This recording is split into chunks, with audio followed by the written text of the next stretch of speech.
finish my Platinator profile. I might be healing some keys. I might be tanking some keys. Unsure.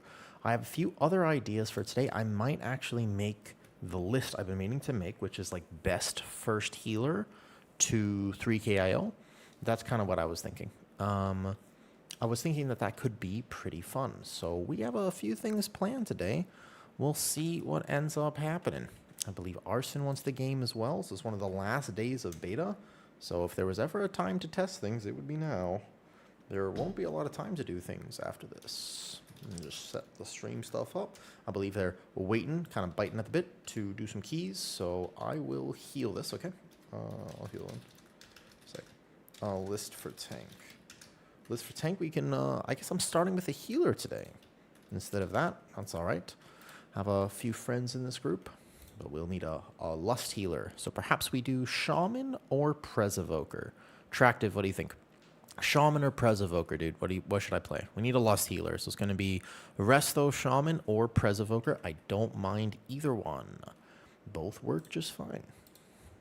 All good. Maybe we could play a little bit of both. We'll see. Yo, what's up, Tractive? Good morning, good morning. Alrighty then. I feel weirdly kind of rested. Prez Evoker viable? I mean, it's viable for 15s. It's viable for like a certain key level. Yeah. It can struggle a little bit, but it's decent. Yeah, it's just all right. What's up, TH? Good morning, good morning. Hey, Ostap. Good morning, good morning. So here we go. Let's see. Who do we have going on here? I think, maybe I have tank. Okay. I got tank. So maybe purple will come tank, though. Since the fights are so spread? No, that's no problem, though. Yeah. You kind of just learn to game around the range. Good morning, Saito. Good morning, Lona. You kind of you learn how to deal with the fact that Prez does have directional abilities. But overall, I don't think it's a significant issue. Morning, Zan. How's it going? Are you pumped, dude? Midnight is 5 days away if you have early access. Are you excited? I'm excited, to be honest. I got to make a plan for leveling, but, it's afternoon for us both.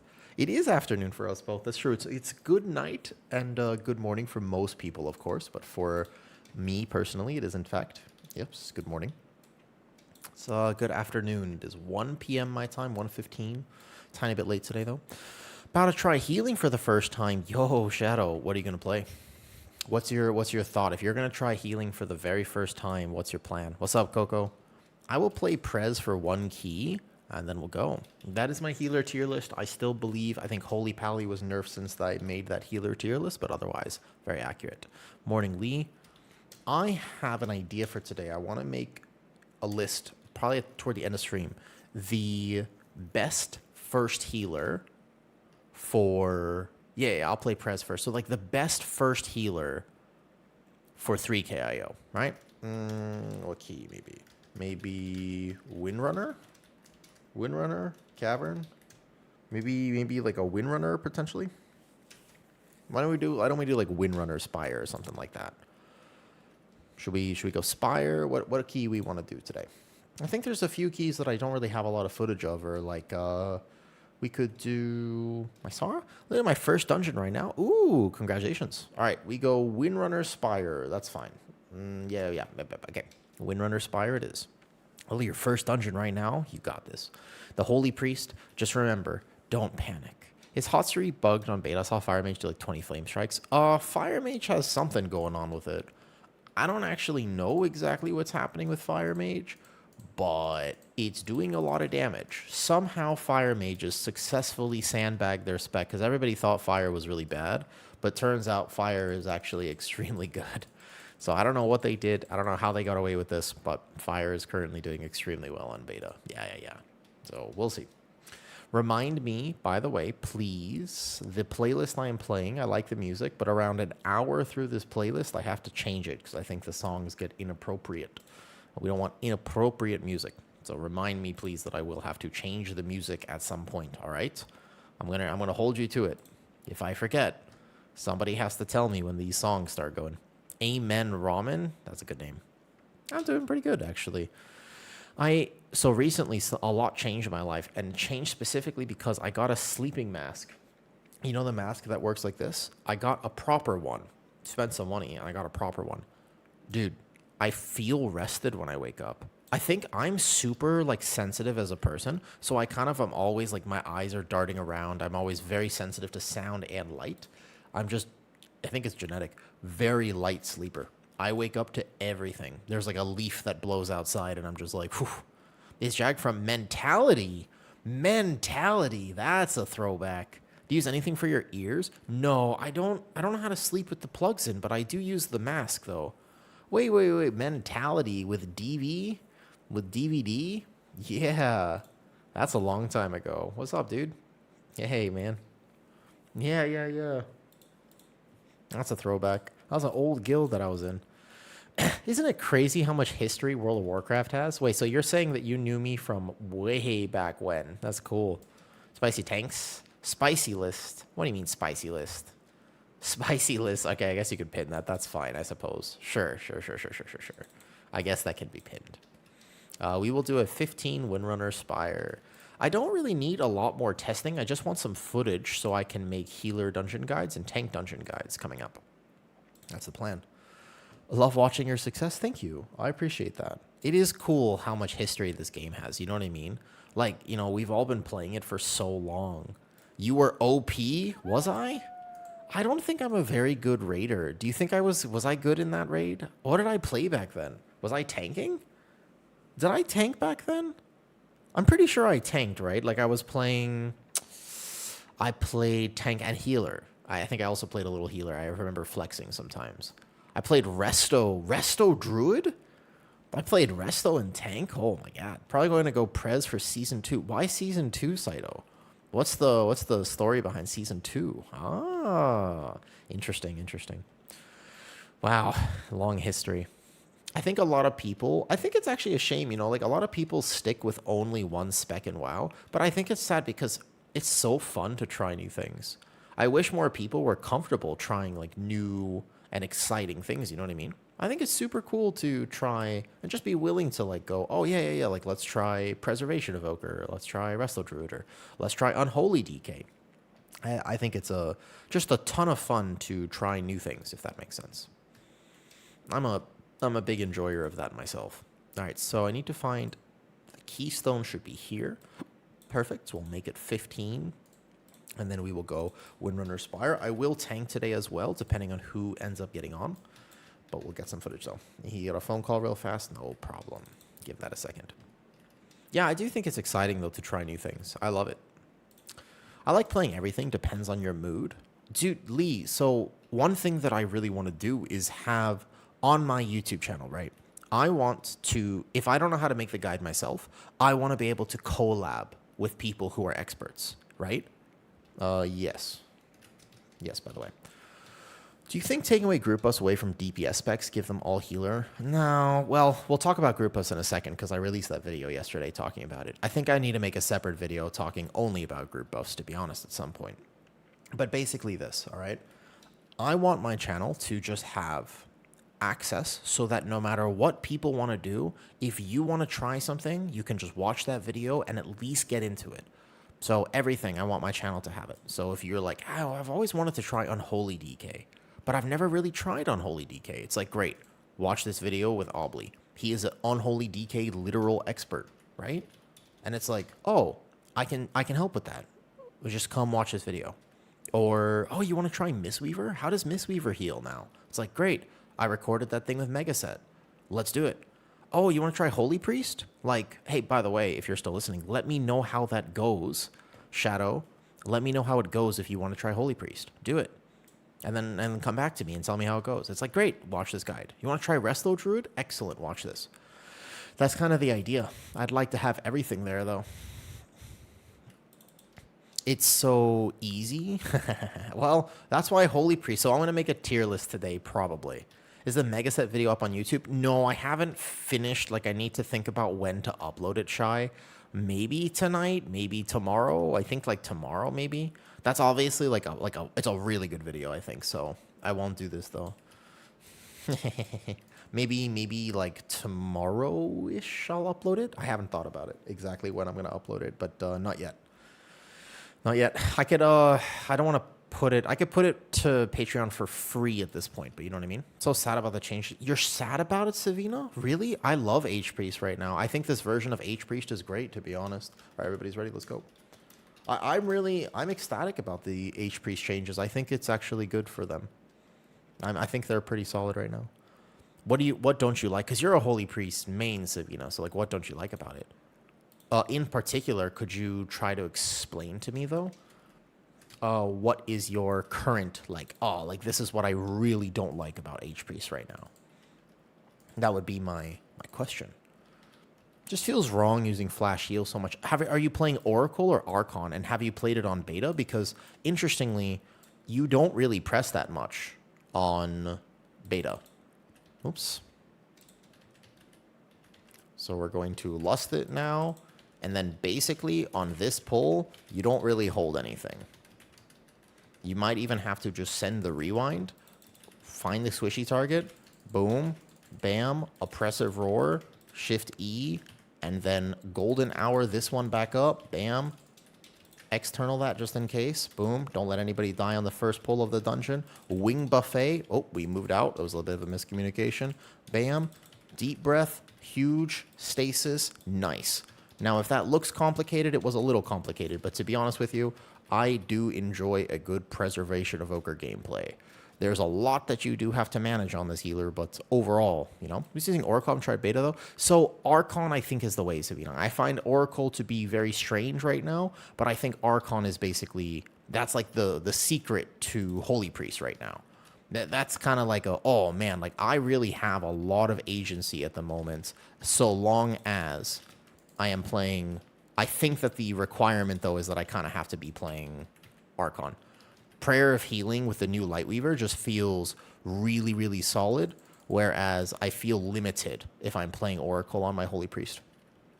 I have only so many options, you know? So personally speaking, I think that I'm a fan of the Archon playstyle. I think that Oracle... When you get your new Apex talent and stuff, it feels better for what it's worth, but you are still limited on the sort of AoE healing. Just depending on your mendings bouncing around is kind of not really going to cut it in a lot of situations. So, yeah. Also, today, by the way, for anyone listening, I want to kind of finish up my Plater profile, my Platinator, so I can give it to people. It will not be paywalled. You do not have to sub or pay for it or anything like that. This is my first season ever actually trying to make something like this, and I am pretty ecstatic. I think it's very exciting, you know? So I'd like to be able to do it well. And I'd love feedback as well. If there are any settings, I'll ask stream over the course of today. But I'm pretty happy with it right now. Like, this is giving me all the information that I actually needed to give me.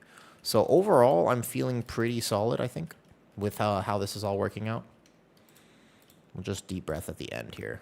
I think I just deep breath into fire, but that's okay. I did figure out the threat indicator. Obviously, I won't have it as a healer, but I just had to reposition it a little bit, so that will be set up indeed. Yep. I'm starting off with a little bit of Preservation Evoker, though. Unexpected. Was not the plan today. You can see just how much that you have to manage, though, on a Preservation Evoker, because there's obviously a ton of hots and everything. What's up, Monkey? Yo, I'm playing one of your favorite healers right now. So we're just going to go here, probably external that one, and then go like this. Boom, boom, echo, echo, echo. First, I want to get Dream Breath up because I do have time. And then otherwise, we go here. Yup. And then I'm going to make sure I watch my Warlock. He is in danger. I will even send a rewind if absolutely needed. Otherwise, we just Fire Breath it. Nope, all good. Cool. Yup. Could also use my Cauterizing Flame a little better here. Yeah, Prez is super fun. I do wish that, they removed group buffs. I think that Prez would be the healer that really benefits the most. I made a video yesterday kind of ranting about healers a little bit and talking about the current state of healers and I think what three things that they could very easily do to save healers going into midnight. I think there are 3 big red flags for healers right now. And in my opinion, it's not that complicated. They have to, but one of the things is they have to remove mana, and one of the other big ones is they have to remove group buffs. And somebody said, group buffs aren't that impactful. And I was like, they were like, if you, for example, took Mark of the Wild away from Resto Druid and gave it to Prez Evoker, it's not like Prez Evoker would immediately be meta. And I think I disagree with that. I'm pretty sure that if you gave Preservation Evoker Mark of the Wild, this healer would almost instantly become meta. Like, I think that I actually feel as though it would nearly in a flash of a moment, Prez would be one of the best healers, just bar none. Like, because it's never, you know what I mean? It's just, I think that they have to remove group buffs just in general. I find them to be very, very, very impactful and not necessarily in a great way. Like, I don't think that they're the most fantastic addition to the game. I understand why they did it for rating, but I think that for Mythic Plus, they have not necessarily done the job as well, though, you know? How is Destro Warlock looking? Oh, hi, Mashira. Aren't you on my beta friends list? I don't remember where we met, but I recognize your name from my beta friends list. Yeah. Ramen, are you excited for Midnight, by the way? Sit on my totem. God damn. That is a strong name right there. I appreciate that you are willing to put yourself out there like that. Good for you. No, I respect the confidence. You know what I mean? Some people, they don't... I respect it. I respect it, though. Group buffs need to be in the game for raid. So for raid, yes, but that's... I think their unwillingness to balance the game differently for raid and keys has really made the game suffer. Like, what if they actually just did it where you could play, like they basically just gave a separate Mythic Plus modifier. I think that would go such a long way in helping this game. Don't you think? Like, for example, what I mean by that is certain abilities do more in Mythic Plus and certain things do less, though. Sending heart farts. Thank you, Shane. Yo, what's up? Where can I see the min-max guide? For a tried Prez Evoker is pretty fun. I don't prep correctly is pretty punishing. Correct. And prop pally. Any colors for my Platinator which is not too similar to any classic color. Durnesser, I will make my Platinator for myself. If you'd like it, I can show you how to edit it for you. You know? Shy just subscribed for 6 months in a row. Whoa. Yo, thank you for the 6 months advance sub. Wow. Do you like my stream that much? Thank you. That is very kind of you. I appreciate that. Here we go. So we're gonna go 1, 2. I say here I misprepped, for example, right? So I know that no one's going to die, but I definitely did not heal that nearly as well as I could have because I misprepped a little bit. So it's going to be okay because I have a plan here, but otherwise that could have been real bad just now. Got missed that question halfway through. I was saying, are you excited for Midnight and what do you think you're going to play? Because, I mean, I knew you from what? I mean, that's like 4 years ago now. No, it's not 4 years. It's like 3 years ago that we were in a guild together. That is pretty wild. I think that's really interesting that people... That's the thing. These are the default name frames. Correct. These are, in fact, the default nameplates. Yes, they are. I actually have resisted getting a healing add-on for quite some time now. I will end up using Cell. When the second that Cell gets updated, trust me, that's what I'm using. But right now, I don't have it. So... They haven't finished updating it, and therefore I didn't want to set up Dander's frames and learn how to use the Dander's frames, which is a better healing add-on. So I have actually just been playing with the base frames. They are limited a little bit, but they work. I feel like the only add-on that you actually need, to be honest with you, the real, like, you need this. Like, you won't be able to play the game properly is Platinator. Or Plater. Both work, by the way. You don't have to do Platinator, but... I think you need enemy nameplates. Aside from that, like, I'm using... Everything is pretty flawless here, you know what I mean? Like, I currently have base nameplates, and I'm able to heal this pretty successfully right now, you know what I mean? I was definitely... Fridays? I do remember... Yeah, I remember your name. Yep. Fridays does ring a bell for me. That does check out. So we just Apex Talent this, and then we can go spot heal that one. It looks like I'm going to need one more spot healing. So this is a fight, for example, where everyone is very spread. If I have to rewind, I will, but I think boss is dead. Nice. Mr. Marlowe's, what's up? So I gamed it at the end, though. Destro looks mega fun. I don't know. Overall damage of Destro is pretty good, but its single target is low. I believe that is the problem. Test, you want the min-max Prez guide. The min-max guides for all the ones that I make, they're on Patreon.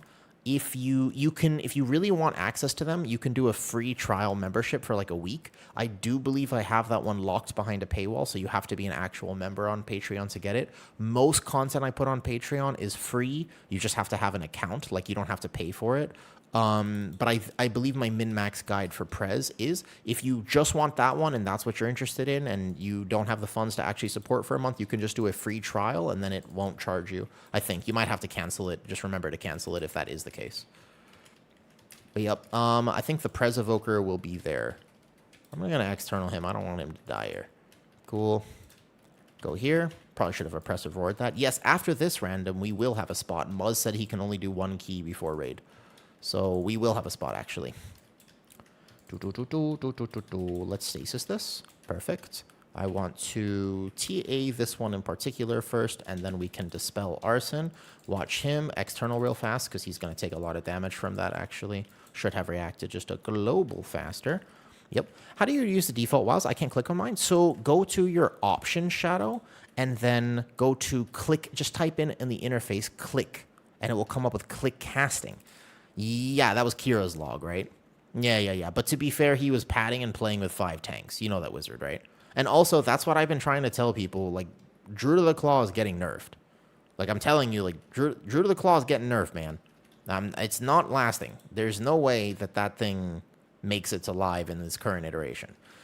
So I wouldn't get too hyped about it. And it's also one of the reasons that I have been playing. It was 4 tanks in the Shaman. Yeah, I know, because I know one of the tanks who was in it. He's in my Discord. Sam was the DK tank in that key. I woke up this morning and my Discord was flooded with those screenshots. Everybody was like, did you see this? Did you see this screenshot? It went viral, right? It went viral, I tell you.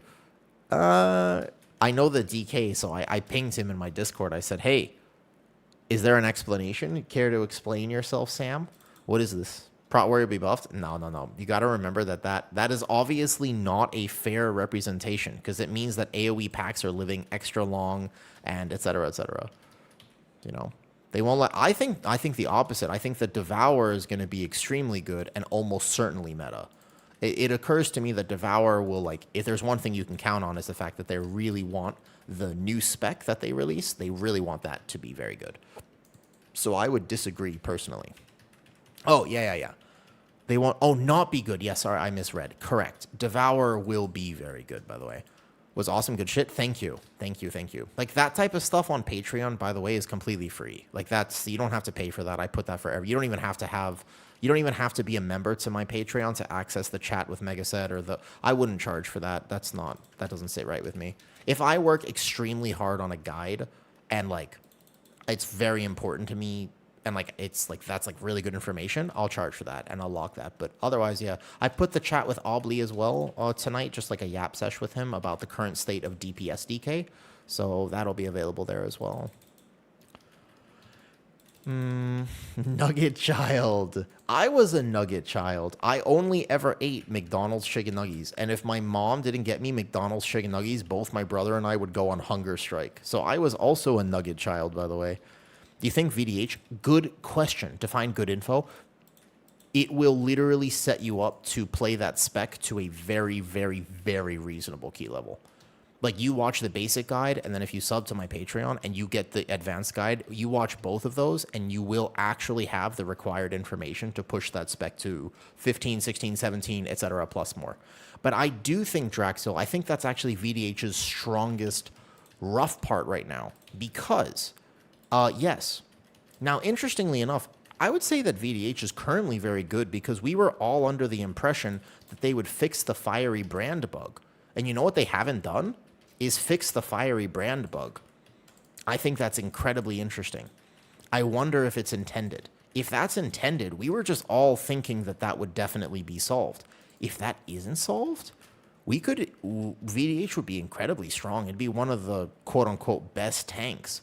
However, it will be overshadowed by the fact that you won't play VDH plus Devour. It just won't happen. As long as group buffs exist, I couldn't really see that actually being a thing, in my opinion. I don't think they would let that occur, personally speaking. I will go here. Yo, what's up, man? Thank you for the sub, dude. I appreciate the sub. It is very cool. Sometimes I wonder if anybody that I've ever played with knows that I stream now. You know, because, Amon, you knew me from a while ago. You knew me when DVD would pronounce my name as Awu. He pronounced my name pretty southern, I remember. It was always, I wasn't Owu, I was Awu. Yeah. Back in the day, way back in the day. But I wonder, I've just been a WoW player for like a very long time, and this whole streaming business and the fact that people know me now is like kind of weird. Like it's a little bit strange for me because I'm not used to that. Like, you know what I mean? Like that's a little, I'm like, whoa, like what do you mean people are aware of me now? Posted in the Disky forever ago. How is he? I haven't seen him in a while. I think occasionally I've said hi. He's my old guild lead for everybody referencing. Somebody that I used to raid with years ago found my stream today and said hi. That's who I'm talking to. There we go. It's on me. We're on a 0 death run right now. We got to keep it that way. So far, so good. We're looking pretty right now. Is Prez hard to? Is there a channel boost? He's a top 500. Oh, nice. Congratulations to him. He was good. Yeah, he put the work in, I remember. Is there a channel boost after? Like, I think so, a little bit. Some people said they found me from Brutal's podcast, yeah. When I was a wee lad, my bro and I had a nanny. This nanny loved McDonald's Monopoly. Yo, do you remember the card game from Monopoly? That was kind of good. But that's where you can find the Prez guide if you want it. It's on Patreon. TH, can you just link Discord or something to the YouTube chat if you don't mind, if you're there? I don't know if you can actually pin something there. Maybe not. I'll have to do it after. Remind me. This is a hard poll. If you actually do all of this, then you have to be kind of aware of how to do this poll. Might be our first death here because I am playing with 3 clothies, and all of these are physical. So it'll be my job to keep everybody extremely full health. Whoa, new visuals for the arrow, huh? Interesting. I did not know there'd be new visuals for the arrow, and I got locked. So I can press rewind like right now, and then we're here. So Devour is not meta. Oops, watch the charge here. Boom, boom, boom. I think I messed up my stasis slightly. I would say that Prez is pretty... For me, it's not that hard to play because I've been playing it for a very long time. So like most of what I'm doing right now is pretty second nature. However, it's definitely not a friendly first healer.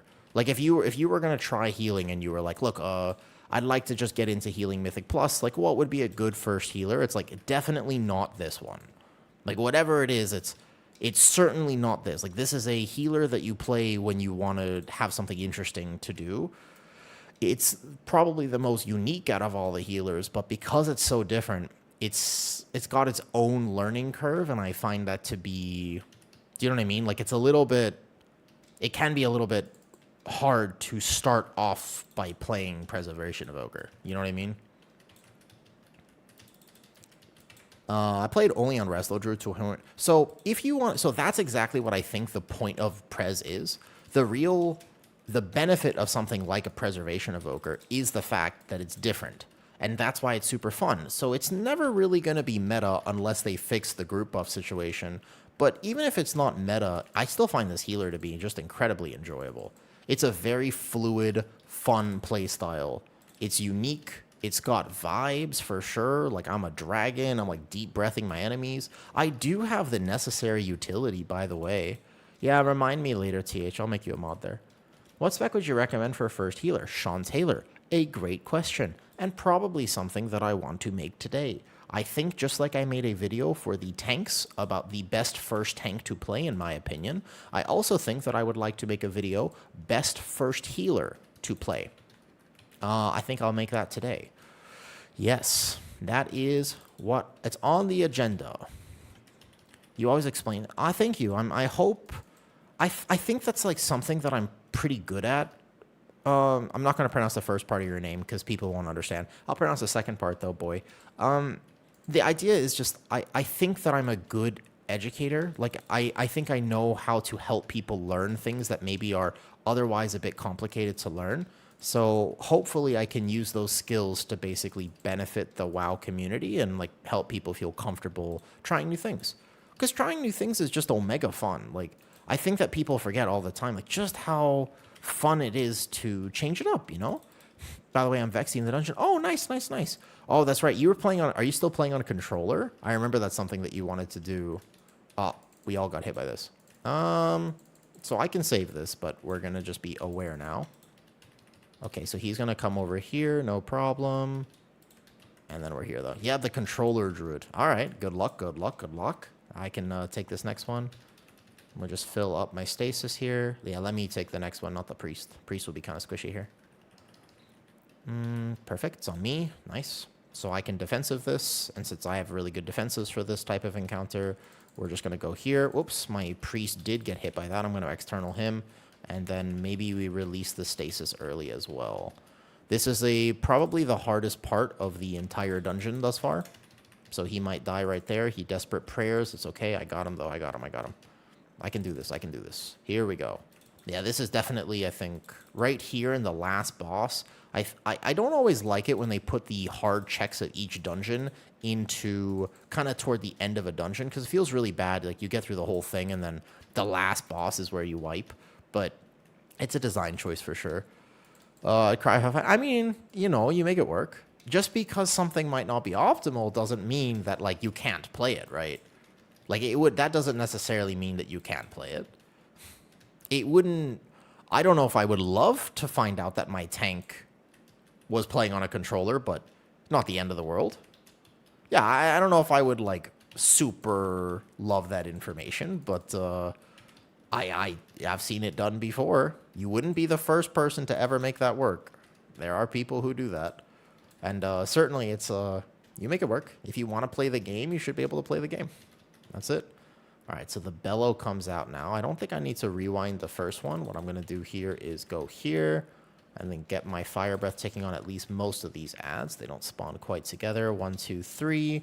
I'm going to watch whoever gets this bleed. That's actually probably worth sending a deep breath stun before anything else. Get the Nova up real fast. Boom. Instant heal it. Beautiful. From here, dream breath, prepping the damage intake just in case that one more cast goes off. Easy money. I've run with Wajiebo. Yeah. It can work. Reminds me of a Temple of the Jade Serpent and Dragon. Dude, yeah. They had that Jade. Dude, she was terrible. But do you know why she was terrible? And this is just, by the way, yet another example of how they have to be so careful when they design certain dungeons. Because, god damn it, I knew I was going to get hit by that. It's okay. It was planned. Planned. Watch out. We have 0 deaths thus far. Let's keep it that way. So, certain dungeon design is really important for the game. Temple of the Jade Serpent. An excellent example. Don't make tanks die. Like, don't design mechanics, because the reason that was so toxic is because your tank would die. Do you remember? Because, well, A, warrior was the meta, but also she just did that ridiculous tank hit frequently, consistently, and it was really I mean, that whole dungeon was filled with tank busters and was just really not a fun experience to tank. So I think that that's actually a perfect example of how dungeon design can really make it just so much significantly harder or easier for a new tank player. Do you know what I mean? Do you think it's easier to be a tank or a healer overall? I actually think that it changes based on the pull and the dungeon. Like, I don't think there's a clear answer one way or the other. I think that sometimes it's easier to be a tank and sometimes it's easier to be a healer. That's actually the truth of it. Like, I don't think it is both or neither. It depends. Like, on this fight, it's way easier to be a tank. The tank has literally nothing to do. The tank will never die on this fight. But being a healer is really stressful. However, on the first pull of this dungeon, same. Easy to tank, hard to heal. But on the, on a different pull, very easy to heal, very hard to tank. So both of the roles have responsibility. It's not really a which is easier situation. It is far more of a there's just a difference between them. But both roles have incredible responsibility. So does that make sense? So the answer is kind of like both, if that makes sense.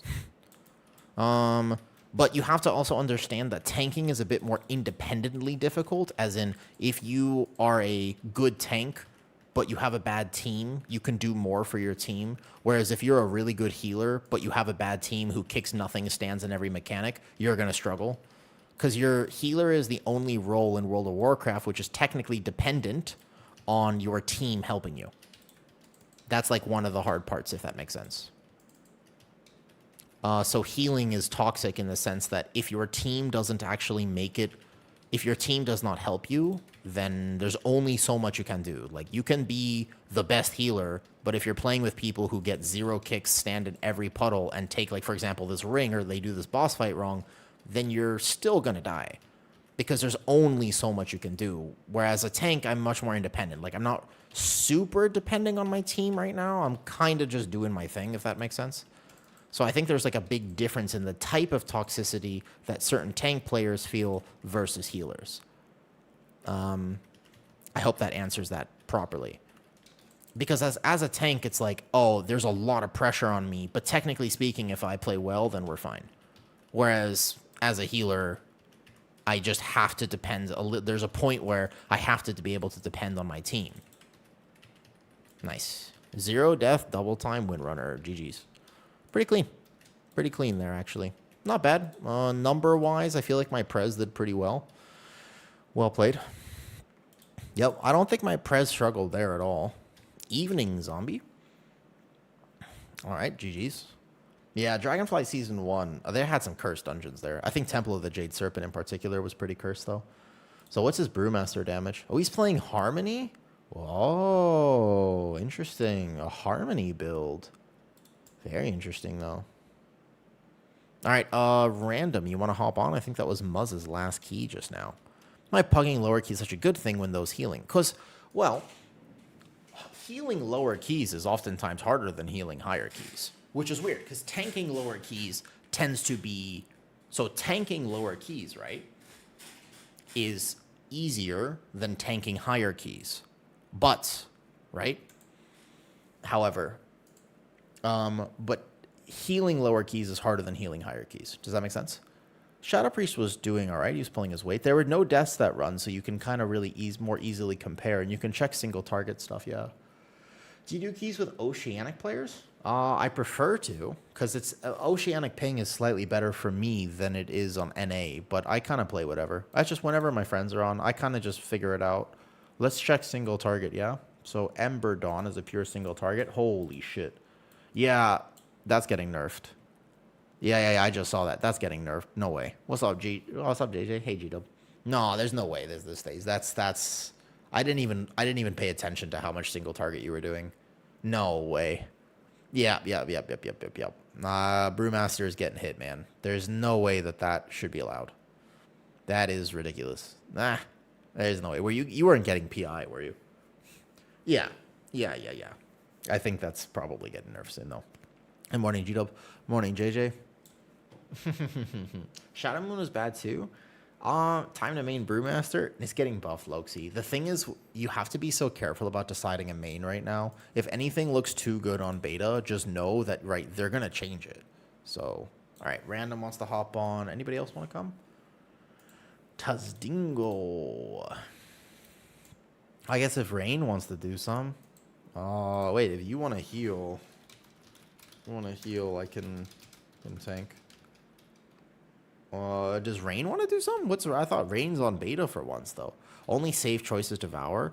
Devour or Mage, with respect, like, Mage seems to be Blizzard's favorite child. It's kind of difficult to overcome. Like, clearly they prefer Mages, right?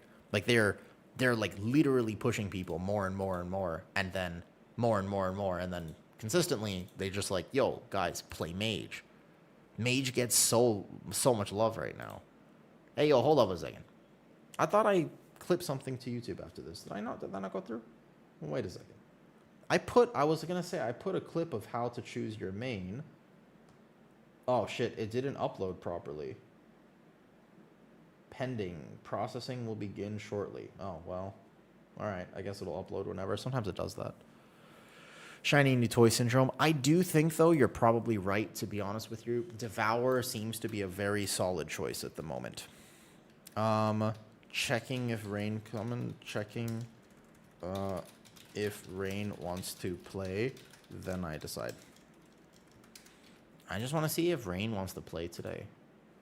I don't know. He's normally busy with stuff when the actual season starts. Let's just click on him and see what's happening, man.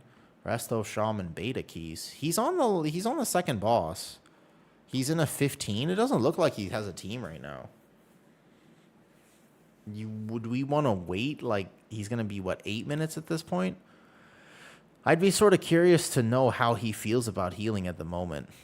Oh, actually, he just let people die. Oh, that's rough. That was a rough time to tune in. I'd be curious to know what his thoughts are on Resto Shaman right now. Because I have thoughts about Resto Shaman, and I'm not going to lie to you. They're not exactly very positive. I think Resto Shaman could be in a bit of a tough spot, one might say. Bit of a tough spot. Also, yeah, for reference, my legs are very sore from the 230 squats we did yesterday. So that was a great workout. I will do some bicep curls today or some upper body or go to the gym later. But certainly it's a bit of a rest day for the good old legs. I've been doing a ton of burpees and squats. So we're chilling today. We got some, any more bits. I owe some bicep curls from yesterday anyways. We had too many bits. We hit the squat goal, and so I'll be doing some sort of bicep curls soon. Let's change it to music slightly. What about happy stream vibes? What about something like this? What are we feeling? Let's go to bed. Oh, okay. No, my bad. All right, we just end on them. Okay, so let's do I've healed Skyreach. I think I need a Nexus. Let's heal Nexus. What healer should I play for Nexus point? I'm kind of fine with whatever. We have a Lust already, so why don't we do Nexus? Not a 17 Algathar. We can do Nexus of some level. 15, 16, 17, doesn't matter to me. I will heal. What healer should I play next? I kind of don't mind testing whatever we want to see. Thoughts? Ooh, yay. He's great.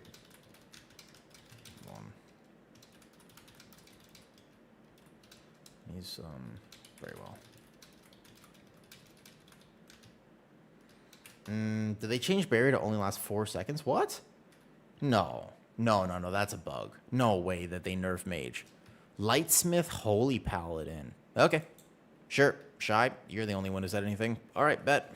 Cool. I'm going to go to Lightsmith Holy Paladin then. Actually, there is a Lightsmith build that I was thinking about trying. There is a Lightsmith build that I had not tried, and I was curious, though. I think I've seen all I need to know. Yeah, Voidweaver is tough right now.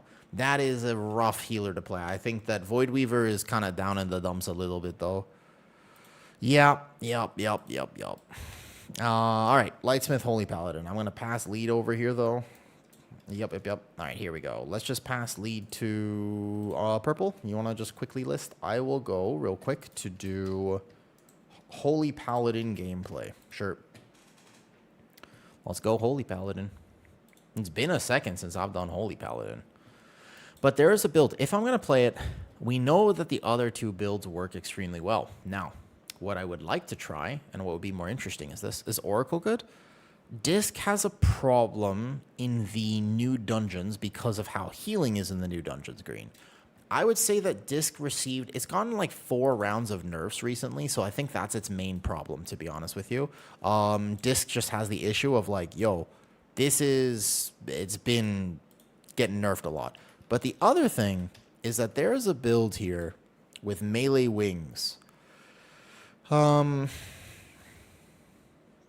there's also another build I saw that somebody linked in my Discord. That was more interesting to me. Hold up. I'm not having to work today. No problem. Who this? What on gives you 3? What? No. I'm looking at my Discord, and somebody linked a build. Midnight Healer builds, Holy Paladin. May I ask, how is Bear Tank in terms of learning difficulty? Mashira, there are 2 different ways to play Bear at the moment. There's one build that's definitely getting nerfed soon, but overall, I would say, there's like one build that's getting nerfed. Overall, I would say it's easy. It's pretty good, though. Check root. Yeah. They did change it. I'm not sure. Let me see. 1, 2, 3. Yeah, you got to pull these. You got to pull these now. You have to add that pull right there. You can't skip this anymore. This is short. My route looks like this. You do need this actually here. You can have my route with all my notes and stuff. You can have my super giga purple route that I'll be making for stream and all the guides and stuff. Yep. So, okay, basically there's a melee wings build that I've been meaning to try for Holy Paladin. That's what I know. Aside from the melee wings build, though, I'm not sure. Midnight discussion, I think it was Rish who was sharing this. Your root's online right now. There are some in the Discord, but I was kind of waiting a little bit. So I haven't like fully tested it just yet. Not yet, Mumbo. I've been waiting just a bit to really get everything finalized. But obviously, by the end of the day, absolutely everything will be linked in Discord. New loadout name, Rish Cook. Now, his build is weird. There's a lot of things that change here. Holy man. He's playing... Yeah, no, I'll release. I'll have everything out, no problems. This is a weird build. Unless you Holy Lights to be instant casting costs 50% less mana. This is... I don't know how I feel about this.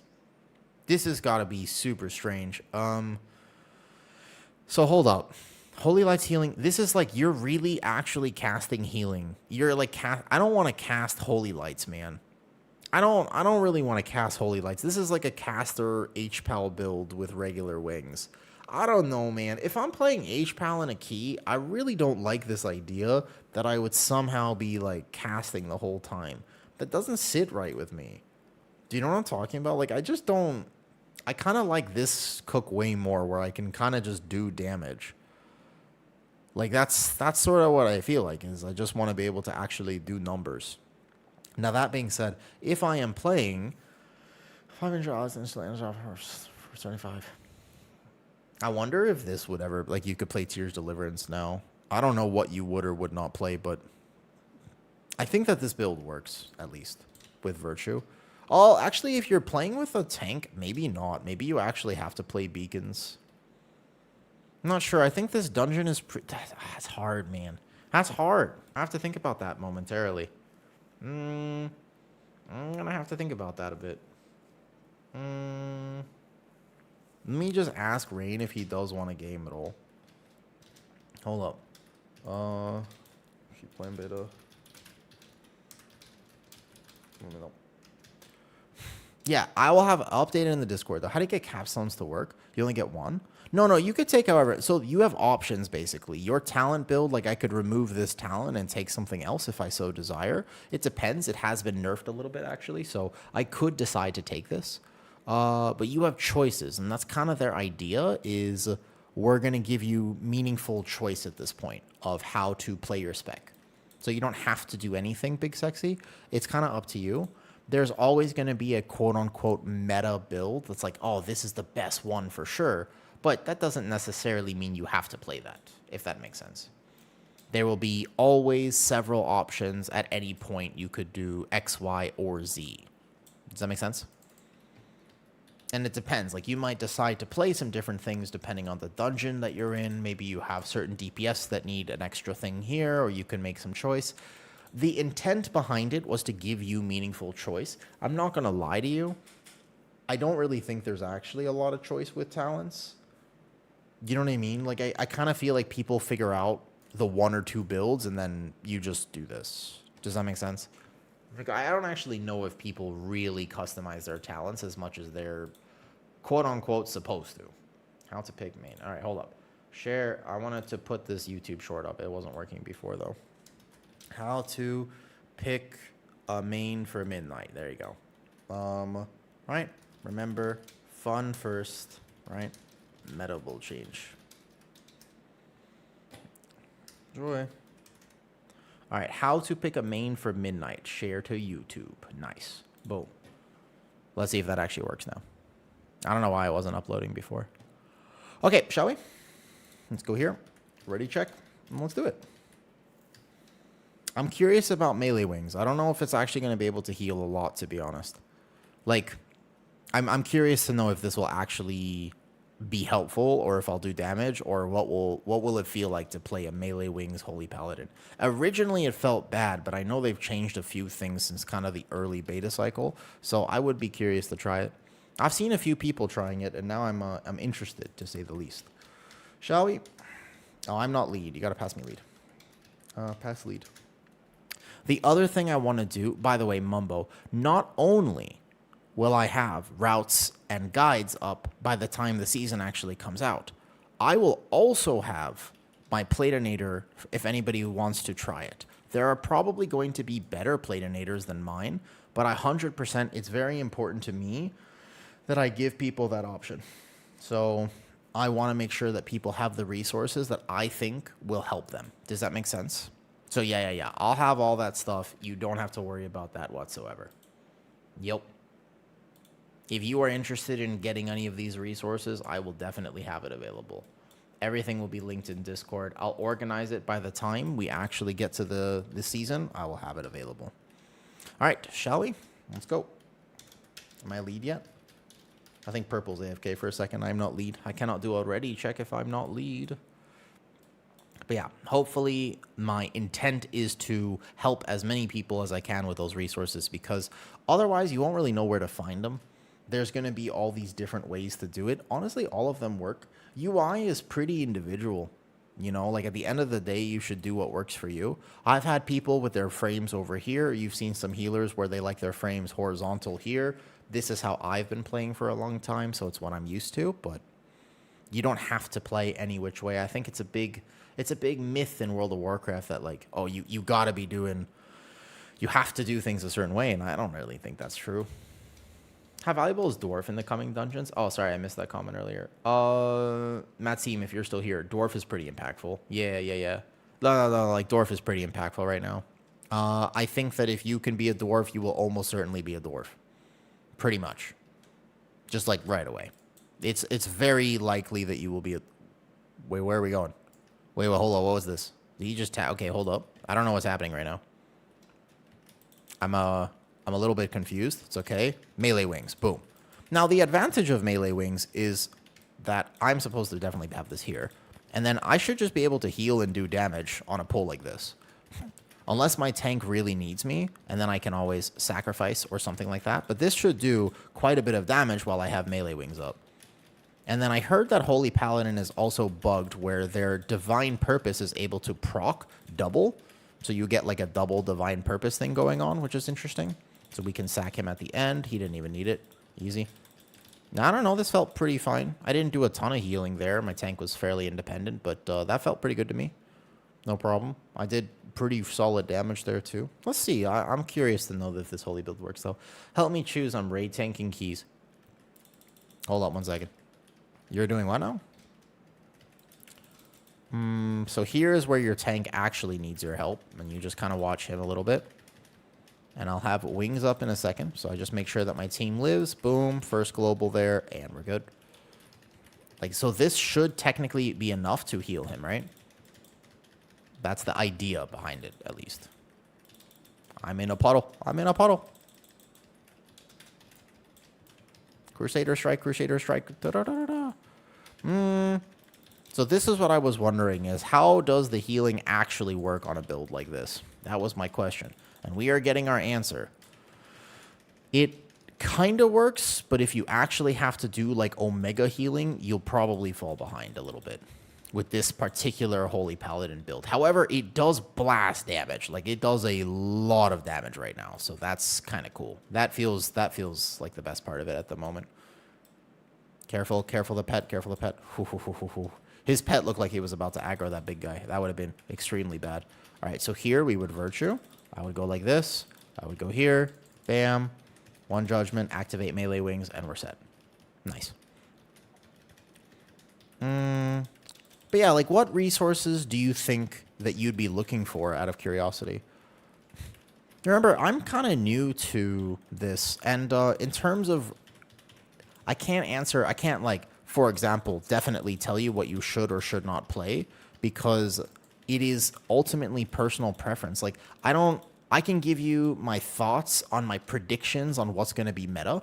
I have a pretty good idea of what they're going to do to tanks right now, because I know there's going to be one more tuning pass for sure, right? And that tuning pass is going to dictate quite a bit of what happens. So, for example, I can tell you Brewmaster is getting nerfed. Depending on how they nerf Brewmaster, it will either be extremely viable or very bad. So you have to kind of wait and see how that Brewmaster nerf goes. Lay on hands my tank there. He took a lot of damage. So I think we should wait to really decide, though, like how the tank tuning was going to shape out here. Holy, hold up. My tank, I'm going to Aura Mastery for him. He's taking massive damage. He's taking massive damage. I don't have the raw HPS on my tank that I would like to have on a pull like this. I can try. I actually, hold up. My tank is going to die. He's going to die, like, right now. What can I do? I can Hodge. Oh, my God. He just actually got clapped. I straight up could not heal my tank there. I had Sacrifice on him. I had everything that I could have on him, and it was not enough. Not even close. Holy. He got actually clapped. Yeah, maybe that pull cannot be done on Brewmaster. Unless I'm playing a tank that had way more HPS. Like, that was almost all tank healing there. I was going to let my team die, actually. Ouch. Holy. Yeah, you have to have like big cooldowns there. What's up, Shinshin? I was doing pretty big HPS. Since I'm playing melee wings, I feel like sending the Judgment Crusader Strike. I know it splits healing a little bit. Maybe if I had actually casted the Holy Light there, it's possible. But the tank, I think you need to walk in there with like Fort Brew and a plan. Or like Ring of Peace and Kite, though. Yo, what's up, Shinshin? Newer player here. And your YouTube been a huge help. Nice. Any advice on getting past gear 140? So, when you're gearing a new character right now, you just know that all of your gear is going to be irrelevant in 1 week, Shin. If you're a new player, when the expansion launches, pretty much everything is going to be irrelevant past that point. It won't matter. All of your gear becomes pointless. Where just by doing the regular campaign, you're going to end up getting a lot of stuff, though. I don't know if Prez is going to be meta. I hope it gets buffed, but I'm not sure.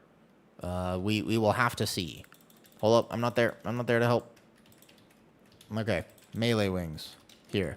Oh, we didn't actually pull this here, so I just wasted my melee wings. That's unfortunate. Oh, he's in the thing. Oh, I was confused about why he was taking so much damage there. Holy. So each of these Crusader Strikes, it doesn't really heal as much as I would kind of like them to, though. What's up, Travel? Yo, I owe some upper body work today. My legs are properly sore. I got a good workout with those squats yesterday. I did enough squats where my legs are, I'm feeling it in a good way. Like, it was like just the right amount, or if I did too much more, I would probably be in misery right now. But overall, yeah. So, yeah. I'm glad that you're enjoying your tank, and to me, that's like ultimately the biggest thing. So awesome to hear that you're enjoying your time tanking.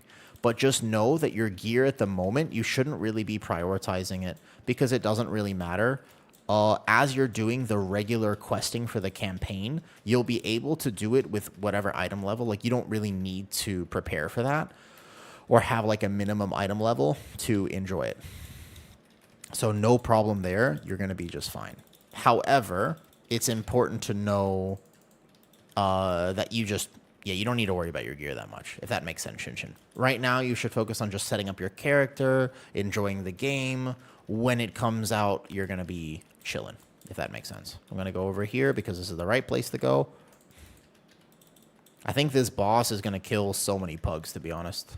What's up, Splotch? Good morning. Are you excited for Midnight? I mean, you're somebody, you're going to enjoy it, right?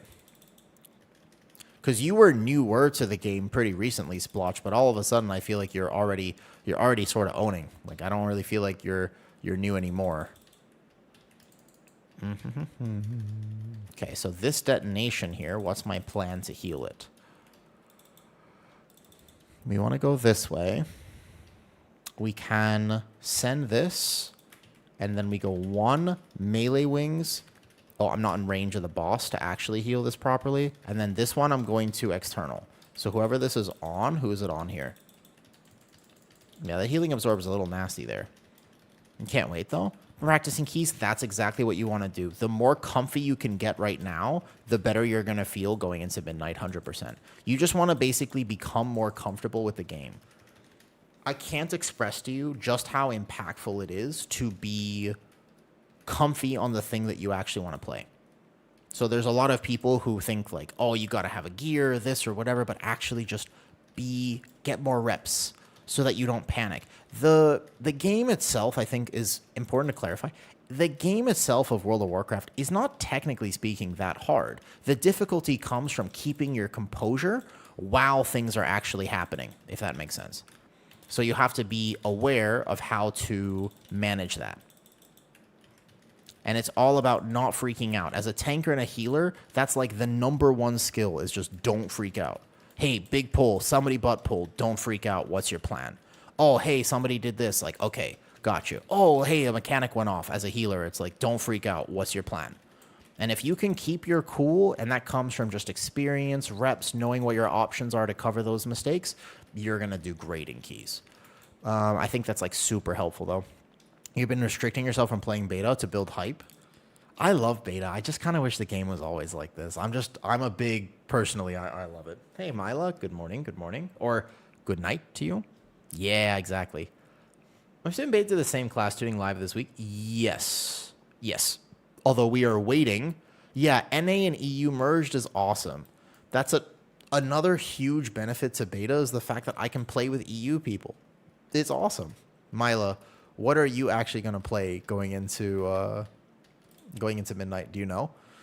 Are you doing? I love the new 2 one-handed DK Frostbane Breath. So dynamic. Indeed. Balosh, did you get to see the guide that I got to make with the actually like one of the best Frost DKs in the world? Very cool. Very cool that I got to do that. I happened to know him, and he was the first person that I messaged when I was doing these collabs. I was like, hey, I kind of want to ask some experts to teach me how to play their favorite spec. And would you be willing to teach me Frost DK? Oh, shit. Oh, I got frontaled. My bad. I wasn't paying attention. And there you go. That's an example that you have to pay attention in that exact moment. My bad. That's a top-down camera angle there. I think we only get one more class tuning at this point. I don't think we're getting another one until much actually closer to release. Yep, I just got to zoom out here a little bit. I'll show you that mechanic in a second. That's something I said in the dungeon guide video that I made for this, but I forgot. So here we just pop melee wings. We would go like this. Yep, H-Pal today. I asked people what healer I should play, and they said H-Pal, so here we are. I'm playing a melee wings H-Pal too, so the cap of my HPS does feel slightly lacking with this build, but overall, I'm able to cover the damage well enough right now. So I don't feel terrible, but it's not exactly the best either. Especially tank healing, like when my Brewmaster actually needs me, I'm a little limited at the moment. I feel limited at least though. Do you use any macros for Blood DK? There's a few macros that I know other people use, like a DND mouse over macro shin, so you can make it so you don't actually have to hit the icon. It could always just be where your mouse is.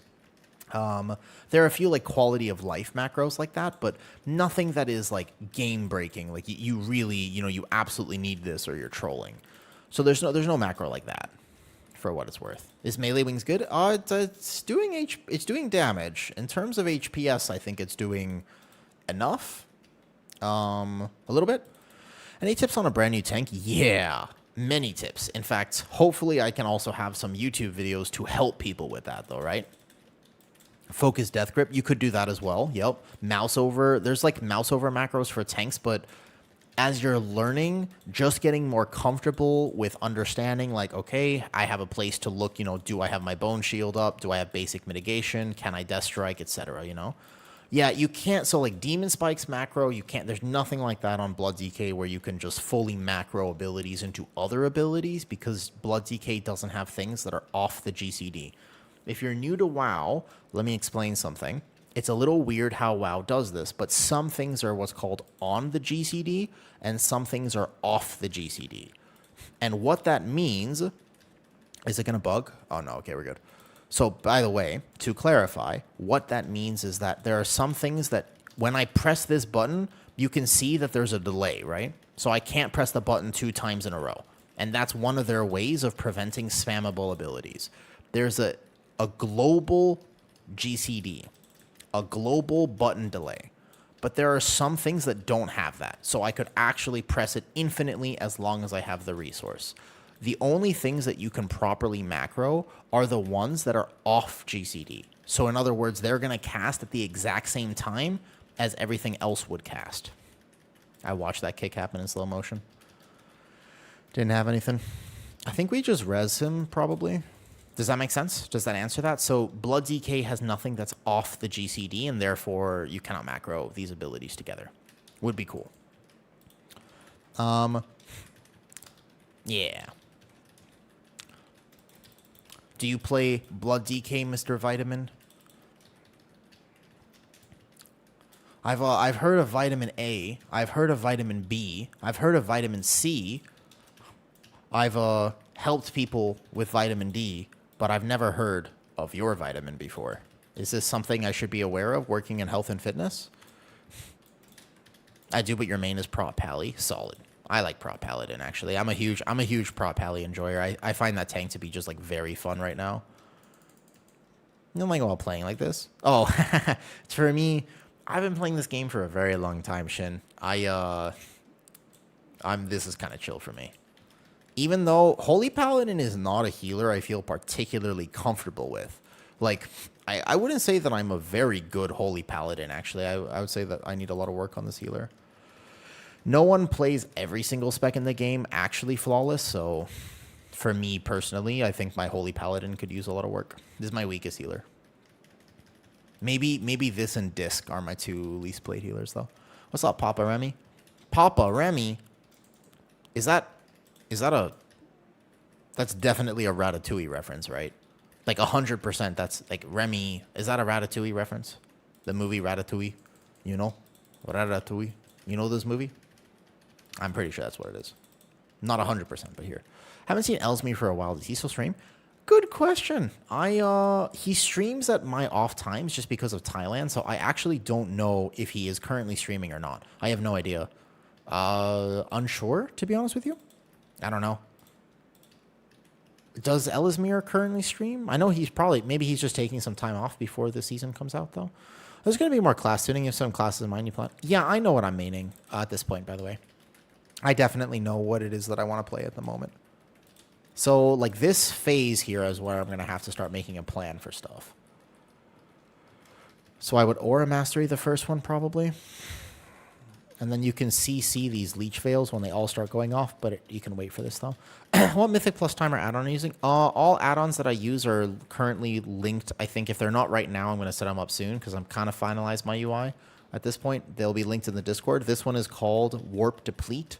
It's just an easy, lightweight... Holy shit, bubble. This right here is the phase I was talking about. That's okay, I got it. I got it. Big healing, big healing, big healing. I Aura Mastery as well, actually. I have this up. This should be good here. Perfect. 1, 2, 3, X, Y, Z. Perfect, perfect, perfect, perfect, perfect. No problem. That was a little bit sus because I totally messed up and got stunned for a second, but all good. I leveled in Gear 3 that I like just in case there's... Shin, how competitively do you actually want to play? You said that you were kind of newer to WoW, right? Like you're just sort of getting into WoW. Honestly, do you have an idea of what your goal is for Mythic Plus? So we agree that kick check does not work at the moment on retail. There's a bunch of cooks for stuff like that. I don't know what will or will not end up working. There's an Omni cooldown right now too. Did you know that? Balosh, did you know that currently there is an Omni cooldown replacement? But it's not going to be a thing, so don't worry about it. There's no way that actually makes it to... Oh, I might have messed up my timings here. If I did, then I'm going to be in trouble for this flare. Yeah, I did mess up my timings. Okay, help, help, help, help, help, help. I can external him just in case. I'm going to go like this. I'm going to go like that. I virtue now. Perfect. Ooh, okay, boss died on time there. That was close, actually. I didn't know. Yep, there is. However, it's not going to probably stay, though. Did you think they nerfed Druid damage? They're still on top? No, no, no. So... I hope that what they should do, I can tell you what they should do for tank tuning right now. I can fix the tanks pretty easily. What they have to do for tank tuning is this, all right? This run is cinema. We should be all right now. Okay. What they have to do for tank tuning is as follows. This is all they have to do. All right, you ready? Number 1. They have to give Blood DK another 15 to 20% damage buff. That would make it feel a lot better. Next, they have to nerf Brewmaster, but not over-nerf Brewmaster, because it's good right now, but it's not like, you know, it's not like 50% better. So they have to nerf it without over-nerfing it. Next, they have to nerf Druid of the Claw. Elun's Chosen Druid is not overperforming. Druid of the Claw is overperforming. And I really hope, because they're going to nerf Bear, but please...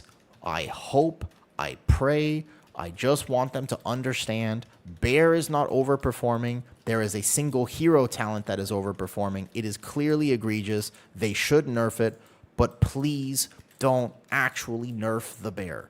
It doesn't deserve it. Elun's Chosen is very reasonable right now, and I hope that they decide to nerf Bear correctly. So if they nerf Druid of the Claw, then Elun's Chosen should be fine. It doesn't necessarily need buffs, but it needs to avoid the nerfs. Does that make sense? Because, like, there's no way. I mean, there's way too much going around social media right now with how much damage Bears are doing, so trust me, we're not surviving this next tuning pass. We're getting hit, but the question is where? You know?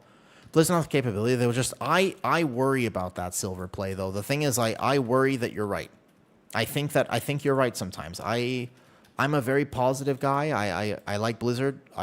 They provide this wonderful game that I really enjoy. But I kind of think you're right. I'm not going to lie. I do. I think I'm worried about it. Sometimes I wonder if they play their own game.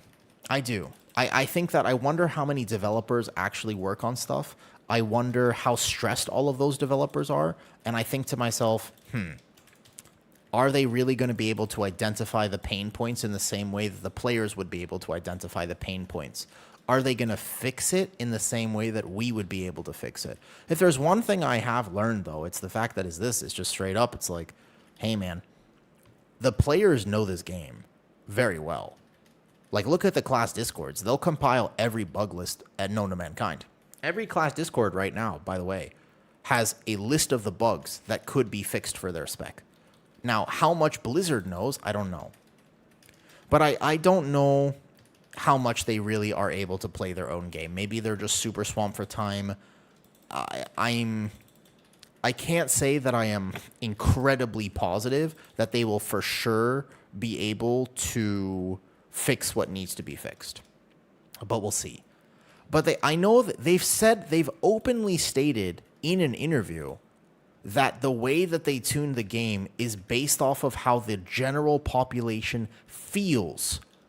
That's what they've said. But I kind of don't buy it. Like, they have specifically said that they have internal ways of tuning the game, but that they will tune based on how the population is currently feeling about their specs. But I don't know about that, because not how the high end, they don't tune for high end, but they do tune for the race to world first. I can tell you for a fact they absolutely tune raid for the high end, but not keys. So in terms of, like, what's actually going to happen, we don't know. They're just predictions. But yeah. Druid of the Claw Bear gets nerfed. Brewmaster gets nerfed. The new Master of Harmony build at the very least, because the one thing they will not stand for is tanks doing massive single target damage. That's the biggest nerf candidate, by the way. To clarify, that is where the nerfs, that's what they cannot stand. If tanks do, like, decent, like, overall damage, like AoE tends to be all right, but they cannot let tanks do competitive single target. That's like the absolute big no-no for Blizzard. Feels like the last main class devs are busy with the last Titan. I'm not sure. I have my worries. I feel as though Midnight Season 1 could be such a banger. Like, if they do it right, man, this season could be so good. I know people are been dooming for a while, man. People have been saying, like, season 1's going to be bad. You got to give them time to figure stuff out. These dungeons are great. I think their new dungeon philosophy design will carry the season. If they do it right, yeah. They just need to get it basically tuned, etc., and it will. This season could be one of the best seasons for Mythic Plus. There are definitely a few things they got to work out, and if they can at least identify where those factors are, everything is going to be okay. No, I think Season 1 could be genuinely so good, though. No. The claw nerfs are not confirmed, by the way, but there's like a 99% chance that the claw is getting nerfed. We just don't know how. So there's a way to nerf claw, which still makes it good, but less OP. And that's the correct way to do it, which is just straight up, you take 20% off Ravage, you take 20% off Moonless Night, and voila, problem solved. Like that. That's the right way to do it. I don't know if they're going to do that, though. Sometimes Blizzard is a little overzealous with specs that are not mage. The only class that won't get overly nerfed is Mage. You can almost guarantee yourself that. But with Druid, we don't know that they're confirmed. This is my suspicion. Like, with the next set of tank notes, you will see a Druid of the Claw nerf and something done to Brewmaster, but I don't actually know what they're going to do to Brew. I'm kind of curious to see how they choose to do Brew. Brew in PTR and beta cycles is always kind of hype. It always looks really good. And then they end up just nuking that spec out of existence by the time the season goes live, you know? So I don't know. It's always tough to be a Monk main. You know what I'm talking about? Monk mains, man. You guys have it rough. I'm gonna be real. Like, you guys have it real rough. You know? It do be tough out there to be a Monk main at the moment.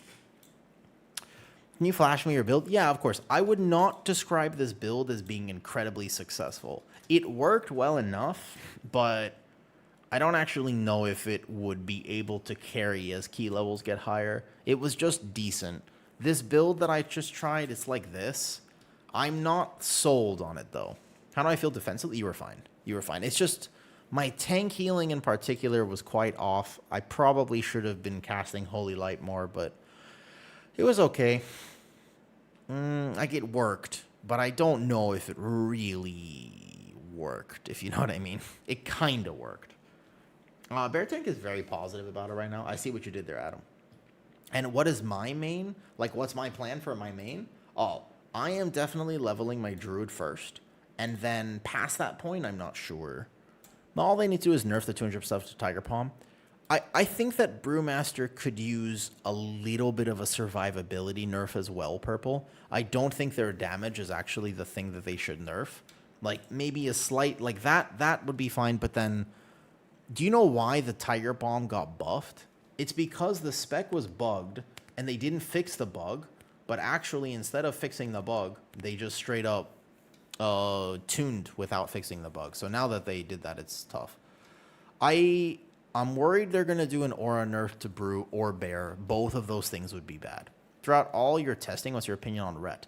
Actually, Jay Breezy, I happen to have played with the literal #1 Ret Paladin in borderline the world. Are you familiar with Melee? Do you know this man, Jay Breezy? Are you familiar with Melee, the Ret Paladin? Yup, cool. I will be making a guide with him soon on Ret Paladin. I'm very excited. I reached out to him. I asked if he would make a learning guide with me, and we'll see. I'm talking damage. The only thing broken is Tiger Palm. I mean, like, the overall Brew damage feels decent, but yeah, the single target of it is too high. Like, single target is what they always look at, and I don't think they're gonna let that happen. It's not crazy high, but yeah. So yeah, I'm worried about aura buffs for both Brew and Bear. I think both of those things would be bad. They need to actually take a look at why the things are doing so much damage, and if they target that correctly, it won't be the end of the world. Only Paladin and high keys. This is not a high key on beta. 15 is not considered a high key on beta. But I need to improve my Holy Paladin. Guys, I'm going to be honest with you. I was thinking, I got to talk to Megaset, right? I was wondering if Ellesmere would do a Holy Paladin video with me. Do you think so? Do you think I don't know, man. I feel like he doesn't know who I am. I've never talked to him before. I'm not friends with him. But do you think if I reached out, if I shot my shot, what do you think would happen? I don't know. No reason not to? Yeah, like, what if I tried to slide into his DMs? Do you think he would respond? Worst case, he says no? Yeah? Fire, load, and see? Interesting. Just don't ask if he's a furry. He looks like a cool dude. He does seem like a chill dude. Yeah, I should probably stay away from the furry comments, though. That makes sense. All right. Okay, what else do we want to play today? So that was a little Holy Paladin. Not bad. What else should we play? We played Prez. We played this. I guess I could heal another key. If we do end up healing another key, we could totally do that. Thoughts? What other healer would you like to see today? I am down to play whatever, though. Ken? Ken? I think has to go. H-Priest? I would play H-Priest. I'd play Mistweaver. Those are all things I would play, absolutely. Hey, Steven, are you the guy who made the tank video that just happened to come up randomly on my YouTube for me? And also the dude who also gifted subs yesterday on my YouTube? Yeah, I saw your tank video. Congratulations, man. Good job. We need more videos like that. That's what we need. We need more of that in the community. Just people who are passionate about the game, making some stuff to help people get into it. That's what we need. Yep. Ollie did a video on DK pushing keys with you in the background. He says he likes me a lot. That's very nice of him, Belosh. Yeah, I saw that. Actually, that video, by the way, I was healing people who had never done that dungeon, and I was stressing. Because that shaman key, I was testing a build, by the way, which I did not like by the end of it. I was stressing that key, I will say. I think I saw that. Ollie's a cool guy. I seem to like him, Belosh. I've done a few collabs now, but to be honest, I kind of want, like, Ollie's, I feel like I want to hang out with him. He seems chill, you know what I mean? Like, he seems like just a cool dude. Yep. Yeah, he's really cool. He was very nice, and we talked. When I first contacted him to do the collab, we ended up chatting for a bit. He might come. He said he might have a trip to Thailand. What if Aubrey and I did a random video where we were like, we're going to teach you how to play DK, but we were both at the gym, and we were just like, easy, and then we were both like bicep curling while we taught you how to play DK. That'd be crazy. We need another LB Ninja. I've been trying to get him on MRT. Yo, MRT, if you find him, track that man down and tell him to respond to my Discord message. Yes, that was one of the original collabs. I was trying, but get him. His something I know, Belosh. I wish I had his voice. We all wish we had his voice. He has such a fucking great voice. Yeah, get him to. I've been trying to schedule something with him for a while. We just haven't gotten the schedule. Time difference is hard, but yeah. I've been trying to get him for a while. Correct. I would love to do. LB and I seem like we would get along great. Okay, Arson is going then. So Purple, you want to you want a DPS? Of course. Absolutely. Kina, you want a DPS as well? All right, so maybe I will tank or whatever, though. All right, jeez, man. Hey, also, apparently Arson, by the way, that guy we were just playing with, he's going to be on the podcast that I was on. I don't know if I'm allowed to tell you that.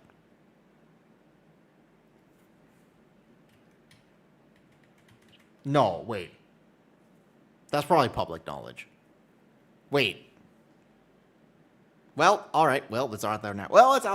Okay, well, it's okay. I never signed anything that wasn't. It's probably fine. Yes. So. Did I? Wait. Did I though? My bad. That guy right there, though, that warlock, he is not only a cool warlock, he is also a chill dude. If you follow me and you don't follow him, you should actually go say hi. With Vesp, he is on his grind, Belosh. Vesp is young. The thing is, Obley and I were a little older, right? But Vesp is a young dude. Yep, I know him as well. And I've talked to him a little bit over Discord now. And you see, Vesp is like he's a young lad at this point. He's still in his, I want to be fresh and like look with my ripped six-pack. And it's like, once you get older, you kind of just want to be strong. You don't really care so much about like the striations of your muscles or like having abs. Like you kind of just want to be like, oh, I'd like to be regularly strong and healthy and be able to, I don't know, like play with children at the park in a completely regular way. All right, so we have lost a few people here, but I guess I will tank potentially. Kino wants to come. Sure. Who else is on? I don't mind playing whatever. We could play Mistweaver as well. I'm very down for some Mistweaver too. That could be fun. What do we want to do? Thoughts? Dungeons? Okay, I'll start inviting people. Kino wants to come. Sure. I'll play Mistweaver. Mistweaver is my favorite healer right now by far. To the degree, by the way, collab with Pilaf. I'd like to see you guys together. Who dat? Wait, Purple, who dat? I don't know who that is. Also, hi, Ginger. Good morning. It's a little weird that I call you that. Yeah. Okay, so let's play Mistweaver then. I will pass lead. We go here. Boom. Hold up. Promote to leader. and then here. You know what would help me a lot with my Holy Paladin? When Cell updates itself, that would help a lot. Because I'm having a hard time with base UI, though. Turning 37 next month, and I got abs and big arms as well. 24-hour fast day, it helps. Balosh. One thing I wish people knew about just fitness in general, this is not just fitness, this is also for WoW. You should do what makes you happy. Everybody has a different metric of success. And I kind of wish that more people were willing to just do what makes them happy. Do you know what I mean by that? Like, man, just have fun. Enjoy your life. We get one of these. Well, I guess many, depending on what you believe, but still.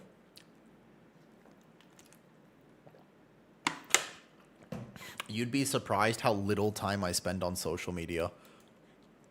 Like, honestly, you would be very surprised, I think. I tried very hard not to spend time on social media. I log on to Instagram once a day to upload a reel, and then from that point, I kind of just make it work. So I have been doing social media now, but let's see. I can check my Instagram right now. Here we go. I have had 2 things that have gone viral recently. So I have one reel at 4.4 million views. That's pretty cool. And then I have the one that I posted last night is now at 440,000. So that's pretty cool, I guess. And then I can check my TikTok. But I don't like to scroll. I just check my own thing. I post my cat. It's really cute. And then I move on with my life. Yep. That's all. It has 4.4 million views. I know. Crazy, right? That was only a few days ago I posted that. Looking like Brad Clid Fight Club will make you happy, no doubt. Well, I don't know about that because I used to do I guess I have a unique perspective on fitness because I was at the pinnacle of it. I used to do fitness modeling. Like, people literally handed me stacks of cash to take off my clothes, reasonably speaking, and do events. You know, they were like, please stand here wearing these shorts with no shirt and we'll give you a lot of money. And I was like, aight. So keep in mind that I come from that background of I have looked like that and worked hard enough that that was a reality of my life. And it sucked. Like, it was cool for a little bit, but then it sucked. And I just think I think it's very overrated, to be honest. I think that people over glorify and over dramatize basically what it is to look like that and feel like that. All right, so how about a harder dungeon like a Magister's Terrace or something like that? That'd be fun. Magister's Terrace plus 15. Let's go. Competitive. Nice. Let's do it. Yeah, just be happy. Honestly, like, eat the damn cheesecake. Do it responsibly, but eat the damn cheesecake, goddammit. Enjoy it. Alrighty then. We could tank in a little bit, but let's play Mistweaver for this key. I would say that my favorite healer as of right now on beta is this. This is my favorite healer, give or take this build. Unsure about this one talent point going into Emperor's Elixir. Yes, I'm not sure about this one. I don't know exactly how I feel about this, or whether this should go here, or whether I should play Tier of Morning as well. Unsure. But this feels really good to me right now. Yep. I love cheesecake, true. You know, the fashion industry is like evil, like people say. Oh yeah, detect. 100% it is. Yeah. Overflowed with... What? So, same here, totally cut the... I'm overflowed with... Yeah, well, I mean, Balosh, I don't know if that's necessarily a bad thing. Well, hold up, Balosh. Whoa. I mean, you back up a second. I wouldn't say that that's the worst thing in the world, but I normally don't go to Instagram for that. One thing that hit me hard was that we chase happiness too much. Yeah, that's true, Requiem, though. People do. I mean, so a lot of people are chasing a feeling that is temporary, but do you know the concept of eudaimonia? It's an old Greek concept, Stoicism. I learned about it from Ross Edgley a while ago. Yeah, eudaimonia. It is a concept where instead of seeking happiness, you should seek challenge and the contentment that comes, the joy that comes from overcoming challenge. So, for example, that's what dopamine is actually meant to do in your brain circuitry, is that it's supposed to motivate you to do things that are hard because you will feel happier and better and it will improve your quality of life, right? No, eudaimonia. Haha, fair enough. Do you see what I mean? That's what it's supposed to do. Wait, purple. Wait, hold up. That's random. Wait, purple. Are you in here? What are you playing? I just realized I hadn't actually invited you yet. My bad. Yo, what's up, Arson? Yo, GG's, man. GG's. I hope you have a fantastic night. And good luck on the pod. I hope you had told people, because I told people that you were going to be on the podcast. I really hope that was public information, because I told people, I was like, yo, this is so cool. Like, you should totally be. Okay, fantastic. Oh, my God. I thought I leaked something, to be honest. I was really concerned. Oh, thank God. Okay. Yeah. You should totally go see Arson on the podcast. Brutal's a cool guy. I don't know who you're going to be on with, but I hope you have a fantastic time. Have fun with it. Show your cats. You gotta get the cats. She's gonna crash out about AF buffs, dude. Yeah, good luck. I hope that you should get Guardian buffs too. It's not doing well enough right now. Lodora, Protection Paladin. I'll try Boomy. Okay, sounds good. Good luck. Good night, man. Today I want to heal, tank, and then we're going to make a healer tier list that is for the best first healer to play in World of Warcraft. I'm sorry a shout out didn't work. I had already shouted him out, I think. That might be why. But the plan is best first healer. That is what I'd like to do. And I will kind of fix. I think my Platinator is pretty solid at this point, by the way. I'm pretty satisfied with what my Platinator looks like, though. Prez is, well, you could assume where Preservation Evoker would be in that list, yeah. The very first healer, I'm assuming that Prez may not be the right option for that, yeah. How full DPS from the stream now, sorry. Yep, that would be complicated and tough. We might have to wait a little bit for a tank. Tanks are pretty hard to come by on beta, which, by the way, spoiler alert, is going to be the state of Season 1. I think that tanking is going to be big not W. I can tell you this. What I can guarantee you is that tanks are going to feel icky, I think. I don't think that... The tank balance is actually okay, but these dungeons are hard. I don't know if they designed the dungeons very well for tanking. Healing is super fun. Healers are going to be fine. Why? Because the amounts of homework required right now for a tank is still just as high, if not even higher than it was before. Like, tanks are so pressured into watching entire dungeon guides. They have to understand routes. There aren't a lot of... These dungeons are massive, dude. Like there's some dungeons that are kind of linear, but if you take a look... Like, look at Pit of Sauron. Like, take a look at this. There's so many enemies that you want to skip. But how are you supposed to know that as a tank? Like, take a look at Caverns. This is a crazy big dungeon. How do you know what to do? You're going to walk in and pull this pack and die.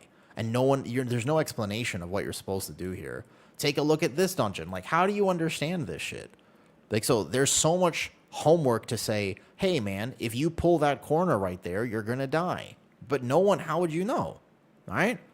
So there's that part of it. On top of that, this is MDT. I'll make a video, I think, about how to use it at some point. Yeah, these are all pulls. You can map out your route beforehand, and I will have different routes for people if you want them, by the way. So, for example, this is the dungeon we just did. But let me explain it like this. This is Nexus, right? Here. This is the dungeon we just did. In Nexus, first loss. Now, tanks. Tag the left 2. Make sure... Defense it early. Here we go. In this pull right here, these two guys both have a tank buster. Okay? So they have a tank buster and a frontal. All right. Now, these two guys also have a tank buster. All right? But those two guys also have a tank buster, okay? But don't worry, because these guys also have a tank buster. So why are there 6 tank busters in one pull? Well, you say you could split the pull. That's fine. What about over here? Every single mob in this has a tank buster except this one Flux Engineer. Literally every other mob right here has a tank buster. Like, I don't know if that's good for the game, that there are just casually that many tank busters. Because I can make a plan with defensives, but... you're not going to know what that is as a new tank player, so you're probably just turbo dead. Does that make sense? Does that make sense of why I would be concerned for tanking? Because there's a lot of stuff to know, right?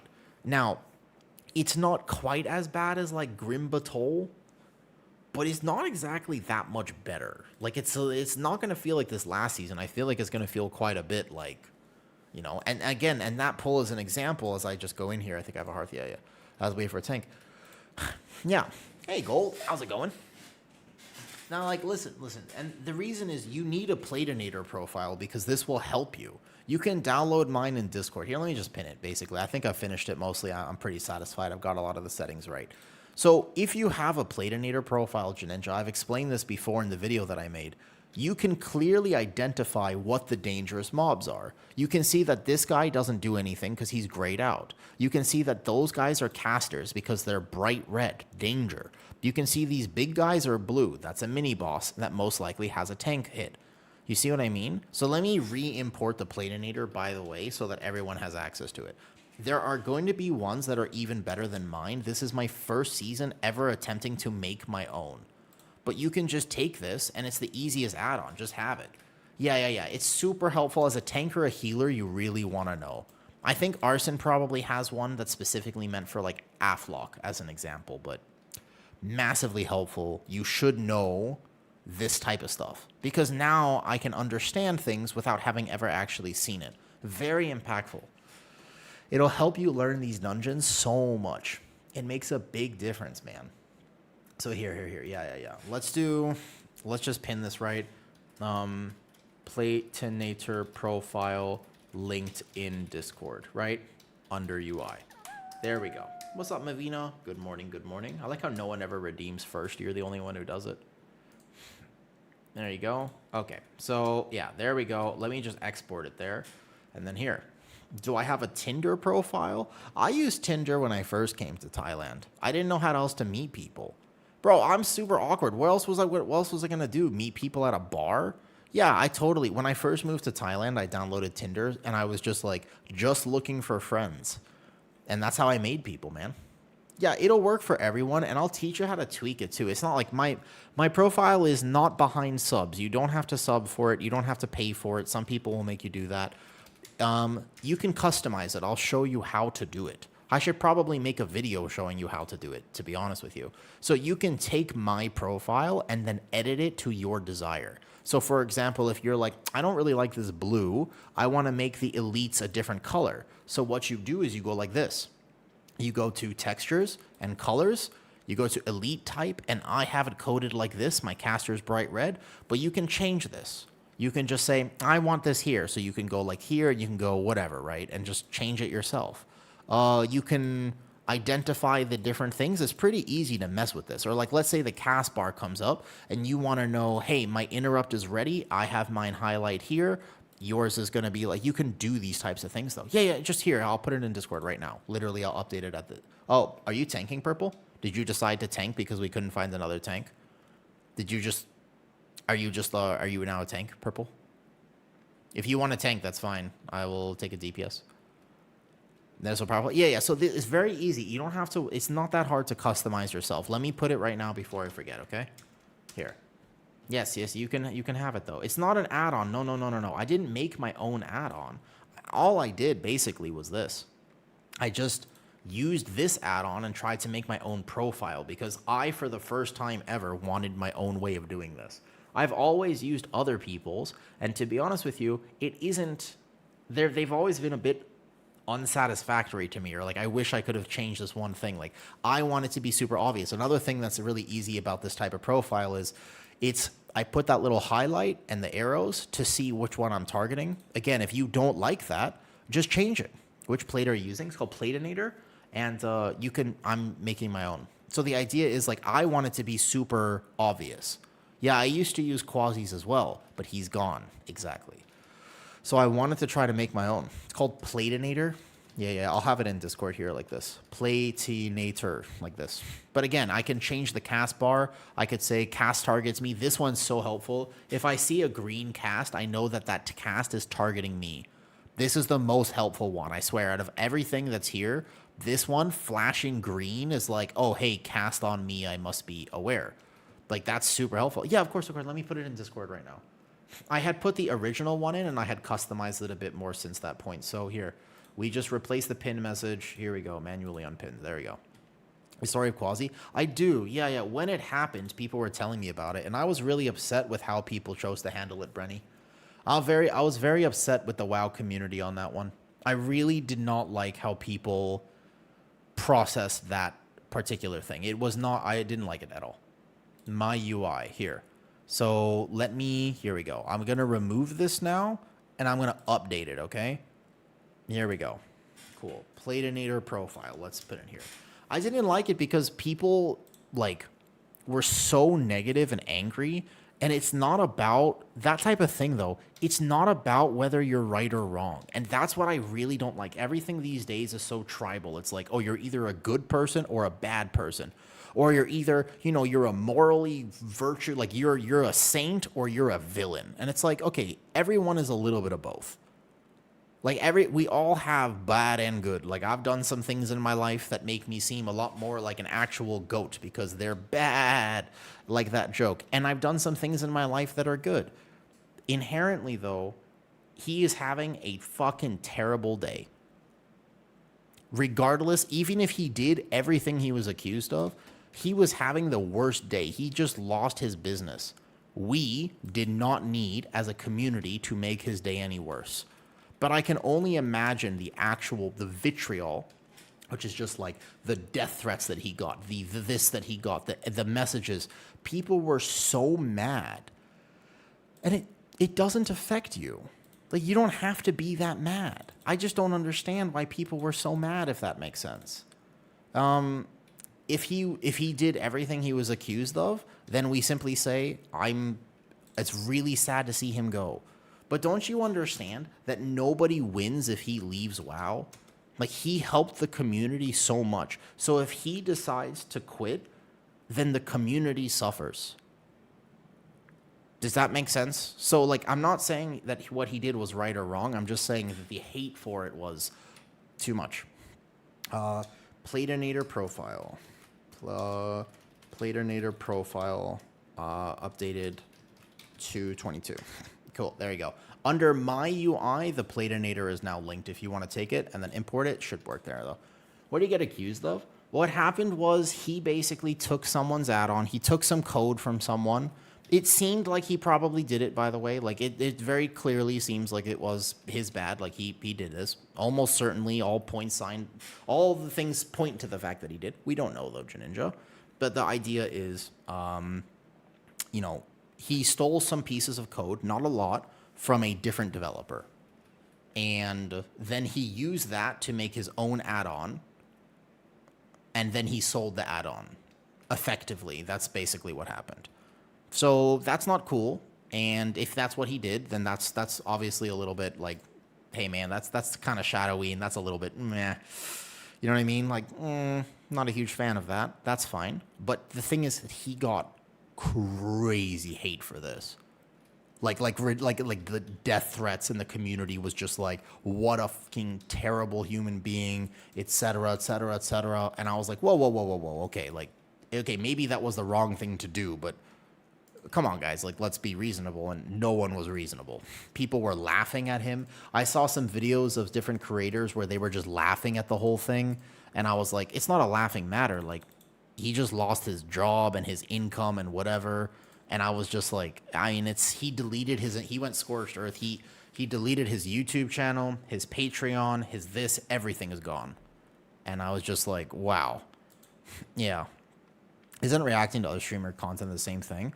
When I made a video about it, I thought about not doing it for exactly that reason, Kina. And ultimately, I had decided, what did we say we're doing? Terrace, right? Yeah. And ultimately, I decided that I wanted to make a video not saying, right, not saying whether it's correct or not, because I don't know enough about code. But what I do know is that we as human beings are way too quick to hate nowadays. And it isolates us, and it makes the world worse. Haven't you noticed?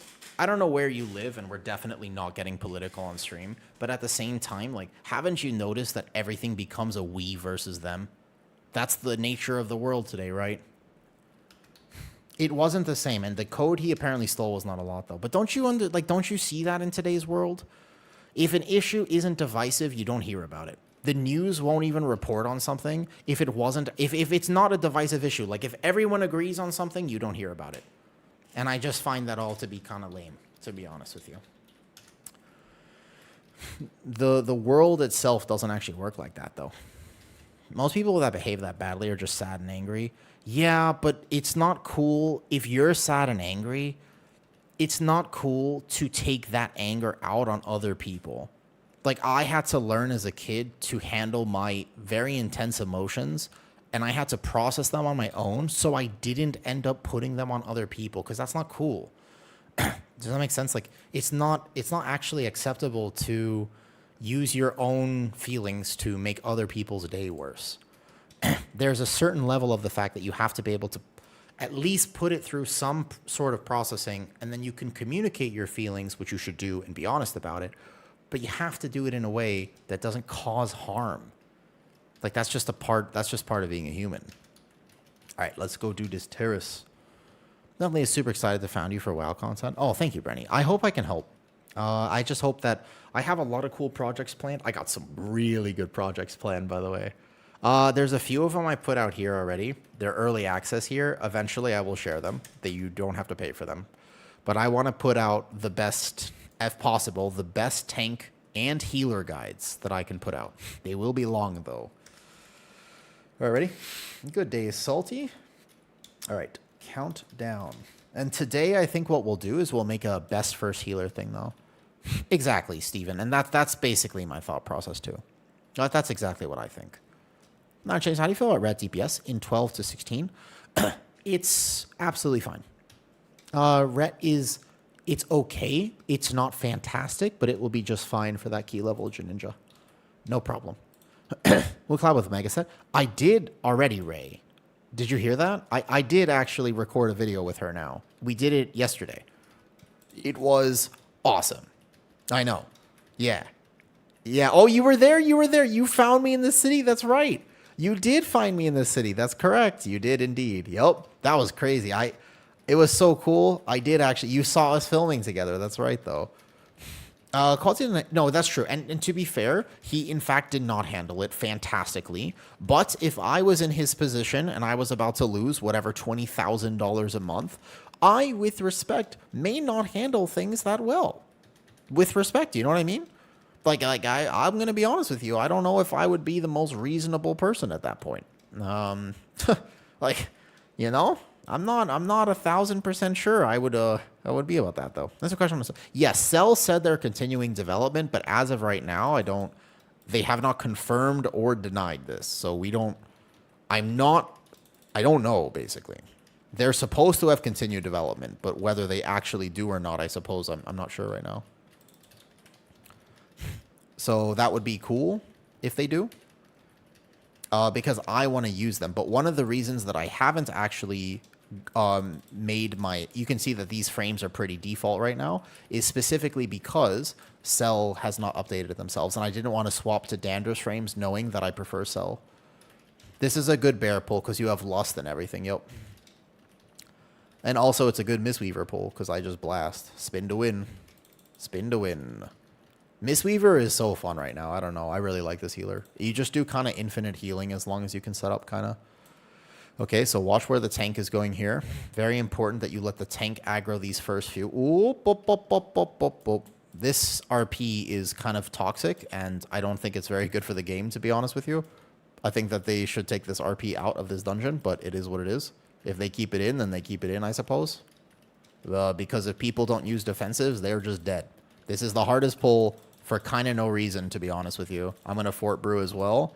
I can do ridiculous HPS on this, and it still might not even be enough.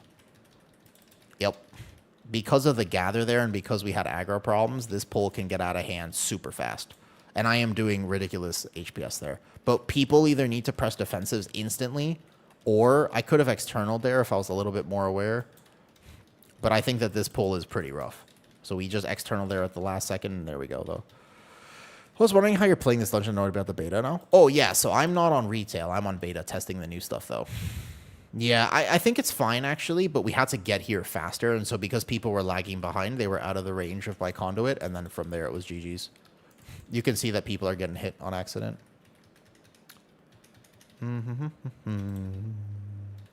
That's okay. I could have healed that slightly better. If I was a bit quicker on my revival, it would have been all right. I played in Dragonflight. Mistweaver is so complex. So, right now, this is the most friendly Mistweaver has ever been, Brenny. At the moment, this is the most friendly here, though. Asia and Australia share service with the U.S. Not Asia. No. Hi, Varadin. Good morning, good morning. No. The only thing that shares servers with the U.S. is just OCE, and NA are grouped together. Asia has its own thing, though. Gameplay aside, do I have a favorite class, fantasy, or lore? Just like based on class fantasy, Druid. I like the idea of shapeshifting and being able to perform all roles in World of Warcraft. There's something special about that in particular. So the idea of me being like able to be a melee DPS, a ranged DPS, a healer, and a tank, that's probably my favorite thing. Yeah. What does this gray target bars mean? Gray target bar means that the mob has no actual special ability and it's just fodder, so you can ignore it. The plater profile basically means that gray is unimportant. You don't have to think about the gray bar. So if a mob is gray, he basically does nothing. He's just there to be pad. So you only have to worry about the ones with colors. Yeah. And tell people to try them first. I think that in terms of what you should play first in World of Warcraft, you really have to make decisions based on your personality. And this is something that not a lot of people know, but personality actually matters a ton for World of War. Oh shit, I forgot about that. My bad. Could you see that circle? I completely forgot there was a circle there. Probably because was I spinning to win? Oh no, it's a Shaman Earthquake. LOL. That is funny. The Shaman Earthquake actually is the reason I could not see that. Yup. Ha. Can you go through the colors on the plate? I'm writing it down so I could build. Oh, you'll find it. You'll just trust me. If you have that plater profile, you'll identify it really extremely fast. I couldn't see the circle because of the shaman circle. Do you already shared your roots for midnight? No. I'll have a lot of roots. I haven't shared all of them yet because I've only made 3 out of 8 tanking dungeon guides, but I will make the rest of them over time. The problem is they take me a very long time to make. They do take me quite some time at this point. I mean, I like making them, but holy, because I have plans to do like a ton of really cool content, but I kind of want to spend like hours working on it. Like the plan is to spend actually hours and hours and hours. Not like do them in 5 minutes. Like they're gonna take me a while. So I probably take a day off stream at some point to finish working on them all. I think that'd be a lot of fun. I'm excited to put I've never made dungeon masterclass videos before, so this will be my first season to make them. I have a few out on Patreon right now. So by the way, I'll have routes that are not just with the route stuff though. That's good within real life. I'm kind of quiet in real life. Ray, I'm a pretty quiet person. Hey, Abuelita. Yeah. When I'm on stream, I'm in my own environment. I'm getting to talk about the thing that I love, right? Like, because I love World of Warcraft. But actually, in real life, you know what? I'm kind of like chill. I'm actually like a very quiet, not very rambunctious person. Like, if I'm in a group of people, I sort of just, like, kind of am like I'm a little quiet. Like, I'm a little very socially awkward and I say the wrong thing and etc. though. What's up, Charbs? I do have a beard now. What do you think, by the way? What do you like? Do you like it? I'm not sure I super feel about it. How I been? Pretty good, Charbs. Pretty good. Let's see. New house. I live with 2 cats now. They're adorable. I post the cats on social media and people seem to like it because recently a few of my Instagram reels have gone viral, which is kind of cool. Yep. So I'm like an infectious disease at this point because one of them has 4.4 million views. And I'm just like, what? 4.4 million views. That's crazy. Not used to that. The beard's all right, though. The mustache, trim it just down. Yeah. I definitely feel like the mustache is getting to that point where I'm going to have to figure out something.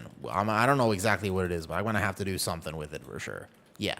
I'm not sold on exactly what that will be. Unsure at this point. So these mobs here, the reason is that they're just fodder. So if you see gray on the nameplate, you're not supposed to hit them. If we were ever close, we got to do a workout together. I'm gonna be honest with you, man. I'm gonna be real. I'm not a big workout together sort of guy because when I work out, I just listen to Japanese people screaming at me on repeat. Like, it depends on the workout. Like, sometimes on, like, fun workouts. Like, if I do burpees on stream or if I do some squats on stream or whatever. Like, those are just fun workouts, right? Yeah, but when I'm at the gym and I'm doing, like, something kind of hardcore, like, I don't think you understand. I'm seeing red. Like, that's my time to... That's my therapy. So, I will express my emotions very clearly and succinctly, let's say. Yep. So, I just need you to know, like, I don't really work out with people because it's weird for me to work out with people. Does that make sense? You know what I mean? Like, cause like at the gym, like I just listen to basically like Eren Yeager and Erwin. Like I basically just listen to Erwin's speech from Attack on Titan on repeat, literally nonstop. And I don't interrupt it at all. So I just blast that at max volume in my noise canceling headphones. And I just basically close my eyes and an hour later I wake up. You know what I mean? Like, that's kind of how I work out at the gym. I am surprisingly, I'm very rage-fueled for somebody who doesn't really believe in being rage-fueled. Yeah. No, well, I mean, I don't model anymore. I hate modeling. I don't work out for aesthetics. I work out for health and therapy. Mostly for the therapeutic aspect of it. Like, working out is a way for me to express my mental health. Do you know what I mean by that? Like, for example, like, if I have to... Let me just heal this up first. Yeah, so working out is a way for me to just... take all the emotions that I've been feeling and put them somewhere. Because I don't ever yell at people. I really don't. I really despise the idea that I should ever like raise my voice with my partner or in real life. I don't ever want to do that. I don't ever want to be the sort of guy who's going to slam my fist against the wall. I don't do that. But the way I process emotions, because I still feel angry sometimes. Like I still feel... frustrated. I'll be like, I can't believe that pug threw my key, and I'm really pissed, but I don't take that out on people. I take it out at the gym. That's a very productive place to put all that emotion. So if I go to the gym, I'm literally there to basically do therapy. Yeah, so it's just like that's the way I like to do it, It do be like that. What's the routine? I have zero routine right now because I'm not trying to do anything aesthetically. I just work out. Right now, I would say I have a day for serratus anterior and neck. And you're like, what? And it's like, because that's going to make my shoulder feel better. So I've been really focusing on physical therapy parts of things. That's my job. But it's like, I'll have a day where I do ankles. And you're like, what? And I'm like, yeah. Like, I'm just basically practicing ankle stability today. It's a little strange because I know most people are like very interested in looking a certain way, but I already have an amazing girlfriend who finds me to be, very sexy. And so I don't really need to look any which way. You know what I mean? But like for example, like I don't need to improve my aesthetic. Whatever aesthetic I could have ever wanted in my life, I've already had. Like, would it be cool to be like 10 kilos heavier with muscle? Yeah, but I'm not willing to do what I would need to do to get there. So I have this weird relationship. I know a lot of other people are like, but you got to get like bigger this or smaller this. So I'm like, nah, I mean, it's just, I did that for a long time and genuinely not interested at this point. It's super strange. I know I don't mean to answer your question in such a weird way, but at the moment, if I had to say anything, it would just be I train for fun. So I have zero split that I actually consistently do. I go to the gym and I say, today I feel like doing this, and then I do that. That's it. That's like the entirety of my workout routine at the moment. I've been doing that for a while. Like I might have a... What?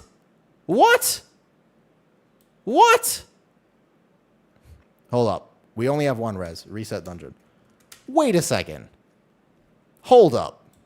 Wait, now hold up just a second here. Did I die? Was I in that? Wait a second. No, hold up. First of all, reset the dungeon. But second of all, what... Was I in that? Okay. All right. Now we need redemption. A little bit of a redemption run, apparently. My bad. I didn't think I was in that. That makes sense as I get older and I have kids now too. All it matters is to be functional and decently strong.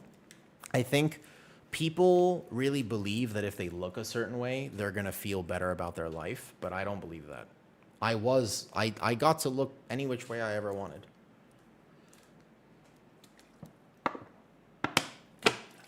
Oh, God, that is salty. What the fuck? God damn.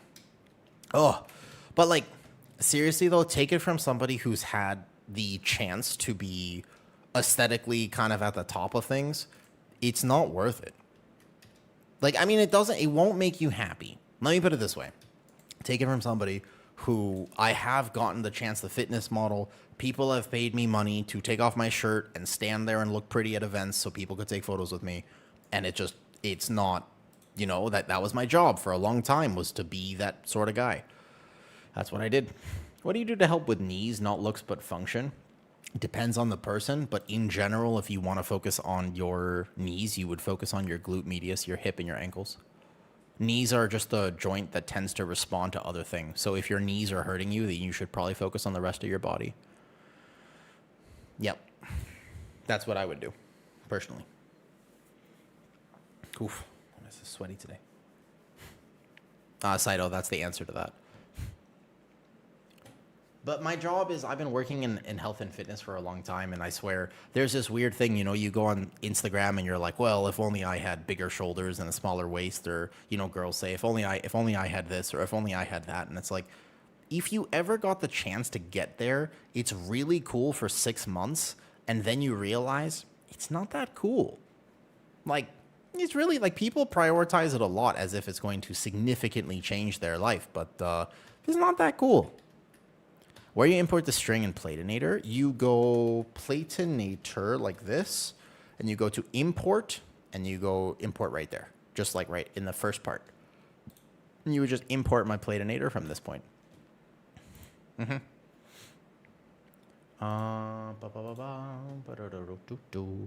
Talents is the Elisham using? He is using this. And that is what he's using right now, board code.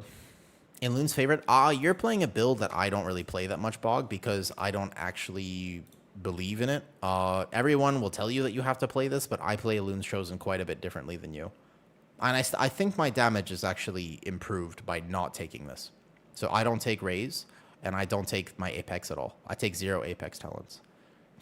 I take all 4 of these points out, and I find that I do more damage than a lot of other EC bears at the moment.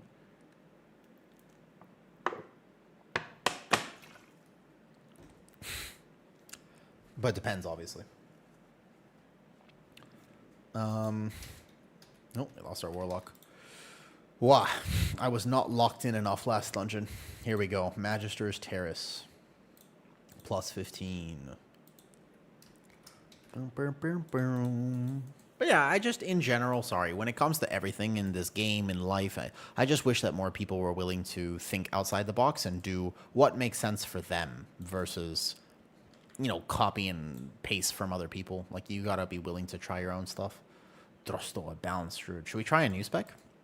Yeah. These are the season 1 dungeons. We're testing them all right now, Brenny. So that means we get to make routes for it. We get to learn all the mechanics. Like, I know what every mob in this dungeon does because at this point, we've been doing it for long enough. Where I've tanked it, I've healed it, I've DPS'd it, and so it really helps a ton, basically, to have that level of knowledge. The most important thing that a tank or healer can do is, a lot better than Claude, I'll give you that. Well, you're playing a weird build, man. You want to be immortal? You try my build, Purple. Then you will be immortal. My build is, like, significantly tankier than yours. You show dungeon list again? Of course. They're going to be like this. This is what my monk has done. Sorry, playing him late. But basically, we have... here. We have only 4 of these. So we have Windrunner Spire, Mysara Caverns, Magister's Terrace, Nexus Point Zenus. And then we have 4 returning dungeons. Algathar Academy, Pit of Sauron, Skyreach from Warlords of Draenor. That's the weakest dungeon in this whole pool, in my opinion, though. It gives you credit for everything. You can have 0 knowledge about anything, but people still believe you because you're cute. I mean, it's true. No, I'm not saying, by the way. So you can get aesthetic But the difference between a 9 and a 10 is very little, Kina. And also, in terms of fitness, I think that people really misunderstand. Like, I'm trying to think of an easy way to explain this. There's a commonly accepted way to be attractive to most people, but god damn it, in 2026, people have preferences. And you might not be somebody's preference, and that's okay. But I'm not going to lie to you. There are many people who have told me at different points in my life, they're like, if I was skinnier, would you find me attractive? And I was like, hell no, eat a steak. Like, I don't tend to like people who are too skinny. It's a personal preference. Like, that's, and I'm allowed to say that because that's my preference. Like, I don't know why we get so up in arms about this. I am allowed to say that. Here, you can just copy and paste my build if you want it from Discord. I play a few different talents, but it's just my own cook. No, or what? No, everyone. This is just in general. No, like, I don't. Like, I tend to prefer people who are my weight or heavier. Like, in general, like, I specifically tend to like people who are my weight or heavier. In general. So it's like, there have been so many people over my life who have been like, if only I was thinner, you'd like me. And I was like, what the fuck? What? I was like, what are you talking about? Like, where did you get that information? They're like, well, if I looked like that one on social media, I'm like, I don't like that. But no one ever asked me my opinion on what my preference is. People just assume that everyone agrees. And I don't necessarily think that's true. What's up, Battle? Any ideas about what's fun in the new expansion besides Rogue? Because it's your main? Everything has changed so much, you'd have to try it yourself. What's up, Lobster? Hey, Battle. Welcome in, welcome in. Range DPS tank. You have to try it yourself. Respect. I mean, you can put a name to it if you'd like, but the idea is you have to be careful about trying to. It's like if they design things to be for everyone, you might actually lose the people who might be really passionate about that thing. You kind of have to maybe specify a little bit, Always make Maul empowered. Your Vicious Brambles that's what that is. It just does 40% more damage. That's all it is. But so the way that you're playing, if you play this way, yeah. What I do is definitely take this out. You don't play Harness Rage with this. Yeah, don't take Harness Rage. Take that point out and put it into Waking Nightmare for damage. Are you trying to do damage or just be a survival build? Because you can take this point and put it there, and you can take one other point and put it right there.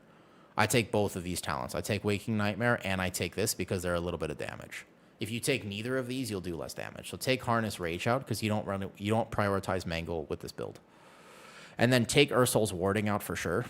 And you put that into survival. You put all three of these points here. Here, I'll just be better to copy and paste the build. There's a lot wrong here.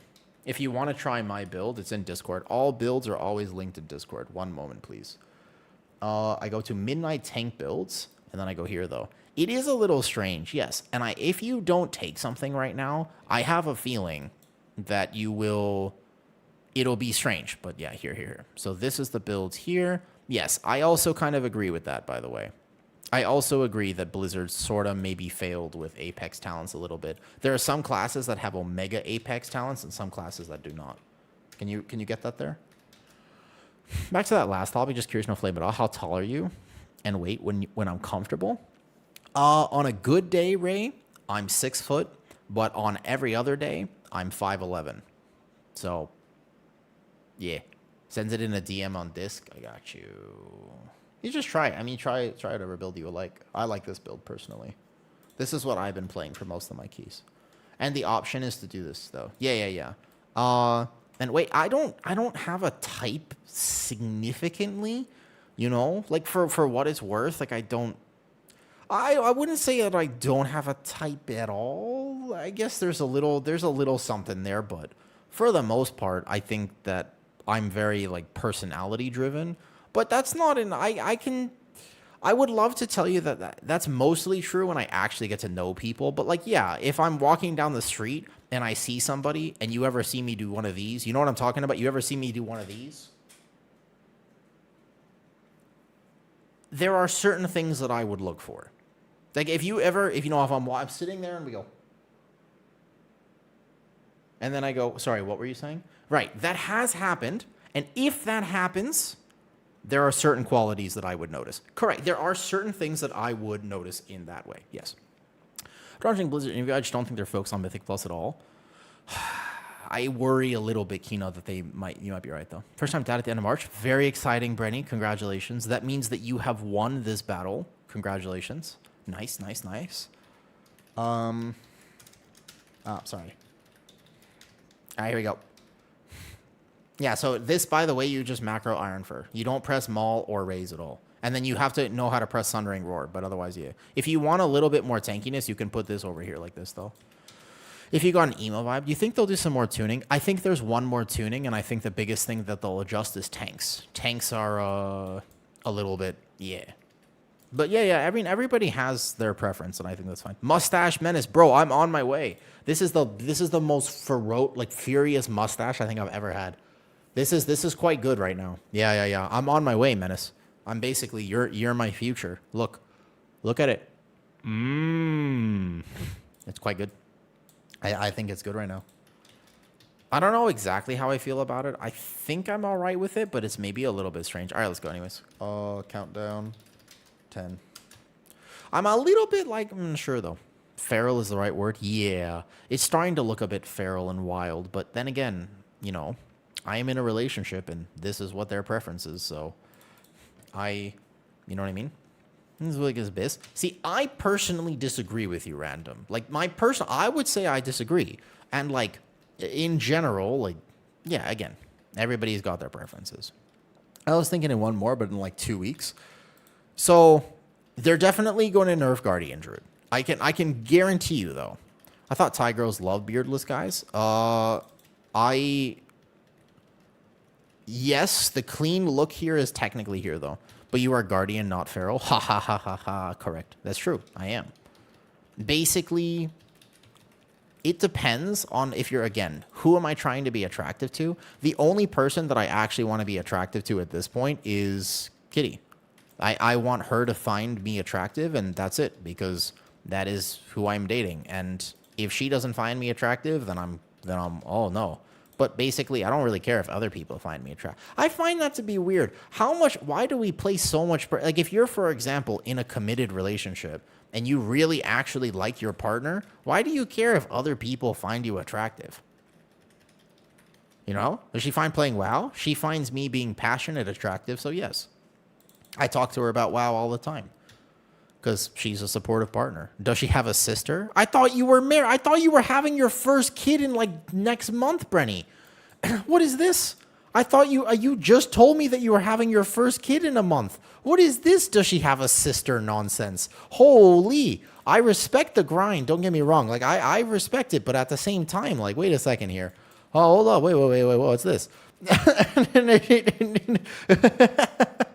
The top 10 anime betrayal. For real, though. What the hell?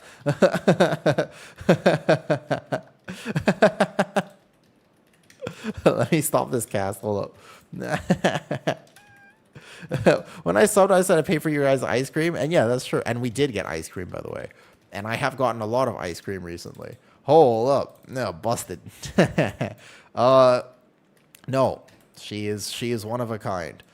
I can certifiably tell you that I have never met anyone else like her. I can very much tell you that. That is 100%. There's no doubt in my mind about this. Yep. Don't worry, Brenny. I'll let your wife know. I'll let your wife know. Hold up. Ramp hard here? No problem. I'm a Mistweaver. What do you mean ramp hard here? Bro, I'm a Mistweaver. How many buttons do you think I needed to press here? Out of curiosity, how many buttons do you think I needed to press, Ray? What are you talking about? I'm a Mistweaver. Ramp hard.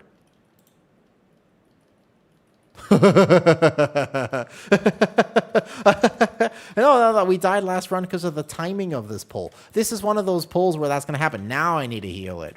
If there's AoE, you just spin to win. What are you talking about? That was focus this time. I only died last time because I messed up. No, you just spin to win, man. 200k HPS from pressing one button. I love it. Please don't nerf it, actually. It's very fun. It is genuinely very fun. Please don't nerf this. I don't know, because I need to see the collab. Interesting point. Wait, where'd my tank go? Oh, my tank. Whoa, my tank. Whoa. Whoa, where are we? I didn't realize I was ahead.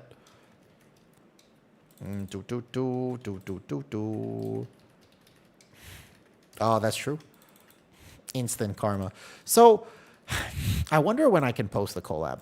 I was thinking maybe like tomorrow night or tonight. Spin to Win. Yeah, Spin to Win Monk is super back. I just did a video with Megaset, and we talked about. It was like it's a little bit of a longer beginner guide because it's a healer, and we had a lot to say. But we did a beginner Mistweaver guide. So if you've ever been wanting to try Mistweaver and you've been curious about this healer, the guide should really help you. It'll basically teach you everything that you need to get started on Mistweaver. If you've ever been like, I want to try this, but I've been scared to try it. No, this is actually the best time to get into Mistweaver. It used to have so much complexity to it, but right now I think it's in an incredibly, very, very solid spot. I'm very, very pleased with how Mistweaver is at the moment. It feels good. It feels real good, honestly. It feels very good. Even this pull here. No, I haven't posted. I just filmed it yesterday, so I haven't really had a time to post it yet. No. I haven't. Dude, did I do the same thing? Do you know why this is happening? It's because I can't see the damn circle under the earthquake. That's so weird. Could you guys see a red circle there? I should just know that it's happening, but I can't see any visual indicator under earthquake. They actually should change that. The earthquake. That same thing happened last time. No. It's just because with the earthquake on that first one, it was very hard with Spin to Win and all the effects that are on right now. That's actually what that was. That's why I keep dying there, because I'm just messing this up, though. Yes, there is, Marie. Yes, there is. I had talked to him about it already, and he said yes. So, yep, I will do one with Melee. I just need to get him on the phone at some point whenever he has a chance. It's hard to schedule things because I live in Thailand, but I think that would be super cool, huh? He is obviously a Giga Ret Paladin, and that would be amazing. Alt right click. It's alt right click. There you go. That's Tiger's Lust. Perfect. Nice. Boom. Bam. Boom. Nice. Yup. Very exciting, by the way, that there is a collab planned with the Melee. I have played with him before, and he is just a Giga guy. I'm so privileged right now, Marie, that I even get the chance to talk to these absolute legends in the WoW community. For a long time, I was just some random WoW player, you know? Like, it's crazy to me that I even have the opportunity to do all this, you know? From which countries are your... Ooh, great question, Brenny. I do happen to know, and the reason that I know, actually, very few people watch in Thailand. The reason I know is because I can announce this. I just don't have the link yet. But I got my next sponsorship. I have a new sponsor. It should be tomorrow that I can actually put it on stream and announce it. It'll be my second sponsor, and they asked me to for a breakdown of my analytics because it will only be available for U.S. people. Brenny, are you in the U.S. at all? So I think it's U.S. and a few Nordic countries. I'll have to clarify. But yes, I got my new sponsor, and they had to ask me for my... I don't know if it'll be in Belgium or not, but I think it's pretty cool. I might even be able to do like a giveaway for it, etc. I need to clarify some details, but yeah, very interesting, very cool. Sponsors are like a huge stepping stone as a streamer, and it'd be super cool to have the opportunity to actually do all that. You know what I mean? I got him. Ooh, last second there, I got him. They're like, trust me, you need to figure out a way to get them if you kind of want to keep streaming. Like, I don't ever like asking people for money. Like, it's such a weird thing for me that if I was to do this for work, and keep in mind, this is not my main job, this is my passion project. It's just kind of a dream of mine to be able to do it. It's such a weird model for me that like, oh, I have to depend on people giving me money. It's like, what a weird thing to ask for. I feel very uncomfortable when somebody tries to lend me even $5. If we went out for coffee and you were like, no, I got you. Thanks for what you do for the community. I got you today on the coffee. I would freak the fuck out. I really would. I'm so bad at taking gifts from people. I would be like, no, let me buy you coffee. Like, I don't know why I can't process it, But I'm learning. It's apparently a skill that I need to work on, but I'm getting better at the skill, okay? So, yeah. It's a learning thing for me. But it is a weird thing, you know what I mean? I don't hate money, but I have this weird thing in my head where I don't like being a burden on people. Like, I cannot stand I don't mind asking for help. I'm good at asking for help. But I really hate the idea of me being a burden on other people. Wait, Zeta just subscribed. Okay, thank you for the sub. I do appreciate the sub. The subs do help. I appreciate it. But definitely don't ever feel pressure to sub. That's kind of what I'm saying. Like, there are some people who clearly they need people to sub. I don't ever want to be in that position. So thank you very much for subbing, and I am glad that you like the content. Just come say hi. If you ever want to support me on stream, just literally come say hi and hang out for a bit. I do have a Patreon, and there, I don't feel bad about that because I'm going to put some badass content on Patreon. So if I want to put some stuff behind a paywall there, I don't feel bad about that at all.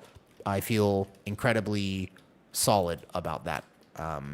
But in general, yeah, it's hard for me sometimes to accept that people might like me enough to consider basically like gifting me a sub or bits or whatever it ends up being. It's something that I'm learning, and I think stream can help me get better at, to be honest. If I'm going to spend all my time doing something, it might as well be productive. And so for me, I can use stream as a way to improve my life and like learn how to do things that I'm a little bit uncomfortable with, if that makes sense. Yo, what's up? You do a guide with Druid Tank? I haven't done one yet, but I will. Hold up. Don't panic. Don't panic. I panicked for a second. This is a hard hallway, and spin to win actually technically doesn't cover all this damage here. So I have to be a little bit more aware than that. I think I should dispel the next one immediately. And then I can, after this, Ring of Peace. So I dispel this one. I got this last second here.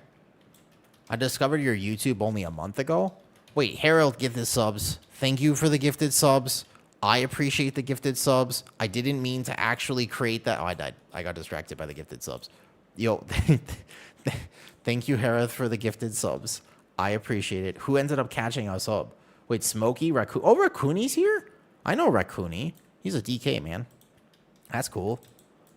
In your player profile, how do I turn off nameplates for every NPC? Oh, I don't actually know the answer to that question.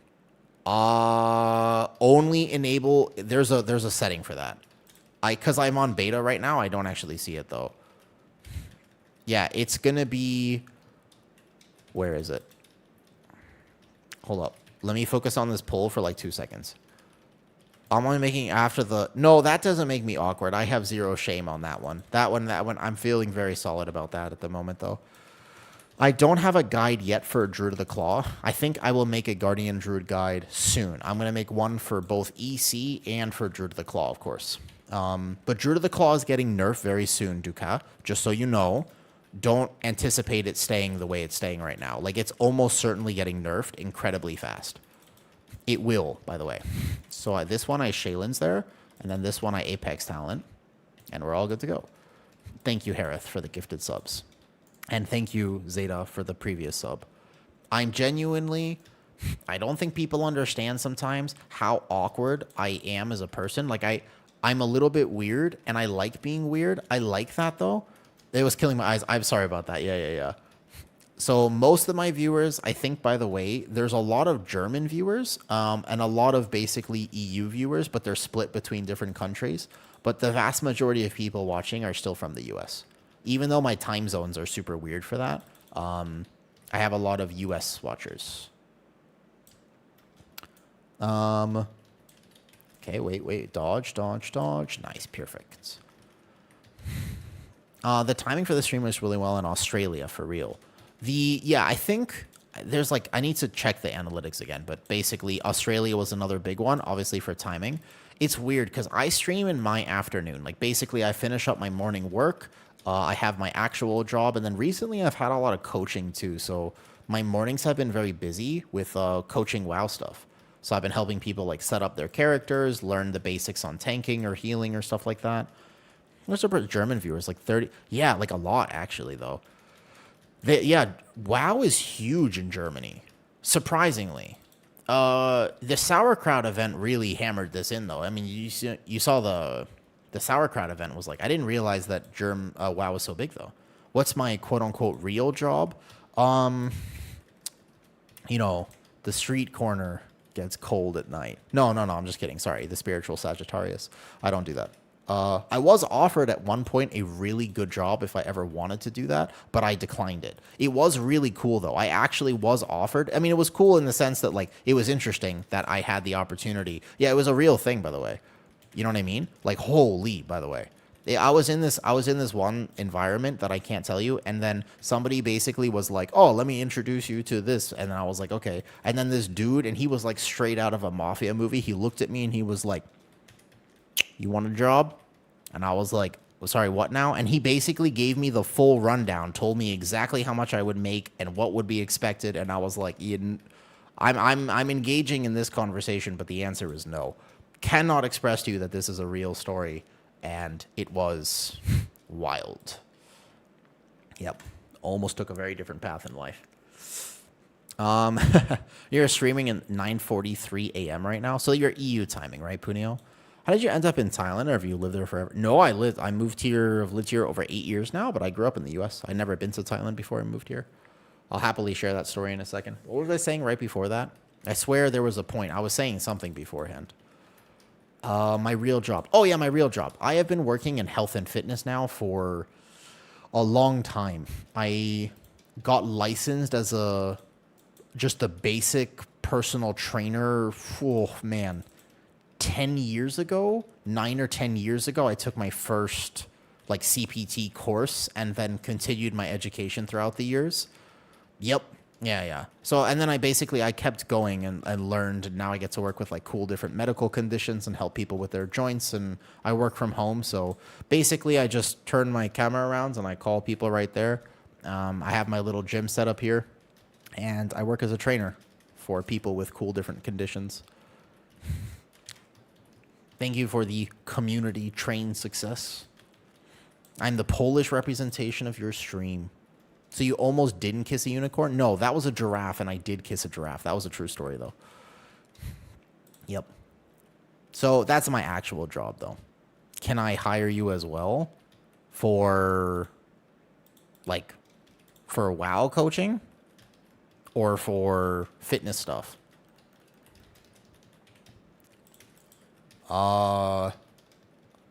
I have like 2 time slots open. Message me on Discord if you're interested. For fitness stuff, message me on Discord and I'll tell you how all that works. Can you explain the Mistweaver Apex talents? It feels like it's bugged. The Mistweaver Apex talents are... Yeah, so apparently they do just occasionally bug out in certain dungeons. I'll stop. Like, they really do just casually bug out sometimes. But when I hit my Thunder Focus T, my next enveloping miscast is going to force proc my Apex talent. Otherwise, while I'm in here, I just straight up, I will get procs of it sometimes. So when my enveloping mist lights up on my bar, I have no cooldown manager. I'm not tracking it like this. But when my enveloping mist lights up, I know that I have an Apex talent proc, and the next one is going to basically trigger the Spirit Font. So that's really all. At a basic level, you don't need to think about it too much. It is just kind of passive. It just turns my TFT enveloping mist into an actual nuke of a heal. So I can feel confident that that will heal properly, if that makes sense. Yeah. So let's kick that one there. Does that make sense? What if I have a job for you, including a giraffe? They don't like me anymore because I've called them a bad kisser, and ever since then, I think I've been sort of blacklisted by the giraffe community, as far as I know. Spirit Fawn is back. It's the new Apex talent. You have a chance to activate it here. But seriously, Brenny, message me. For me, the general type of client that I work with is I have to like you. To be honest with you, like I'm at a very fortunate part of my career where I don't have to take everyone. And there are some people that are they're not the people that I should work with. But if you are looking to just improve your health, and you said you have a kid coming next month, right? that's the perfect, like you want to be able to play with your child. It's just in general, it's something I'm really passionate about because working in health and fitness for a long time, looking good is awesome. But you know what's way more important than that? When your kids are growing up, are you going to be able to hold them? Are you going to be able to get up and off the ground with them? When your little one says like, "Hey, Dada, can you pick me up?" and they're 4 years old or 5 years old, are you going to be able to do that? Those things matter. Like that's when you start to realize that fitness is not really optional. Like just being able to literally go through your life and be able to play with your kids and enjoy your time here in this world. Like, you know what I mean? Like that's so important, man. And that's meaningful. Like those things matter, and it's not that complicated and it's not that hard. But you don't have to work that hard, man. Like that's the thing that people really misunderstand about fitness, and it's the greatest lie that has been committed in the health and fitness space is like it's so complicated to get fit. It's really not. Like give me 20 to 30 minutes with you 2 to 3 times a week, at a minimum twice a week for this amount of time, but at a better like 3 times a week. But we're not talking hours of your time 5 days a week. You don't have to go to the gym 6 days a week. If you do, you might have a great time with it, but you don't have to do that. Like, you know what I mean? Like, I think that people misunderstand this all the time, and they're like, wow, it's like, it's so hard. Like, I don't have time. I don't have this. It's like, from your living room, commit to 30 minutes a few times a week, and within a very reasonable amount of time, you're going to feel so much better. You don't need a lot of equipment. You can buy a few pairs of bands on Amazon, learn how to do the stuff, 1 pair of dumbbells, and it's like, you can make such a difference. And you're like, I've had this shoulder pain for like 5 years. I've seen PTs and stuff, and it's like, I might be able to fix that in a week. I don't know. Like, it depends. Obviously, I can't make blanket statements because I don't know, but depending on your circumstances, it's very possible that I could fix that in like 2 weeks of your life. Like, give me like 3 to 4 sessions with you, and it's like, great. How much better does that feel? Like, way better? Excellent. Easy. And it's like, it's normally not that complicated, although I have had some clients. I got news about a client this morning that was really sad, actually. I had a few years ago, I was hired to help this older gentleman go through cancer and chemotherapy. I was hired to help him maintain as much muscle mass as possible as he was trying to basically fight cancer. And he had a specific type of cancer. He was older than 60, and I trained him for almost a year. It was quite some time. That was when I was training. He was my last in-person client. Then I shifted everything online after that. And I found out some bad news about him this morning. I was really sad. But like, so yeah, I've gotten the chance now. Like, my real job is very meaningful to me. I like streaming, and it would be such a dream. Like, how cool would it be if streaming ended up being like a huge part of my income? But my quote unquote real job is how I pay rents, and therefore I can make decisions on stream that are just fun for me. Like, for example, the sponsor that reached out to me recently, I didn't have to say yes. If I didn't believe in the product, because I looked into them. It's Factor Foods. It's like a meal delivery service, and I'm really big into health and fitness. So I was like gonna make sure that they had healthy meals. So if I'm gonna, sponsor any sort of meal thing like that, it's like, oh, hey, like, let me just look into your company a bit. And I did. And actually, most people were like, it's a little expensive, so it's not for everyone, but it's great. Like, the meals taste pretty good. They are like relatively healthy, if not very healthy. And I'm like, okay, they don't offer milkshakes. It's certainly not meant for that. But I got a lot of great feedback of like, hey, I send, this to my dad every week because he needs to eat a little healthier. It's like, oh, okay, like that means a lot to me. Or I got other people who were saying my grandparents, like, basically, I have money and my grandparents were eating really poorly and they could no longer cook food for themselves. So I basically just ordered them this, and I was like, now they can eat. I know at least they're getting healthy meals that are easy for them. And I said, oh, okay, like that's a great story. And there have been many stories I've heard that actually I'm like, okay, I like this product well enough. It may not be for everyone because it is a tiny bit pricey, but tomorrow I'll have a discount code if anybody does want to try it. even though they offer me money, obviously, to sponsor them, it's like I can say no. And I'm not in a position where I have to say yes to every opportunity, which is really cool and something I'm proud of, that I've gotten to that place in my life where I get to focus on helping people first. Obviously make enough money to live, but I think I'm quite fortunate to be in that situation. Not everybody is. Life is hard. Money is stressful. Things are expensive nowadays, you know?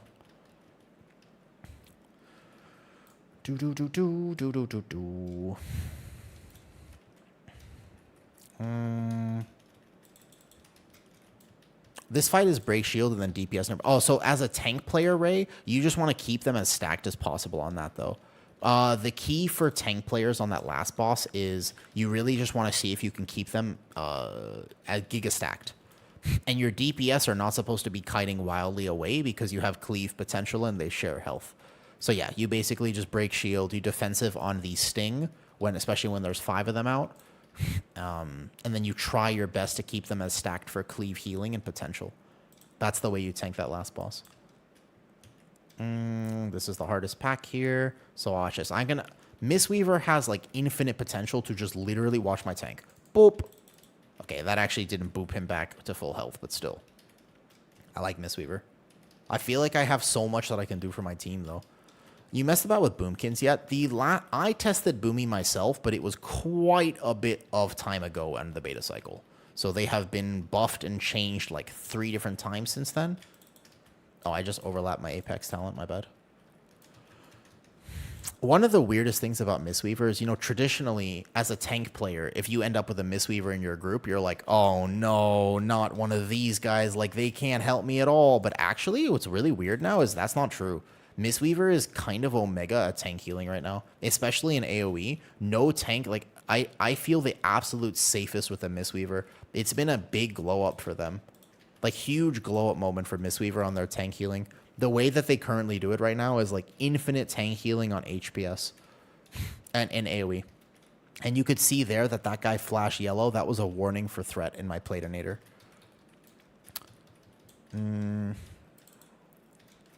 Yeah, in a lot of weird ways, I feel like this is one of the most favorite dungeon on beta. Not this one.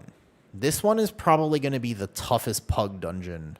One of them, at least. I think that all 4 of the new dungeons are a little bit rough. Maybe Windrunner's Spire is a pretty good dungeon. I think Windrunner is kind of omega. I think that dungeon is really, really good. Oh, okay. My bad. I thought he was going to go out early. I messed up the timing. I have only myself to blame. I lost the lust. Is he going to grab the soak? Okay. I'm a Mistweaver, so if he can actually as a tank, that would be cool if he could grab the soak. And then he's there. Perfect. Then I dispel. That's what I thought would happen, though. I know it's a staff, but I keep thinking it's a parasol toy. I know, right? Holy. Oh, my God. We both got that on the right timing. Nice job. Nice awareness. Good awareness, man. Good awareness here. Well done. That was pretty scary, huh? Yes, it is a staff. The staff looks like a plunger. It ain't the best transmog I ever seen in my life. This boss, by the way, one of the most toxic designs I have ever seen for a boss fight. Now, it's actually not that bad because they've nerfed it. But, pugs, this is like the worst way you could possibly design a pug boss. Okay, so this boss works like this. There are 4 quadrants, okay? Here's how this boss works. The room is split into 4 quadrants. Every one of the quadrants has a soak. If one person misses their soak, so like here, for example, there's going to be that little soak. If the mage is not standing in their soak, my entire group will take a 40-second dot. And that's every personal responsibility because I can't cross this line. You see that? So I have to dispel the tank. It's going to bounce to here next. So we have to be in this. One of us does. And if we miss that soak, it's GG's, basically. Now, in lower keys, you probably won't wipe immediately because what happens is they've changed it so that it's a 40-second dot that just consistently does damage. But there's already enough to heal on this encounter. So if they add a 40-second dot to it, congratulations, we're in trouble. And so you'll probably bleed out if you do miss a soak. The problem with that is that it falls to the healer then. It's a healer mechanic, but it's not actually a healer mechanic. Because if my team misses their soak, then I get punished as a healer, and that is problematic. Like, I don't think that's good dungeon design, if that makes sense, though. You know what I mean? Like, I don't think that's good. I think that's actually pretty unfortunate. The healer should not be responsible for DPS messing up mechanics. And this is exactly the type of fight that is toxic for that exact reason. Nice job, by the way. GG's. Pretty clean. Few deaths. I spent an hour. Thanks for the info. You're welcome. I spent an hour waiting for a tameable skunk to spawn in-game yesterday, so I could call it Stink. And now it matches with your flamingo called Pink. Well played. Was it worth it, Roarplop? Was it worth it? Oh, yeah. By the way, look at your damage, too. Purple, look at your damage. You see? Did you notice that? You did more damage with this build compared to the Raze one, and you're way tankier. Yeah.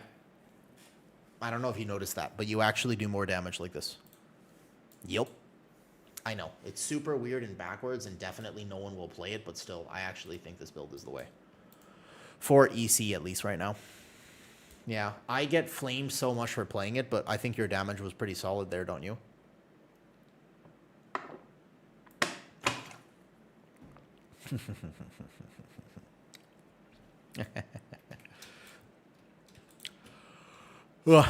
Yep. Yep. May have taken a cloak drop from a bunch of people since the skunk drop was one, though. I think the best battle pets for me, I don't think I have them on beta.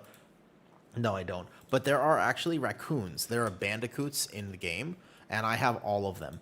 On retail, I have 3 of these, 3 of these, and 3 of these. I have all of the different raccoons that are available in game because I really like raccoons. Raccoons are amazing creatures. I really like them.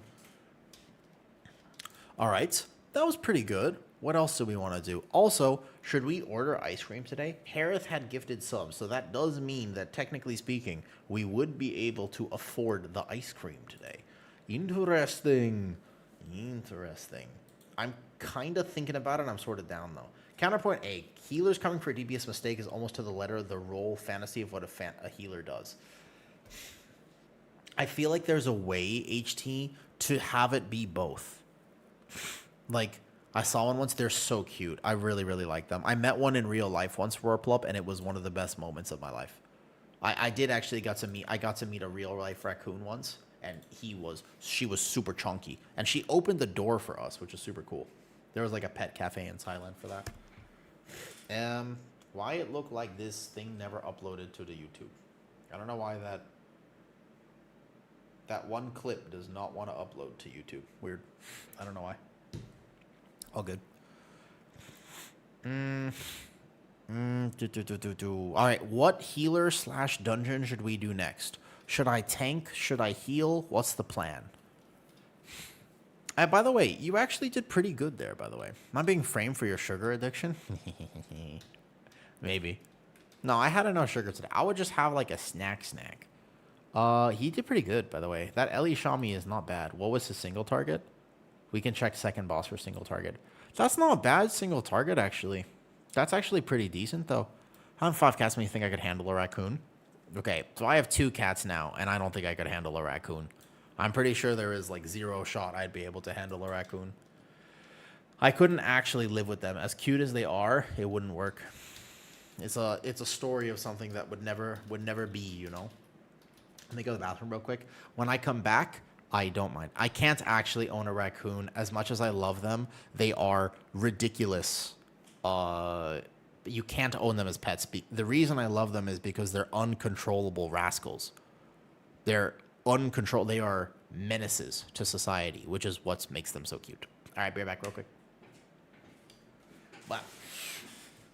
What?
I realize when I get back, I might actually go get like a snack right now. Why don't we do the tier list that I wanted to do? I wanted to make a.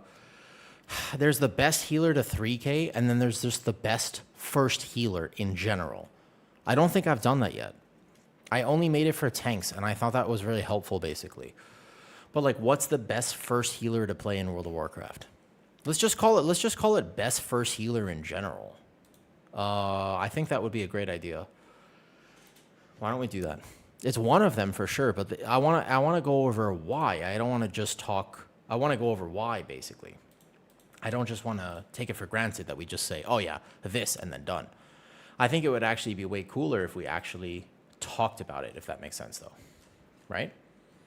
And give people a little explanation. That's what I think would be cool. Why don't we do that then? Here, let me change the stream title, right? Best first healer. They are a pest here. They are a pest, and that's, to be fair, I love raccoons, but one of the reasons I like them so much is because they're rascals. They are like chaos incarnate, actually, is one of the reasons I like them, to be fair. Did it feel good to heal? Yeah, you were fine. But also, I'm a Mistweaver, so you were chilling there. It felt better than your Brewmaster, I will say. Best first healer to play in WoW, right? Best first healer to play in Midnight. All right, that's what we're doing right now. When I come back, let's give this the proper attention it deserves, because we can talk about the state of healing.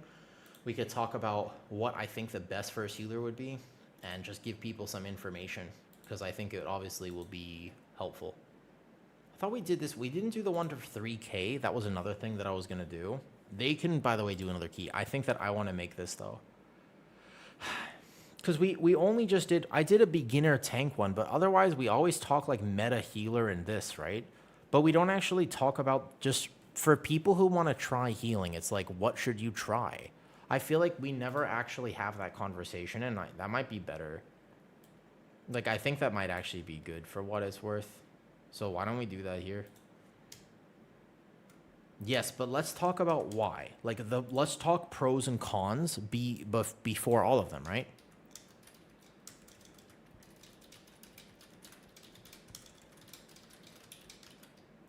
Here. But let's do that, though. Let me set it up real quick. And then I do need to get a snack then before I actually launch myself into a tier list idea. Let me grab a snack, set it up, though, and here we go, though. Best healer trunks from Raid. How do I pronounce your name? What? Wait, what is this? Lil. Ah, great question. Let me answer your question. The best trinkets right now for everyone drop from Raid, and it's this Gaze of the Almseer. This trinket, unfortunately, is strength, agility, and mastery, effectively. Sorry, and strength, right? So it's all the stats. It's just primary stat. Everyone wants it. It's tuned very well right now. So right now, every tank will want it, every healer will want it, and every DPS will want it, unfortunately. Right? Yes. This trinket is from Raid. However, there are some good key trinkets, and I think that hopefully it won't be like crazy mandatory, because I don't really like that. I'm not a huge fan of when it's like, dude, I have to get this healer trinket, otherwise I'm inting my own play, right? I don't like it when raids basically require me to do that.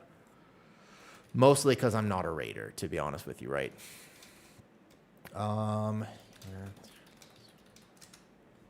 Here. Which one is better here? Is it this one? Let's see. We're just going to pull up. Yeah, okay. This, oh my God, it saved from last time. Oh, this is one of my favorite things ever that I've ever made. I forgot about this. Wait a second. Wait, guys, look. The last time I went to do a healer tier list, I forgot that I made this. I am so proud of this graphic. Are you ready? This was a profile photo of the healer tier list. Oh, wait a second. I got to fix my window capture. 1 second. You're welcome. Hold on. Let me show you the healer tier list profile photo. This is amazing, by the way. This is unbelievably good. Where is this window capture here? Hold up. Can you... Let me enable it. Hopefully it's not going to show anything weird. There you go. Yeah, it's here, like this. Perfect. Let me move my camera now, and then we'll really get into this here. This has got to be one of the best things I ever made. Here. We keep this off today. There we go. This is the actual graphic for meta healer tier list. This is the best one that I could possibly make. There is nothing better than this to rank the healers. This is amazing. Until they get rid of group buffs, it will always be like this. How unfortunate. Gotta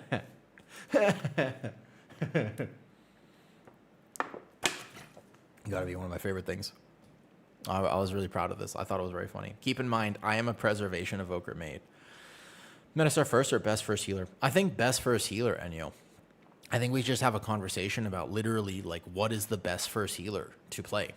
Just straight up. I think that that's a better way to do it at the moment. Hold up. Yeah, why don't we do that? Yo, hold on, wait a second. Can you guys see a pinned message on stream right now?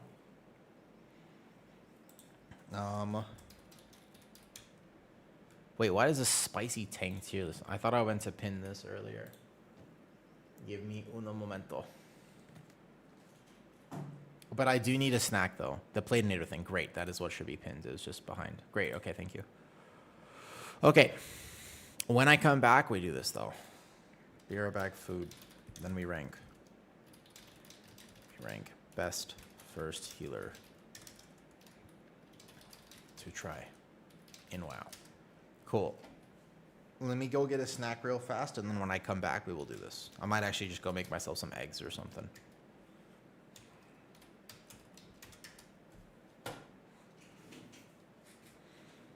I should reset this, though. I do think that graphic is pretty funny, though. Okay, you know what? I'm going to leave it. I'm going to leave it up for now. Because, yeah. When I come back, actually, wait a second. Before I leave. No, hold up. There's one more thing we need to vote on. What should the second tab be? There's always a second tab whenever I do tier list. What should the second tab look like? What do you think? I need votes. We need to poll it right now. What do you think? It could be anything, but there has to be something. I think the last one was... What was the last one? I think it was Healer Mommy ASMR. That's what we had on the last one. So I think the one before that was Draenei Near Me. The other one was Big Torin, close to my location. Like what we need like a good second tab to have open. Maybe not on the first one. Maybe we should let that go for this one. I don't know. I think it's kind of funny. Okay, let me poll it. All right. All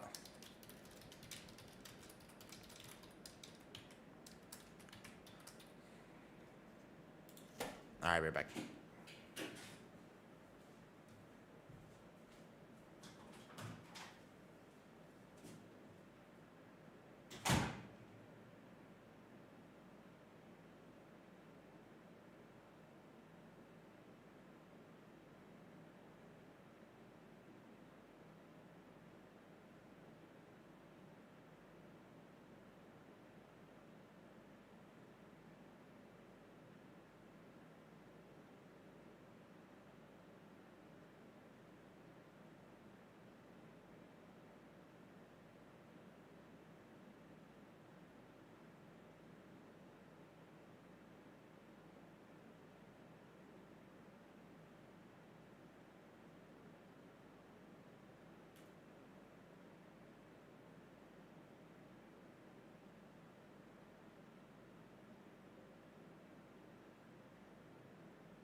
All right.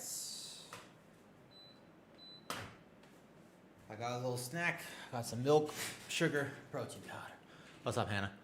I guess only Mythic Plus tiers. No. So that's just a funny graphic. I thought this graphic was very funny. I couldn't resist it. No second tab. All right, bet. What this is I want to make a tier list for the best first healer if you've never played healer before. That is the idea behind this list, where it's like, hey, if you have never tried healer, what would you want to try? First one you've ever done. What should it be? That's the list, if that makes sense.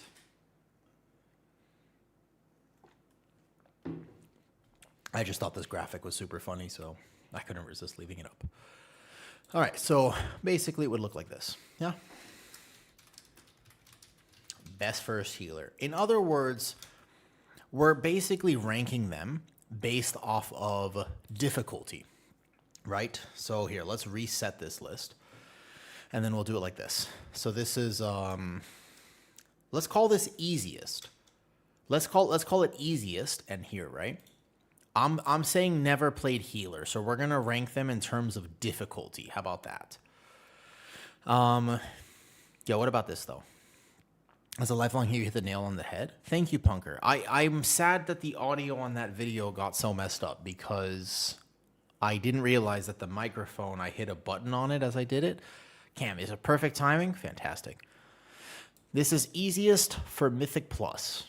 So it'd be basically easiest, middle, and hardest. I'm gonna call it like this. Let's go easiest, middle, and hardest. What about that? So it's the easiest first healer. So basically, every healer or every tank can work, but there are some tanks that you're gonna have a much easier time learning the role compared to others, and healing is the exact same.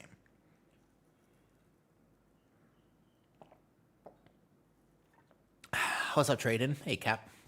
Good morning, or good afternoon, I suppose. Haha. So the idea is, in your opinion, what's the easiest healer and what's the hardest healer? Because that's a good way to recommend. Like, hey, if somebody is saying, I've DPS to 3k IO, I want to try healing in midnight, what should I play? What should I understand? That's kind of the idea behind it. Define easiest, most beginner friendly. Most beginner friendly. I'm like Afflux might enjoy. On healers, different change with the talents. It's a fair point to mention, although we're going to keep it as general as possible. We're going to keep it as general. I will clarify that all healers work, and there are certain personality or playstyle preferences, but I'll explain why. When the video starts, I'll give you my thoughts on why I would rank it and why you can definitely rank them. There are certain things you can absolutely rank. Mm-hmm. Perfect, Bombadil. Exactly. If you want to heal, that's exactly who this is for in that way. Shaman for sure. If Shaman are there, though, the question is why? So, we're not talking min-max. We're not talking... every single spec here will have expression for the highest ranked player versus the lowest. But let's call it...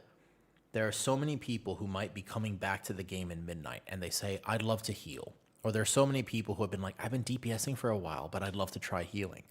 Or maybe tank mains want to try healing. What are they going to have the easiest time with, and what are they going to have the hardest time with? Right. Let me just enjoy my milk first. That's the idea behind it. I want to keep it straightforward. I want to keep it helpful, simple, right?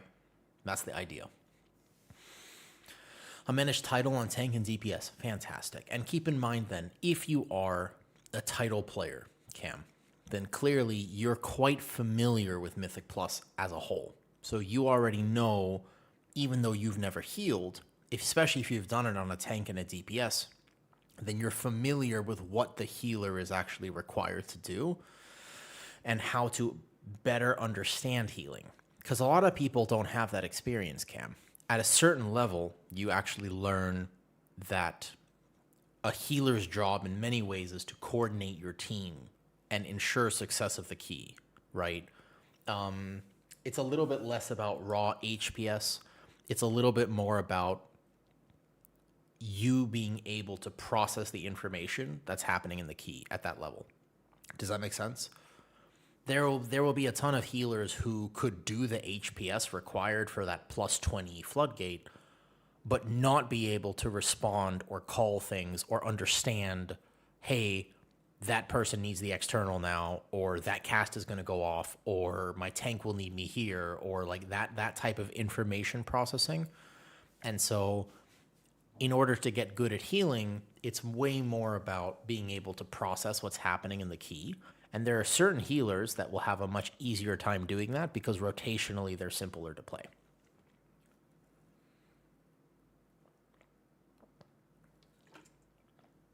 And we're not ranking on power level because tuning will change. This is not about power level currently in Midnight. This is just about if people want to start healing, watch this video. What am I drinking? I made this earlier. There's not a lot left. It's just milk, sugar, and a little bit of protein powder. Easiest gameplay. Yeah, think about what healer would give you the most availability to pay attention to the key and less on your rotation. And if you've played all 7 healers, you would know that there are certain answers to that question. It's the same as tanking. There are certain tanks that you have to manage several resources and you have to make split-second decisions, and there are other tanks which are a little bit more autopilot, right? Yeah, but I don't just want to answer, because we could just answer it and we could just say like, oh, Shaman's here, this one's here, but I want to give a why. There are certain things I genuinely feel like Shaman will struggle with, actually. As a new healer, I think Shaman is less good than it used to be honest with you. And the reason is because your individual heals hit like wet noodles right now, and you can't spam chain heal. There's no Farseer, ramp, ancestor-based gameplay. Like, you let your totems do the job, but at the same time, like, you could be sitting there casting as many healing waves as you'd like. If you don't properly understand it, you might have a problem. Yeah, without whispering waves, that playstyle becomes a little bit, yeah. And it's a slower cast healing wave. Although they brought tidal waves back, I think healing wave is still 1.8 seconds, and it's meant to be played a certain way right now. No, callback. Not every healer got hit evenly, and some healers got harder, one in particular. There's a single healer that with all the pruning and nerfs actually got harder. As annoying as that is, yeah, there's one healer in particular that just straight up got harder to play. And that frustrates me a bit.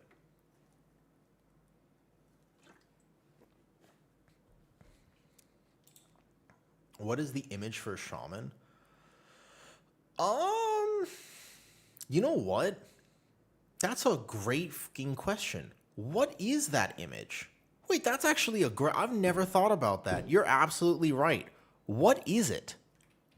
You're correct. What is this? That image for Shaman, I've zoomed in here. Can you guys see it? What, is it a hand? It's a hand, right? But why? Yeah, that's actually a very good question. I have zero clue. Everything else makes sense, but what is that? It's a hand, right? But why is it a hand for Shaman? That's actually a really good question. That is an extremely good question, because it doesn't make, you're right, it actually makes zero sense. What is that? No, look, I'm like zooming in very, very tight here. You can see how I'm making it as big as possible. You can't, it doesn't actually it doesn't look like anything. Yeah, look, that's actually a really good point. It's nature and flowing water. Why is Presevoker a flower? Because blossoms and stuff, like they're supposed to be the blossom thing. It's a root? I think it's actually a root. But Shaman, that's like a druid. Druid heals with leaves and roots. Shaman heals with water. It should be a splash of water, but why is it? We know it's the icon for that, but why? It's like a horde hand, right? Because Shaman was originally horde only. So it's like a troll or an orc hand, right? And an elemental claw.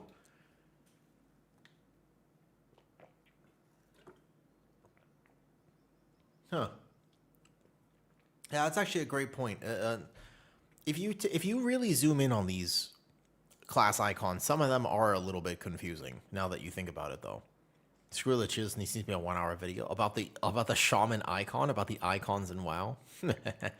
To be honest with you, I've made a lot of tier lists this season. I think that people look them up and I think it could help people. But at the same time, the best tier list that I have ever made was the one where Kitty sat here and ranked all specs in World of Warcraft over 15 minutes. That was the best tier list by far. I'm actually upset that that video got not as many views. Like I'm honestly upset that that video did not get the views that it deserved, because that was an unbelievably great video. This is genuinely crazy good content. It was so funny. All right, we've zoomed back out. Let me finish my milk and then we'll get started. I'll give you the criteria for the list and then we'll go for it. Huh. Good point, actually. It's a Dryad's hand, but it's a Shaman. Shaman wasn't always water focus. I guess it wasn't always water focus. That's true. Third best heal for me, Wrestler Druid, Wrestler Shaman, and Disco Priest. I think we'll see. There are different ways to rank things that will tell you how I'm doing it before I start.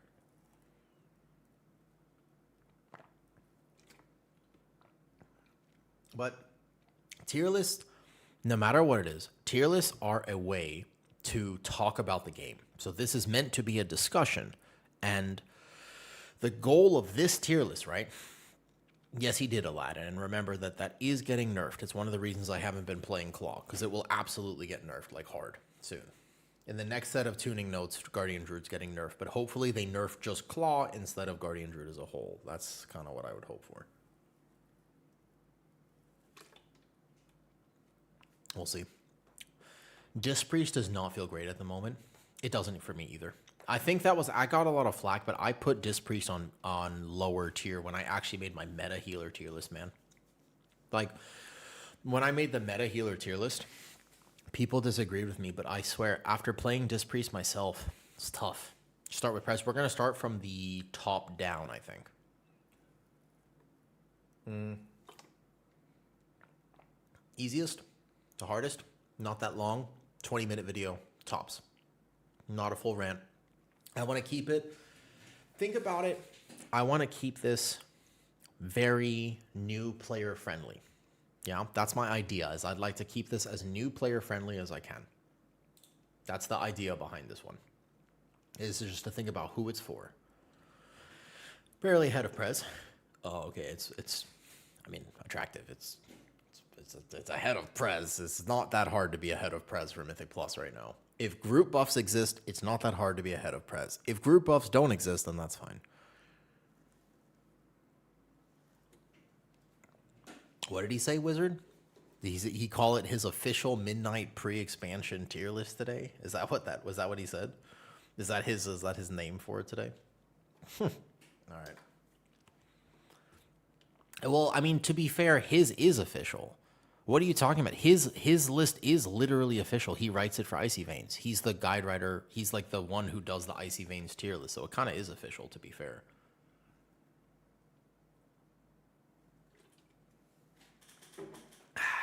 Best first healer. Here, I'll pin it right now. We doing best first healer. And wow. Yeah, that makes sense. I'm just going to put this right there. I'm going to pin it so everybody knows what we're doing. Yeah. One of the problems that I have, I might even say this in the actual video, by the way. I'm not sure if I will. But one of the big problems I have, okay, is this. Wait, let me think about it. No, listen. There are a ton of players. I don't know who's listening to my stream right now. I don't know who's here. But there are a ton of WoW players who are just trying to get 2k IO, 2.5k IO, or 3k IO. And what they do is they watch the meta tier list videos and they think to themselves, man, I can't play my favorite class because it was ranked lower. And it's like, there's such a misunderstanding about what those tier lists are actually trying to do. Now, I've done my best this season to clarify my own tier list and be like, what we're doing is this list, the meta list. I am doing my best prediction of what we will see in the Race to World First, in the MDI, in the TGP. That's what a meta tier list actually is. We're basically giving a prediction for what's going to happen at the competitive esports scene of WoW. So it's fun to do that. It's very fun, very good content, very great time to talk about the game, etc. But we are not making that tier list for weekly keys. There is a complete disconnect between that and this. They are not the same, literally at all. So what I did for tanks was I basically made the best first tank, the meta tank tier list, and then I also did, right, the best tank to carry 3K. And what I want to talk about, okay, is the fact that like Prot Pally gets completely overshadowed. Prot Pally in a meta tank tier list is down low. But for your weekly keys, goddamn Prot Pally, best tank you could possibly play, right? Does that make sense? So we have to clarify, this is basically the best first healer. Damn. So Petco has started his stream today. Let's see. He did, huh? He's doing the official tier list. That is hilarious. Official midnight pre-expansion tier list, LOL. Good for him. He works hard, man. He's always on beta. I've gotten to play with him a lot this beta cycle, but he really does work hard at it. All right. That being said, once I start this, I will clip it for YouTube. So once we do it, we will not be chatting too much. Sound good? I will also turn the music off while we actually go ahead and make this list. But I think that these clarifications are important. I think that if content creators don't specify, we end up hurting the game by making content that's fun to make. So although it's very cool to do the meta tier list predictions, like I find it to be kind of, you have to clarify or at least give other alternatives and help people understand that doesn't hold true. Like Kira or Yoda's tank tier list is not what you should use for your weekly keys. The meta perception trickles down from the highest level and does affect your weekly keys, but like it's not the same. And there are different factors to consider. Like, does that make sense? There's the ultimate reactive healer trio. Right. And that is exactly what I want to talk about, Deku. You are absolutely right. Mr. Deku, how do I pronounce your name? Deku Rain? That is correct. The reason that this list can be made and will be established is because there are fundamentally two different types of healers. Yes, Rubes. But there are two different play styles for healers. There's reactive healers and there's predictive healers. Predictive healers are inherently harder to play as a first healer because you are just trying to learn the dungeon still. You're trying to get more comfortable. And if your healing requires you to ramp, then you will do significantly less healer. You will do less healing. You will struggle with HPS. If you are requiring a 7-second perfect ramp in order to go into your HPS, then you might have a problem, or at least it would be much harder for you to play. So there are certain healers which are just reactive. I agree, by the way. I don't think HPAL is very friendly at all, in fact. You might be surprised. One of these will definitely shock you. One of these is absolutely going to shock you. One of these, you're not expecting one of them. I can promise you that. I think that people who have been playing this game for a while have a pretty good idea about what you might anticipate for a list like this. But yeah, I don't want to let my Beyblade rip. I did a video on a Yelly with Megaset yesterday. I don't know when I'm going to post it, but until I was shooting about bubble. The bubble is probably the best mechanic for that. You're right, as a defensive, but most people don't press their defensives anyways, Deku Rain, at like most key levels. Like genuinely, like you might have bubble, but you're not gonna you mostly forget to press it. Yeah, Megaset's awesome. She was very nice on the call. We made a beginner Mistweaver guide, so hopefully I'll try to upload that maybe tomorrow if I can get it. Maybe I'll try to get it like tomorrow or something. I think that could be cool for tomorrow. All right. I know where I'm going to rank these. I'm just going to think about the intro for this video because I never cut any of the videos. And I will, give or take, consider exactly how I want to do this.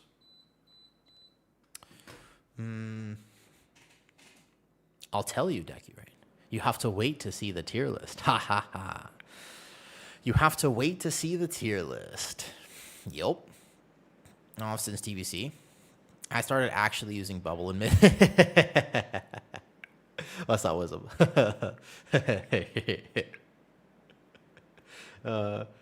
Actually, Mistweaver's Looker, I disagree. Rubes, that's a raid thing. To clarify, raid. In Keys, Mistweaver has infinite mana. You will never go on a Mistweaver in Keys. Only in raid, Rubes, right now. Gone back into retail, everything is so overwhelming. It is Squirt, I know. But hopefully my videos or other resources can make the game more familiar for you. Because it is very overwhelming to come back, man. Correct. This is for Mythic Plus, I should clarify. This is not for raid. I will not rank for raid though. Change it? Yes, it does. Cam, healing Mythic Plus and healing raid are fundamentally two very different things. So, yeah. Yes. 100% it does. I cannot rank both because they would be just different things. They're super different. Like, they're not the same at all. There are almost no similarities whatsoever, to be honest with you. Like, there's fundamentally just complete. You have everything. Yeah. Like ranking for Mythic Plus and PvP, it's that different. Yeah. I don't think the Mistweaver raid thing is also purely for Mythic. Imagine you can fist sweep heal on heroics and spam them. Maybe. I'm not sure. Again, I have no idea, Wisdom. I just genuinely, I don't raid test, so I don't know how it would be or not be. Or if that would even be, again, in a Mythic raid team. Though the problem is, if you don't know this, the way that Mythic Raid works is that you bring certain healers based on their profile and their group buff. So if you need the buff, you bring that healer or a tank, but mostly you bring them based on profile healing. So what does Mistweaver do in Raid?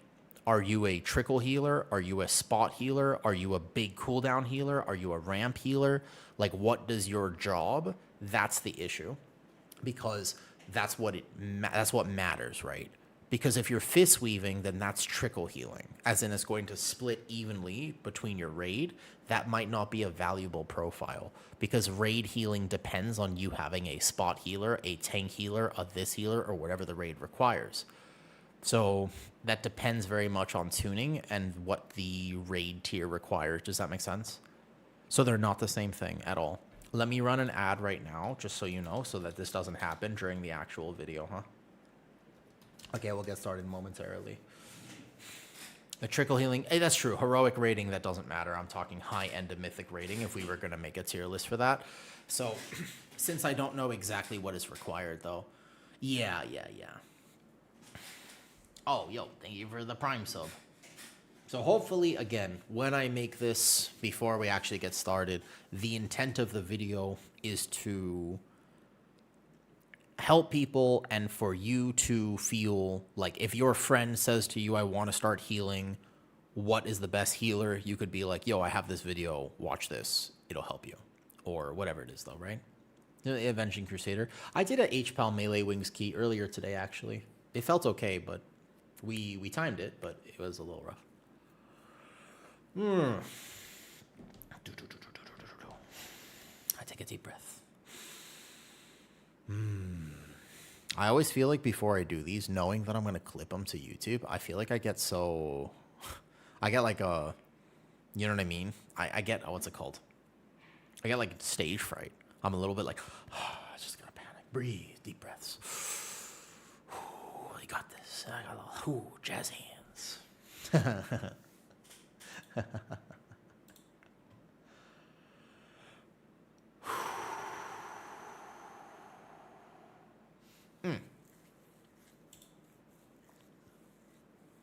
Wisdom, how would you rank these, by the way? What do you think you would rank them as? What do you guys think the prediction is going to be for this, though? Crush a quick beer? Nah, I don't like alcohol. I like milkshakes. I don't know why people drink alcohol. Alcohol tastes terrible. I like milkshakes. If I was gonna drink a snack, I would want bubble tea or milkshakes, man. Not have that would just upload edited VODs on YouTube. Nah, I literally do the entire. I never edit anything. There's gonna be, by the way, I have just a little bit. I'm not gonna spoil it for you. About 3 days from now, 2 to 3 days from now, on stream, we're gonna have a fucking giga day because I have an idea. I've had this idea for a while and I've been saving it for the end of this beta cycle. I am going to make a tier list that will shame all other tier lists. It's gonna be the most massive tier list, the most mega tier list. It's gonna be so good, you have no idea. It is going to be the tier list to end all other tier lists. It will probably be 3 to 4 hours long.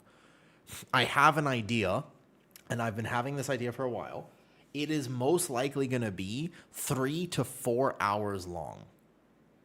That's most likely what we're anticipating. I'm just letting you know that if you tune into stream, no. It's going to be awesome. It's a really good idea. I just don't want to tell you yet because it's like a spoiler alert.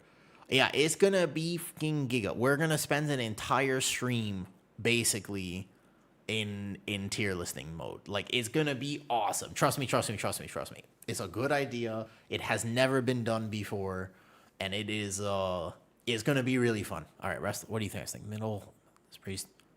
Interesting. Okay, I have a slightly different though. No. Bad idea. Red spice. You gotta trust me. You gotta trust me, man. No. I haven't. I'm just about to start Atos, but you gotta trust me here. I've got this. When have I ever let you down, Red Spice? When have I ever? I won't let you down. That's not something I would do. I got you. Here, hold on. Let me move this slightly here like this though. That's better. I think it should be like this. Only if you cosplay. Ooh, I would love to cosplay, but I don't have the right outfits anymore. I wish I was still close with the guy who did all the body paint cosplay stuff. We had a falling out before, so I don't do that anymore though. Here comes the furry ears. So you know me, huh? Litrophy, this is not your first time in my stream, I see. You know the ears. Yes. All right. Cool. All right.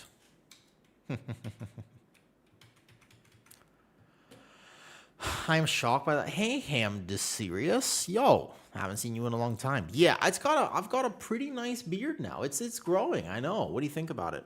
You like it? I don't know how I feel about it. I'm a little bit torn. If yours are who you are, it doesn't count. Oh, I see. Good clarification though. Wait, D2 Mephisto just gifted a YouTube sub. Yo, thank you. Hi Mephisto. Thank you for the gifted YouTube sub. What's up with that? Yo, I appreciate it. Thank you. It's cool that I've figured out that people can do that now. This is a new thing that people are doing. Beards are sensory hell once you reach a certain length. It's okay, except for the fact that sometimes I'm getting some things caught in here, and that's sensory rough for me at the moment, though. For you, I would guess. Almost. A little overwhelming to you. Yeah, it's a lot. Okay, should we get to this? Should we do it? Once we get started here, I'm going to lock in. Let me just pin that message real quick to let people know. Locked in, making best first healer tier list, right? Respond to chat later. Cool. There you go. Here we go. Bam. Pin that. Perfect. Wow. Okay. I'm thinking about the first few minutes of this, and then we're going to go right into it. Cool.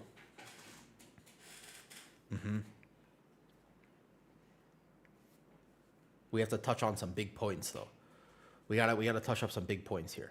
Now, number one, I have to remember to say this in the intro. I gotta say this in the first few minutes because it needs to be clarified. One, right? All healers are viable. Number one. Two. I've been keeping up. I know new race. Oh, there's a new race, yeah. But there's no new class. Well, sorry, Devourer counts as a new spec, but there's no like new class in World of Warcraft. Devourer is the thing. And I will turn off the music for this. All right.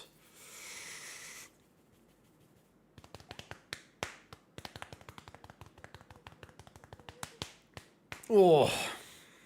Shall we? I gotta sniff the pit for good luck. I'm not sweaty enough. Not even remotely close to being sweaty enough. All right, I'm closing my chat. Y'all are going to distract me.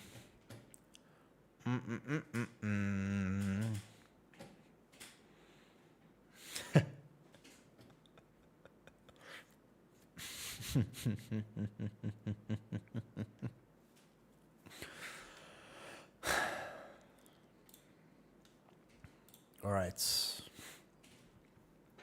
I probably got this in one take, but in case I mess up the one take and I mess up early, I'll just do it again. But most likely I got this in one take. Probably got this one take. It'll be fine. Okay, let's do it. What time is it? No, the light's fine. Here we go, though. Yep. Gotta do what you gotta do. Gotta do what you gotta do. At least I'm honest about it. Here we go.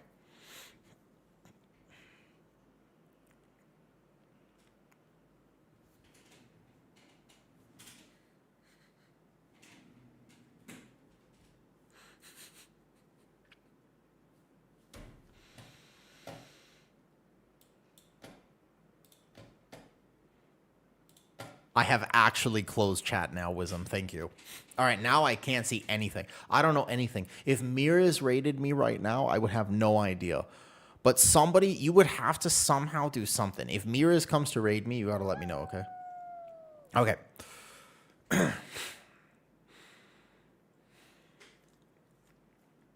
What is the best first healer in World of Warcraft?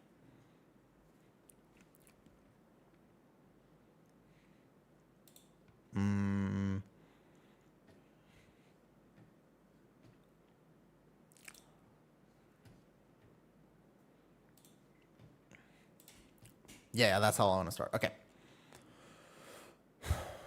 Let's just send it. No, I know the information. I don't know why I'm thinking about it so much, to be honest. I get in my head about these things. Who cares? All right. 3, 2, 1.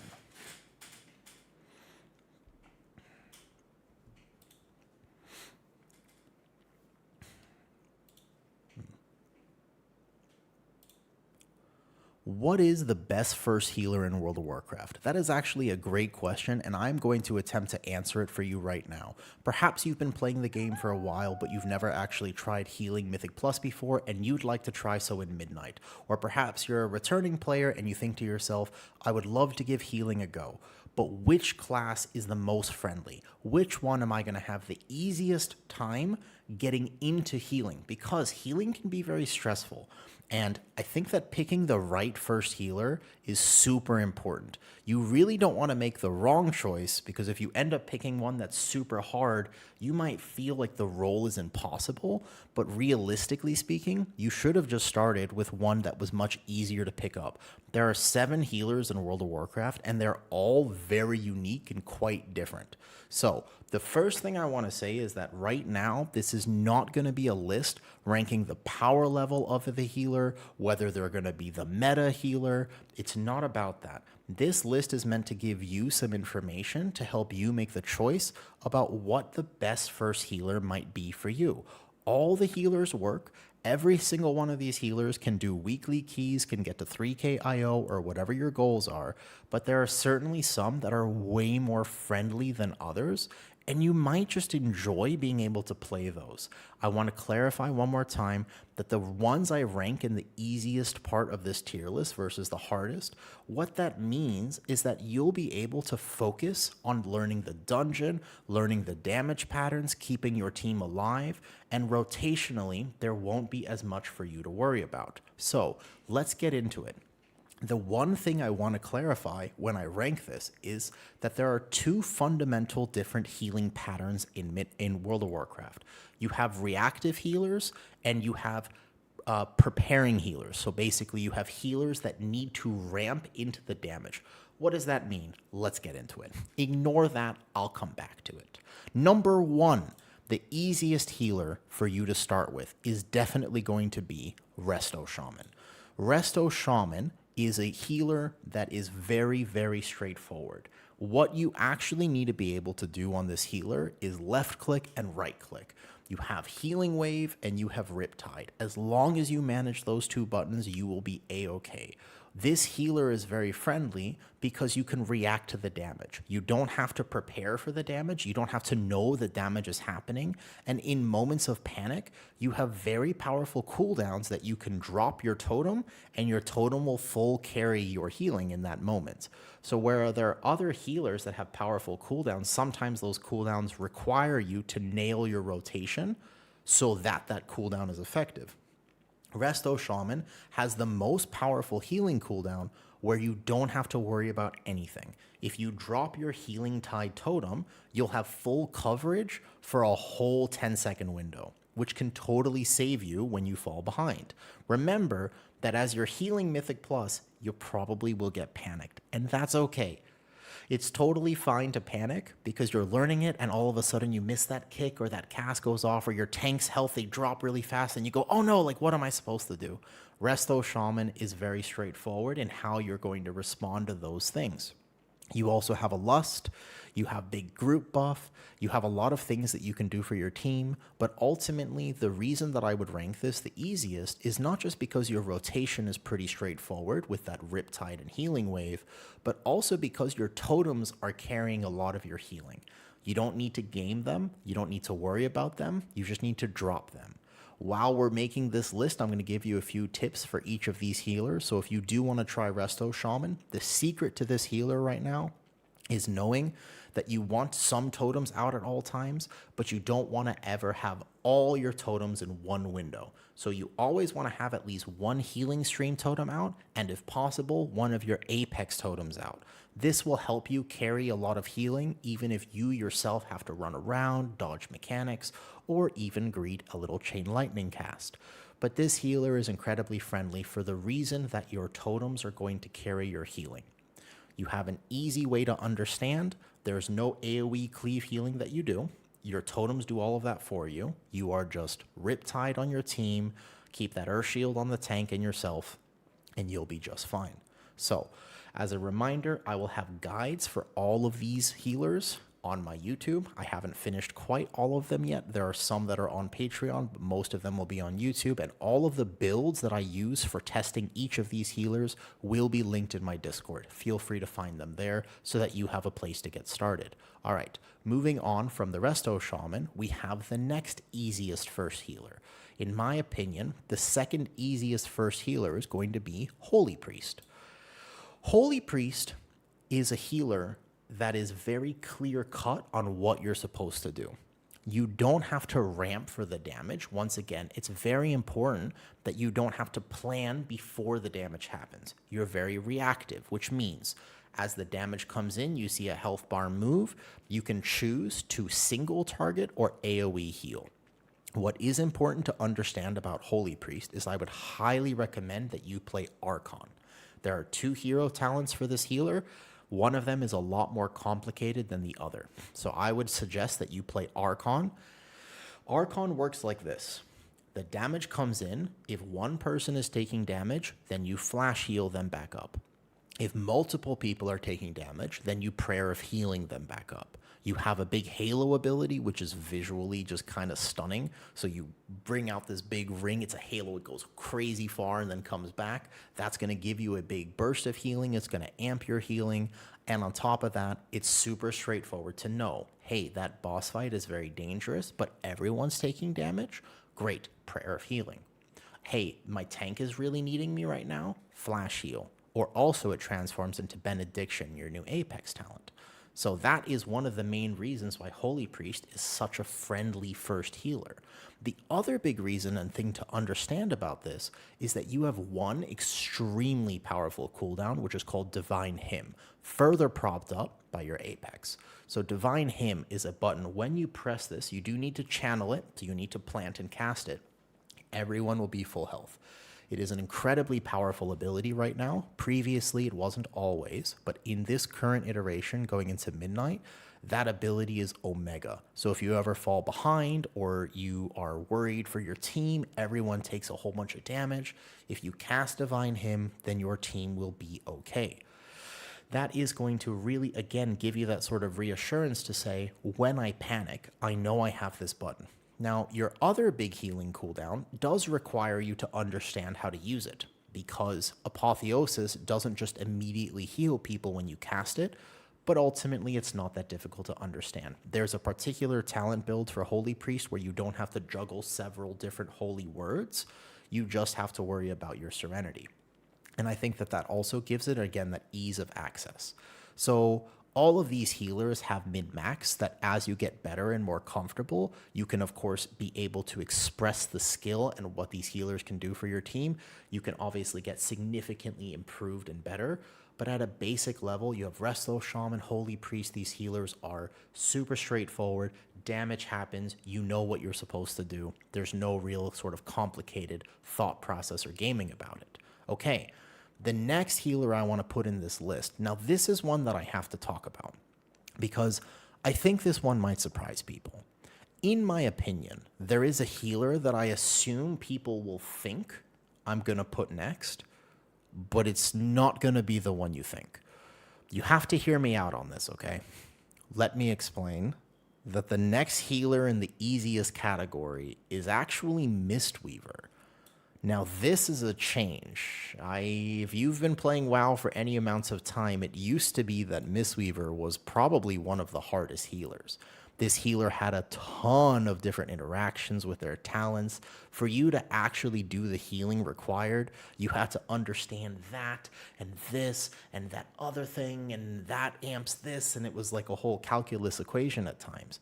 But right now, they've really simplified it to the extent, and the current tuning on this healer is like, I can teach you this in a matter of a few minutes.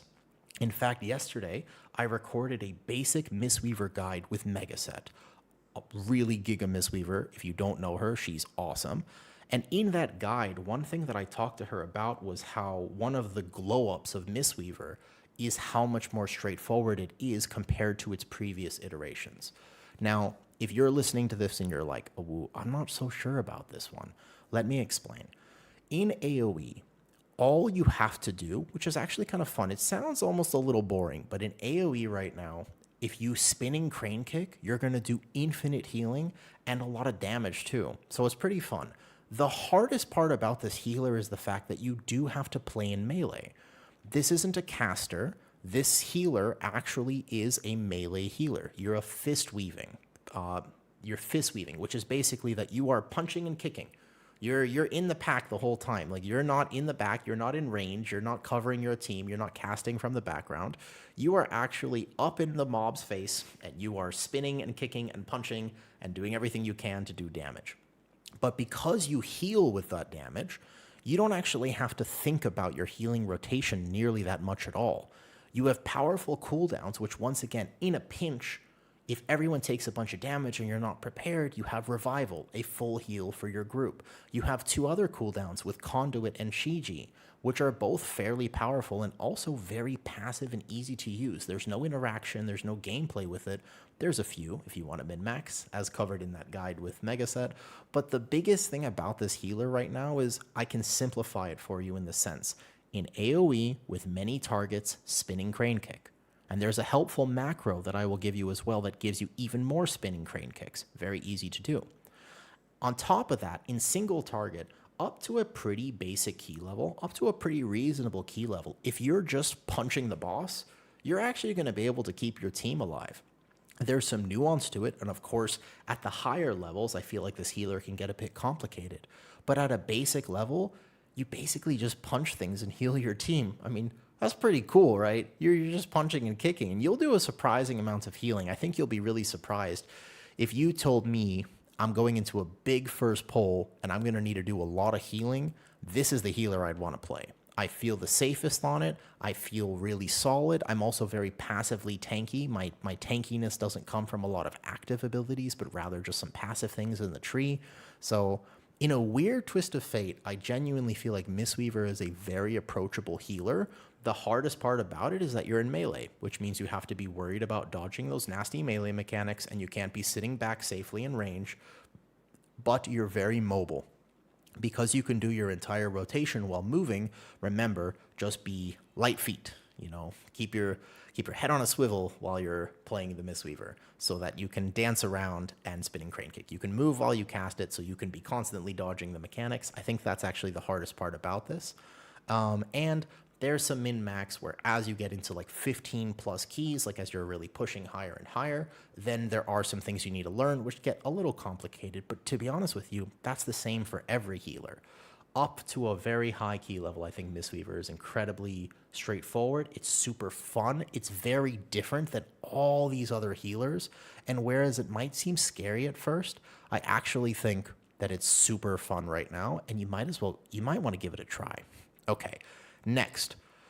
The next few healers I'm ranking go right in the middle. These are healers which do require just a little bit more thought, but the very first one here is going to be the Resto Druid. Now, I think that a lot of people traditionally would assume I would put Resto Druid as one of the easier healers. There's a lot of things going for Resto Druid in terms of why it would be considered much easier. Number one is that it has spammable healing, so your healing is not based off of big cooldowns, but you can kind of always be healing, and you do a lot of it. The problem with Resto Druid is that by nature of how its mastery works and how its healing is actually supposed to work, you need to be actively healing, number one. You don't have a lot of passive healing. You need to be actively healing, which come from your HOTS that you put on your team members, HOTS healing over time. But the other problem with it is that you're supposed to ramp, as in not all of your healing over time spells are created equally. You have your Rejuve, which feeds into your regrowth, but then you have your Life Bloom, which feeds into this effect, but then when you Swift Mend, your next effect goes like this. And that's not that complicated, but it does give you a little bit more thought process consistently in a pull. You're always ramping for something. If you know the damage is happening in 5 seconds, it would be great to get a few rejuves out for the talent that you're playing called Abundance. I went over this in my Resto Druid guide, but at a basic level, if you completely forget about that and really all you manage to do is get that regrowth, Life Bloom into the wild growth, into the Swift Mend out, you can just effectively cleave with regrowths, and that will carry you through to a very reasonable key level. But my main problem with this is that in order to do successful AoE healing, you kind of have to be on your game. There's a few pulls and a few bosses which will challenge you on a Resto Druid. You do have to actually make decisions in that moment. You don't just do infinite healing for free. You have two very powerful cooldowns. Convoke is awesome because you get to channel it and cast it while moving. That's great, and it's on a 1 minute cooldown, very short, which is nice. And then you have Tranquility, which is again that sort of full heal. I've messed up, I haven't ramped, but it's got a very long cooldown and it's not a very long duration. So you do have these massively powerful cooldowns to cover things. I think the biggest advantage of Resto Druid is that you have just infinitely spammable healing. But my biggest tip for this healer is don't over rejuve. Rejuve is the rejuvenation. If you're constantly casting rejuvenation on your team, especially during the damage, like the big AoE damage is happening and you're trying to heal it by hitting the rejuve, you're really actually going to do subpar healing and your team members might die. Your rejuve is an amp for your regrowth. So biggest tip for Resto Druid is just make sure that you prepare for the damage, but once that damage is happening, you just slam those regrowths, okay? Swift Mend into regrowth, regrowth, regrowth. So it's not a complicated healer, but it starts to add a bit more depth to your gameplay. And on top of that, I think that just the decision-making of it becomes just a factor. Yeah, you don't have infinite healing. If you mess up those decisions, you'll actually find yourself doing 20% of the healing that you could. Whereas these ones up here, again, if you hit spinning crane kick, you're going to do infinite healing. If you just hit your totems, then you're going to be able to cover most damage. So that's why I think Resto Druid is down here. Again, a great healer. A lot of people really enjoy this as a first healer, and it gives you a ton of room to grow because there's always something you could do better on a Resto Druid. All right. The next healer, in my opinion, that goes into kind of the middle category is this Holy Paladin. I think that Holy Paladin, there are many ways to play this, and there are many different builds of how to play Holy Paladin. I think that that dramatically alters your experience on it, whether you play Lightsmith or Herald or this or that. Overall, a pretty powerful, very straightforward healer in Midnight. But you do not have spammable healing. So you have to make a plan for how you're going to heal things. If you walk into an encounter and you expect to just be slamming your buttons without a plan, then you will fall behind on this healer. It's not that your rotation is very complicated. It's just that you have to actually be a little bit thinking in your head, hey, this thing is coming in. I know I'm going to shock, holy shock, boom, and then word of glory that, or whatever it ends up being. I know I want to bank my wings for that, and I'm going to use this here. I know I'm going to, so you kind of have to start developing more of a game plan on this. There is a build you can play where you basically just slam your buttons. I think that that healing will really start to cap off at like a plus 10, plus 12.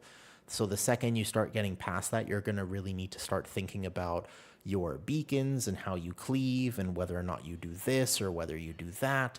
And so there's some weird decision making about, hey, am I going to be slamming my abilities in offensively, or do I play back and do I spam some holy lights? Like, am I going to be casting in this moment? Am I going to be casting for that global? So you kind of go back and forth between a, hey, I'm going to be in the pack using, slamming judgments and holy shocks versus, hey, in that moment, I'm supposed to be, that should be a holy light right there. That should be a cast. And I think that that sort of decision making, if you only do one or the other, you're not really going to see the potential of this spec.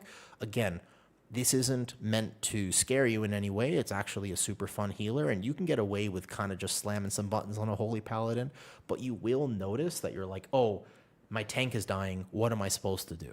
And it's like, well, I have the lay on hands, but past that point, what else am I going to do? And so you kind of need a little bit more forethought on this healer, and I find that to be challenging. So the other thing is that you have a system aside from your mana, which is that you have Holy Power. So again, you're building the Holy Power and then spending the Holy Power, but you can't just constantly spend Holy Power. You need to build and spend and build and spend so you have an extra resource to juggle. It's not the most complicated, but I think that for a first healer, you're not actually a melee healer anymore. Like, you can do a lot of what you want to do from range, but I think that there's basically some opposing mindsets that you might have when you are playing Holy Paladin. So something to consider, if the class fantasy of any of these really appeal to you, you should always play the one that you think sounds the coolest. We don't know how tuning will end up playing out. We don't know how things will really develop in terms of what's going to be good or bad. But if for your first healer experience, you should have fun with it. Healing is super enjoyable. It's a challenge to keep those pugs alive. Play what you want. Ultimately, first and foremost, you can learn any of these things, and hopefully I'll have as many guides out by the time this video comes out as possible. And if I don't have it out yet, I'll have it soon, okay? So if there's anything you want to learn about healers, always feel free to come ask me, ask people in my Discord. We're kind of developing a community where people will help each other out, and you will never get flamed for asking a question. Feel free to ask. All right, so moving on, that's Holy Paladin. Now, we have, in my opinion, the next two are the quote-unquote hardest healers to play because they have more niche, interesting mechanics, and the way that they heal is oftentimes, in my opinion, a bit harder for new healers to grasp. We have Discipline Priest and we have Preservation Evoker. In my opinion, the Discipline Priest, as an example, is going to be the first one ranked here. I think that this healer has certainly seen a simplification compared to what we had before, but nonetheless, you are a preemptive ramp healer.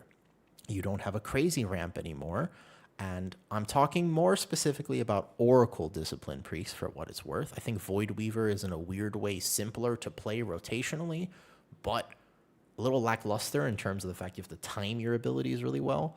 Oracle is something that, like, hey, you slam your shields, you kind of do your basic rotation, but now all of a sudden you have decisions. Do I penance an enemy? Do I penance my ally? Who do I send my shield on? Remember, your shield is not technically a spammable ability. So, okay, do I hit 5 Radiance casts in a row? Oh, wait a second, nope, I can't do that. Oh, do I heal through Flash Shield? Do I heal through Radiance? It's like, okay, to understand how to properly heal on a Disc Priest requires you to understand World of Warcraft. And oftentimes a first healer may not have that knowledge of, hey, I'm playing with a Death Knight, a Shaman, and a Hunter going into Midnight. Who should I prioritize shielding? And it's like, well, there's a right answer to that question, but you can't expect yourself to have all that information, especially as the first healer you play. So I find that Disc Priest requires you, the really good Disc Priest have a very good understanding of the game. They really understand it's like, oh, I got this. Here's for this mechanic what my plan is. And once again, now you're a healer that has to have a plan. Whereas these other ones up here can kind of just slam their buttons and send their buttons. This healer doesn't have spammable healing. So you're kind of rotating different abilities and juggling it, but you have to understand, are you healing through atonements in that moment? Are you healing through this in that moment? Did you get an Apex talent proc or not? Like, how am I going to keep my team safe? The other big problem with Disc is that you really want to be able to plant and cast. Obviously, you have some abilities you can do while moving, but so far, most of these healers are quite mobile, aside from Holy Priest a little bit, but basically, this one now you're really punished when you have to be constantly running and dodging. If you don't make a plan for that movement, then you won't be able to heal during that, and you can kind of very quickly spiral things out of control on a Discipline Priest. I think that right now, if you really love the idea of it, you can certainly enjoy it. Again, all these healers are super viable. However, you might also just be willing to try a Holy Priest and realize that your gameplay is you hit the Flash Heal here and you hit the Prayer of Healing there. And it's like, I'm going to fill with some other buttons, and you're going to be like, wow, you do way more damage on a Holy Priest compared to Discipline Priest. But the idea that Disc was a healer that, like, you heal through damage is actually more a thing of the past. That's Mistweaver now. Mistweaver is the one that heals through damage. Discipline Priest has this weird, again, sort of back and forth mentality of, I have to make a choice about it. And if you're playing Oracle, you don't really heal through damage anymore. That's just a part of your healing. So I think for all those reasons, that Disc would be considered one of the harder first healers to play. The caveat to that, of course, is that for pugs, man, those shields are nice. Like, you really could save somebody's life with a well-timed shield, and that is very rewarding gameplay. So there's a lot. It can feel really good on a Disc Priest when you just know that that person's going to get hit by something, and you shield them in advance. Like, oh, that's a cool feeling. So I will say that for Disc. All right, the last healer on this list is my favorite. This is my favorite healer, but I certainly think that it is the hardest first healer to learn. Even amongst healers who have been playing the game for a very long time, this is still the hardest healer to play. I think that unanimously everyone agrees that Preservation Evoker in Mythic Plus is largely considered to be the absolute hardest healer. The reason it's the hardest healer is because it's just very unique in the way that it does things. It is the newest healer. Remember, most of these specs have been around for a long time now, but Preservation Evoker was only released a few years ago. So I think that Preservation Evoker's biggest problem is the fact that actually not many people have played it. Personally, after spending many, many, many moons on this healer, I don't think it's that hard. But then I thought about how to make my Preservation Evoker guide. And I very quickly realized that it is that hard. I had a very difficult time condensing the information, and I was like, can I make this one 30 minutes? And I was like, nope, we're going to keep it to 10. This healer thematically is so cool. You are literally a time dragon. So props to Class Fantasy. You are a dragon that channels the bronze energy. You can literally reverse time. It's kind of awesome. You have big fire breaths and big dream breaths. You can literally deep breath over and breathe fire onto your enemies. It is pretty sick in that sense. However, the way that it's set up to heal Mythic Plus properly is very confusing to a lot of new players. You don't have spammable healing, and your big, powerful healing cooldown is also complicated. So unlike these other healers where, whoops, I've messed up, I can hit Trank or Divine Hymn or my Totem, this one, you really don't have a lot of options. You have Rewind, which works sometimes, but not all the time. And you have to be very proactive. So the way that this healer heals successfully is a constant juggling of, I know what's happening next, and I'm going to make a plan for it. The problem with that is that when you mess up that plan or you're 5 seconds late, somebody might die. And that doesn't feel good as a healer. So I think this can be a very punishing healer for people who are kind of getting into healing. There are so many mechanics with Preservation Evoker where the directional thing is not as big of a problem as it used to be. So you don't have to worry about your Pug Hunter standing in Narnia or your Boomy being all the way over there. You can always make a plan for the range side of things. That is no longer a big issue with Prez. But nonetheless, the way that it heals, you have 2 different hots to manage before the damage actually happens. You have a very unique mechanic with Echo, which is what you want to be able to echo the right healing spell. So if you mess up that healing spell, you're in trouble. The biggest tip I have for you is, A, go watch the guide that I made, but on top of that, you're never actually sitting there casting Chrono Flames. This is a big mistake that a lot of Preservation Evokers make. When they start the healer, they think to themselves, well, this is my healing button, I should be casting it on my team. You will do negative HPS. There are a few moments to spot heal with it if you so desire, but you have to understand the interactions with it. Remember, you keep Reversion up on your team, you keep Dream Breath up on your team, and then you echo, echo, echo into VE or your Apex talent. Either one seems to work just fine.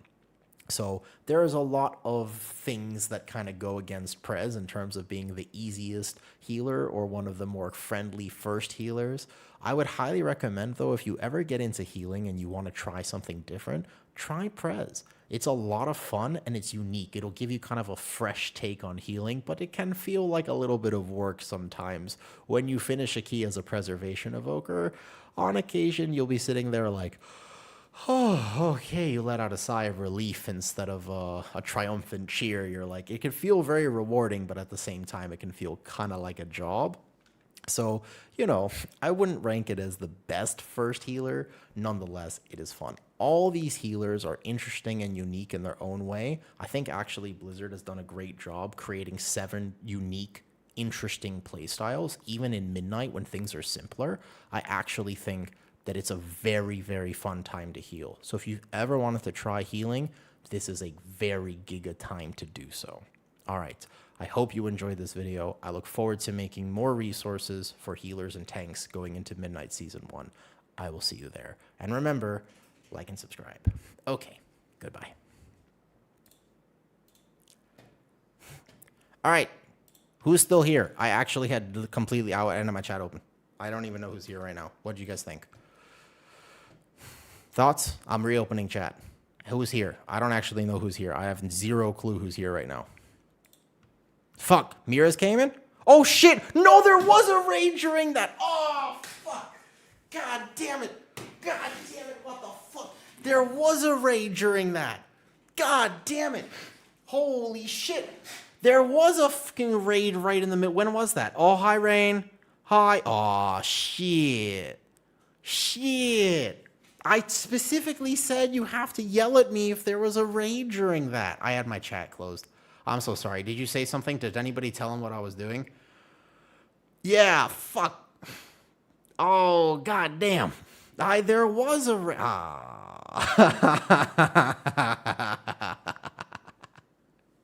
Hi, Rain.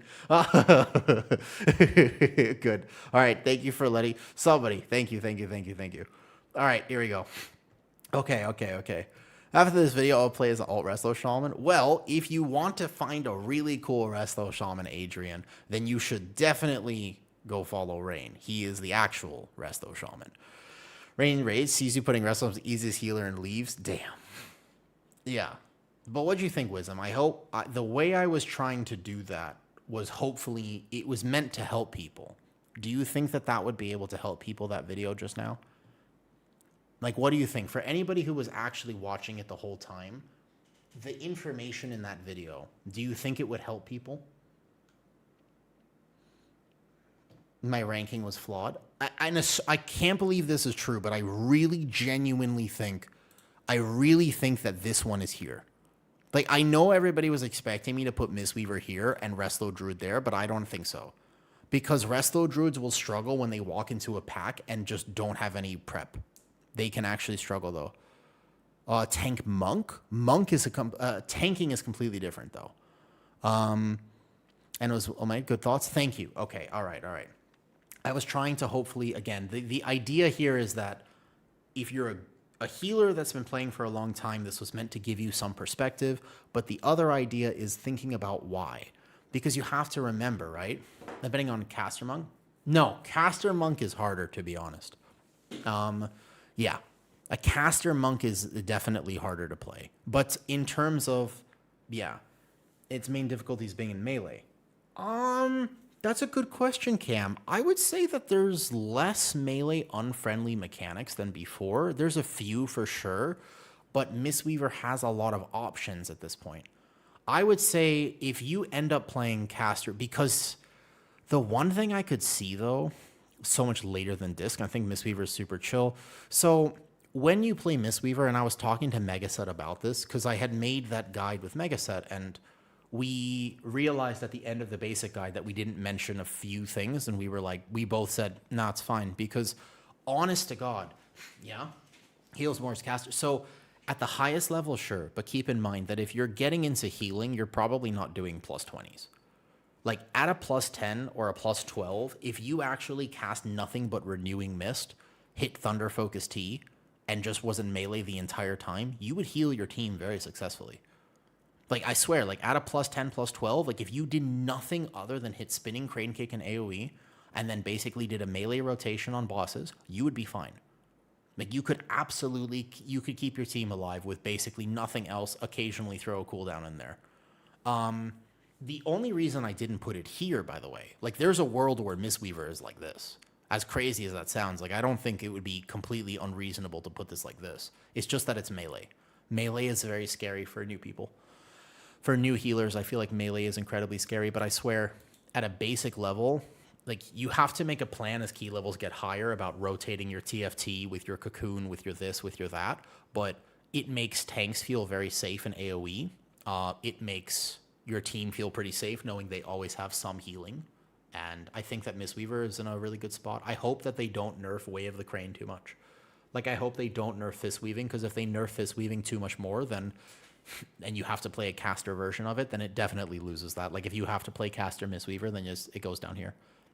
So I kind of hope that it keeps it. I like the fact that there's a friendly healer. There should be. I think that people I would like your thoughts on this.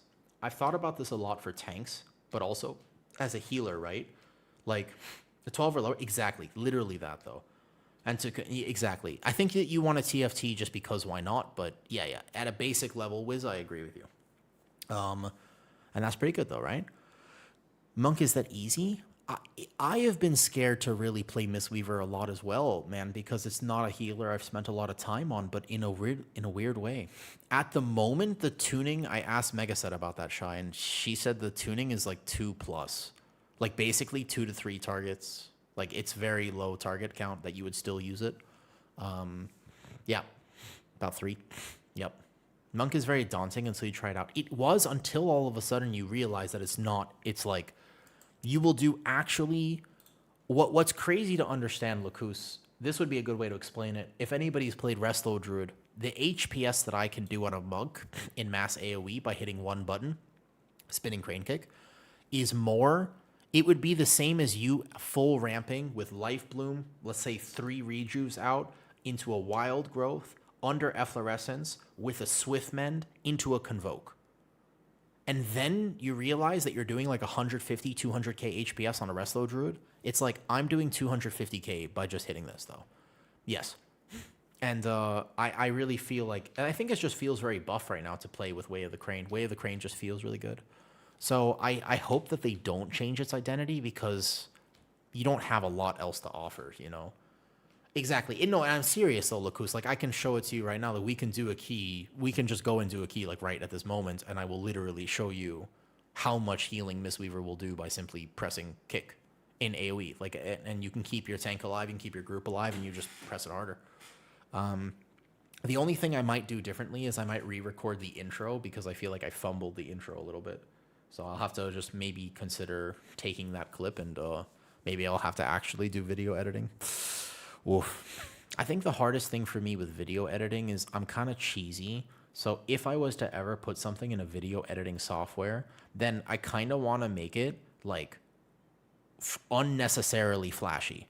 Like what I want to be able to do is have like a helicopter going through and like a velociraptor with like lights and laser beams and everything. And I'll just be like sharks with laser beams. And it's like, that's the intro that I'm imagining in my head right now for the best first healer tier list. So that's why I don't trust myself with video editing. Because I have the... Exactly. I couldn't have said it better myself, Enyo. My editing style is literally Deadpool. Correct. That actually sums it up. I couldn't have said it better. 100%. Yup. That's correct. You can call me Wade Wilson, basically. Actually, though, okay, hold up, Enyo. Lacus, Enyo, Wisdom, Mr. Boy, Shy, Squirt. I have a question for you. This is a genuine question. I want you to think about this for a moment. I need you to think about this. You've known me for quite some time now, yeah? Like, you're not that much newer to my stream. I have a question. Aren't I kind of similar to Deadpool? I want you to think about that for a second. I really want you to take a moment, think about it, and come back with me. What do you think? I weirdly think, I actually think I've thought about that. Now that you mention it, I feel like I'm not that dissimilar to Mr. Wade Wilson. Like, I think it's there. Oh, yeah. Okay, Kitty's there. No? The answer is yes. Kitty knows me. She knows what absolute atrocities, things that I can do. Yeah, hold up. Trying after 60, you know? Lua Airs, why not? Why don't you think so? Yeah? Am I not sarcastic enough for you? The energy is there. Yeah, I keep myself very hinged on stream. You see? Yeah, exactly. So my stream is hinged. This isn't unhinged. This is hinged. Deadpool, if he went to a monastery, if we ramp you up a little bit though, y'all don't see him off stream. That's the thing, Kitty. They're all missing the off stream. That's right. You guys don't understand that whatever I say on stream, this is passing through like 7 filters.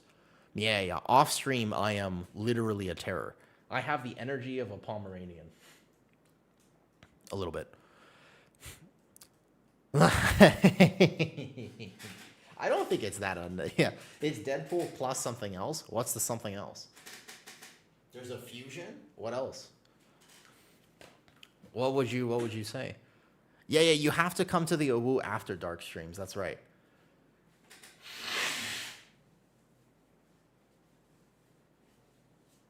I weirdly think that that's not a terrible thing, though. Medium life story? Well, hold up. Have you heard my life story, Blagoda? What are you talking? Have you heard my life story? I think that his life is better than mine. He seems to have a better life story than my life story. We're comparing life stories now.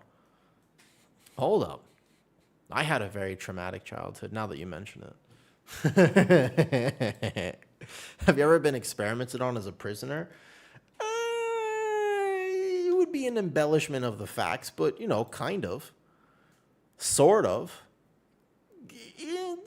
It's pushing it? No, technically, but yes, kind of. Yeah, I would say, there you go, Wisdom. I would agree with you. I think I beat him for childhood easily, but he definitely beats me for the adult life. That's fair. Yeah. Well, I mean, I'm still young. When did everything happen to him? Hold up. When did everything happen to Deadpool? How old was he in, the first movie? 30?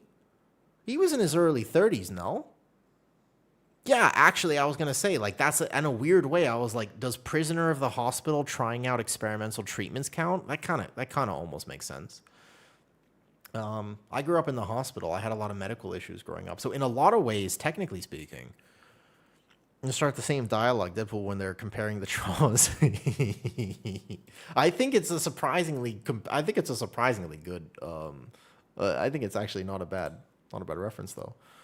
But the whole giggling. Well, Requiem, we don't talk about that on stream. That's the thing. We don't talk about that on stream. we keep that part. We keep that part for off stream. All right, here. Let me play some music. That is my tier list, though.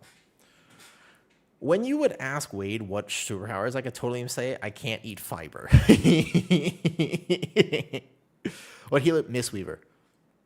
Mistweaver is the most fun. I'll play it right now. Yeah, seriously, I'll show you right now. Here, let me see if there's any keys open, though, first of all. Yeah, I can't believe it, but actually Mistweaver is amazingly fun at the moment. All right, let me see who's on. Random still on. Nice. You want to play? Petco is on. He might have a group today. Wasn't he starting his very official tier list today? Resto Shaman still one button? No, it's technically more than one button. Rotationally, Resto Shaman is super straightforward. The problem with Resto Shaman, in a very strange kind of twist of fate, I'd like to ask Rain his opinion on this. The main issue with Resto Shaman is that how to say? What would be the best way to put this?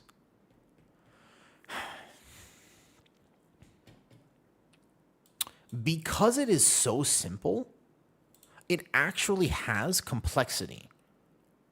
Does that make sense? Not really, right? You know what I mean? Not really. So basically this, because it has a shit ton of, it's so simple, in order to cover the damage events, you need to have a plan with your totems.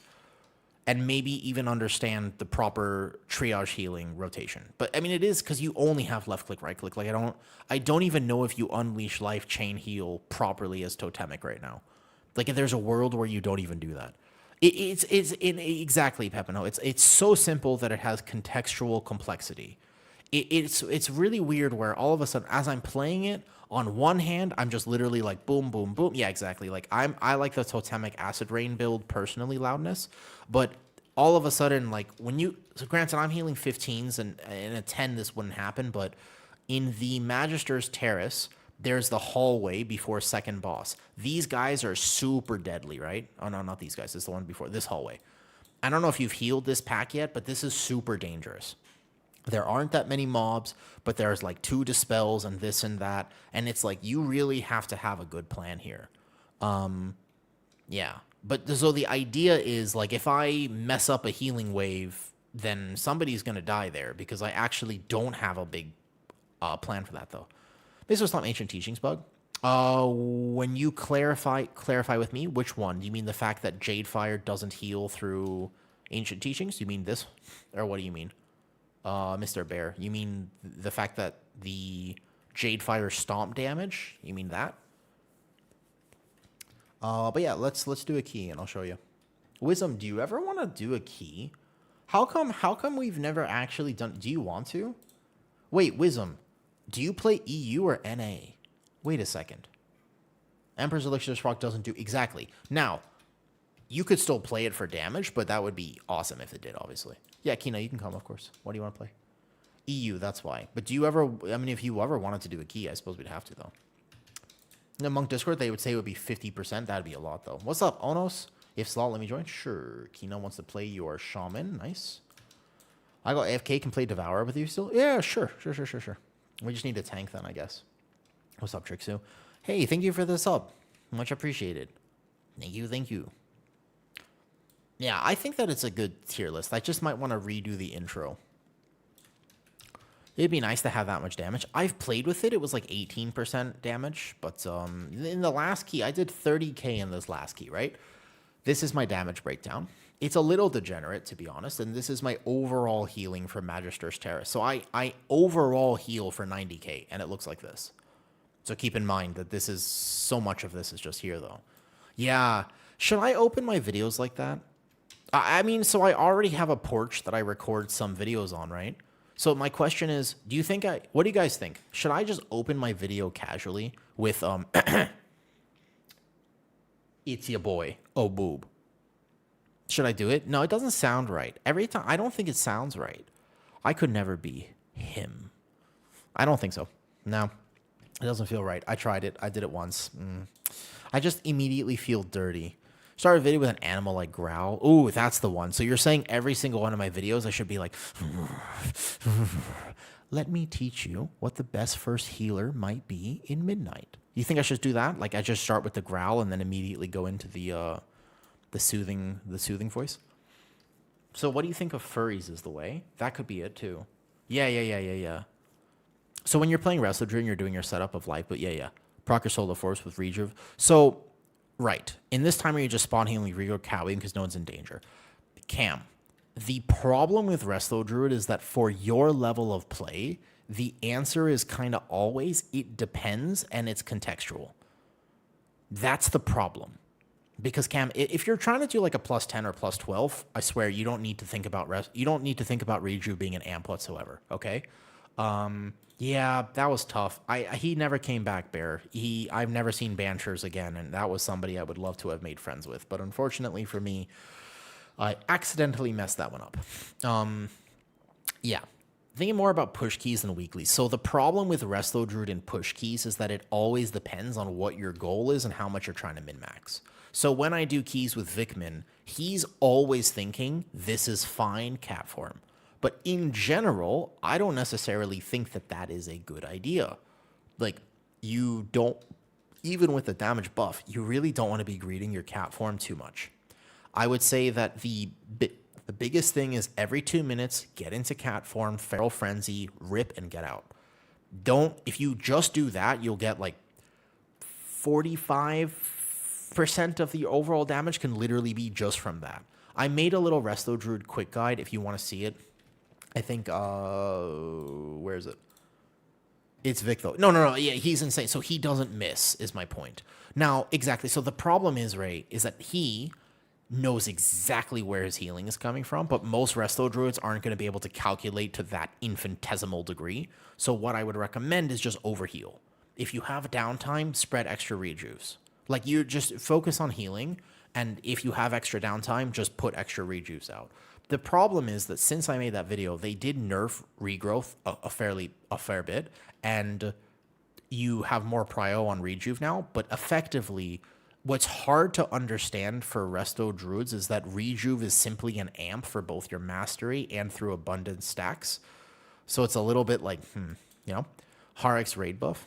And so in your comments. So the main thing about those guides is, again, I'm thinking about who I'm making it for. And I swear when you start adding Rejuve in to Resto Druid rotation, people mess up a lot. Technically, there's a way to do it, but actually it really causes a ton of confusion, and most Resto Druid players will straight up lose healing by trying to rejuve versus just understanding the basics, life bloom it, wild growth it, swift mend into regrowth.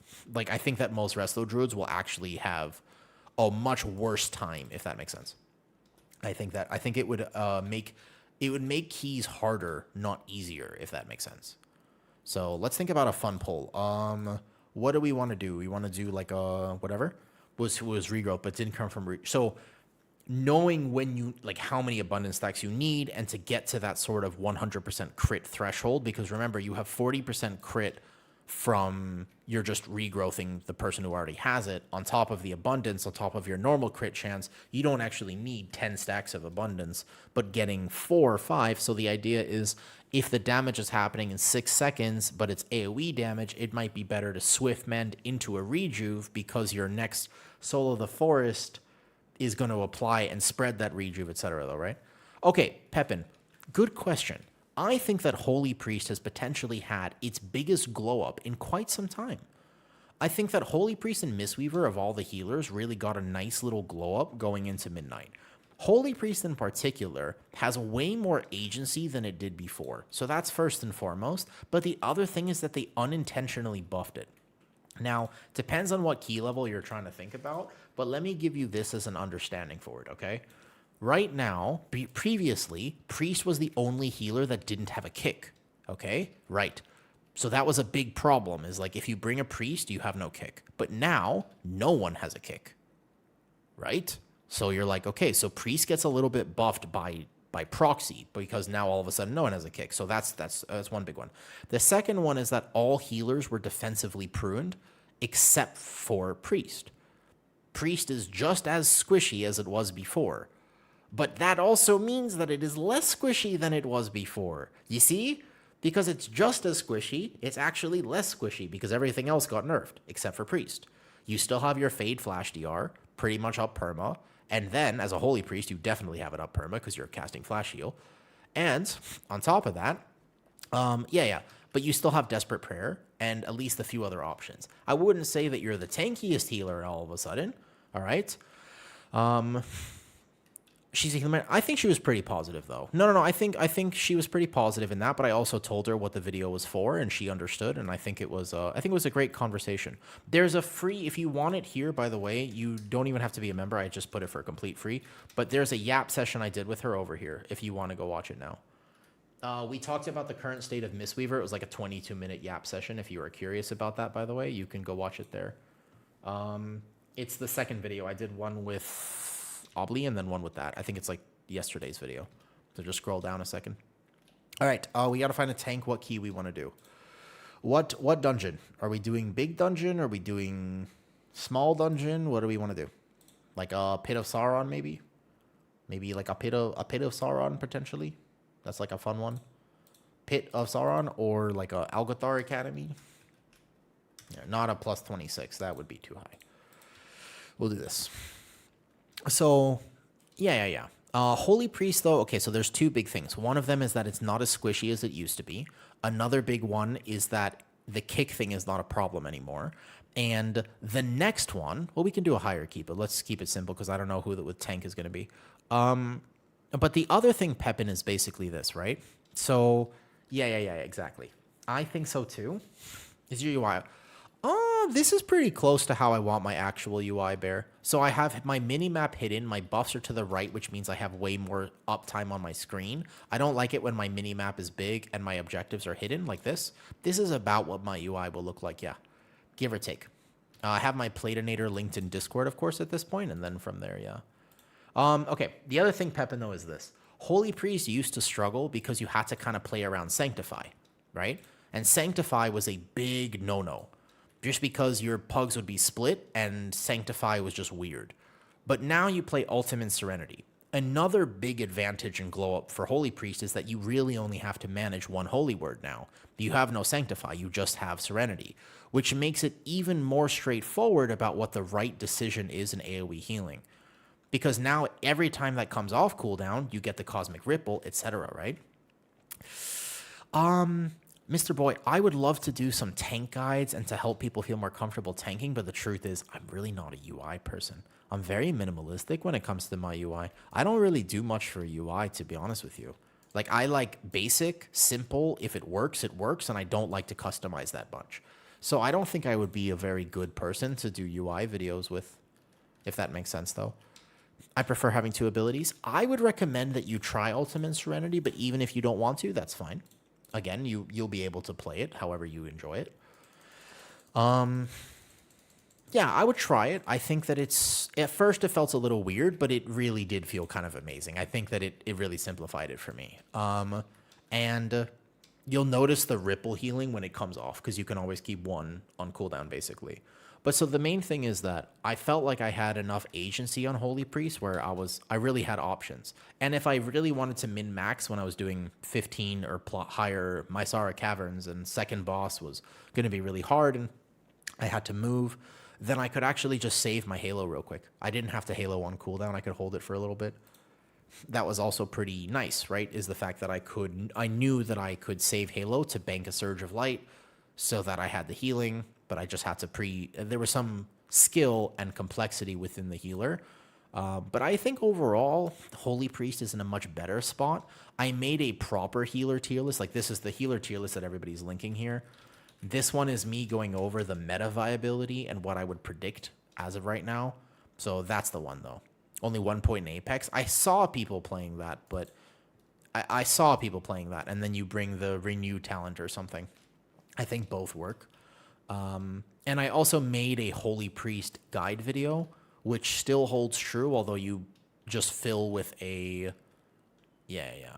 Here, we're going to put this one here. Let's do a 15 instead of higher. Let's go 15 for this. But let me show you how to heal on a Mistweaver based on my understanding of this right now. And keep in mind, I'm not even that good at Mistweaver. It's important to remember that this is not my best healer, but I'll still show you how cool it is to heal on this. All right?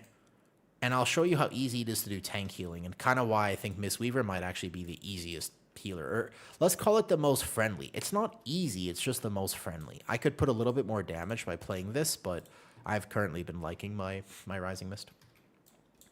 All right, here we go. Wait, Tazdingo is on a druid. What is this? A balanced druid. I'm going to have to save him. He's squishy. All right, let's go. I want a generally good healer for both Mythic Plus and Raids without being so complicated. Considering Resto Shaman. Azanev, did you by any chance... Jade? No, I won't play that Light Shaw because I really feel like Red Crane is the way to go. Like, I definitely feel. Drabsy. Drabsy. What's up, dude? I haven't seen you in literally forever, man. What are we ranting about? I don't know. Should we find out? Wait, Drabs, how are you, man? How are you doing? Are you excited for midnight? You playing? I haven't seen you in a long time. Oh, wait. I gotta turn on my light. I got this. Oh, shit. Fuck. Don't pull. I didn't pull, right? No problem. I got this. It's all good. No problem. It's fine. I'm ranting about the fact that I need to clean up my floor right now. It was just a little bit. I had already finished most of my water. Easy. I'm just bad at free cast when Red Crane. I'll show you, Lightshaw. I'll make it super simple. Watch this. I'm going to show you. It's very easy. It's okay. There's not that much here. Actually, I'll turn my lights getting dark. Okay. Boom. Iguanas, yeah, are cooler than bearded dragons. Yeah, but they're a pain to take care of. All right. That's okay. I just spilled a little water. I spilled the electrolyte water. No problem.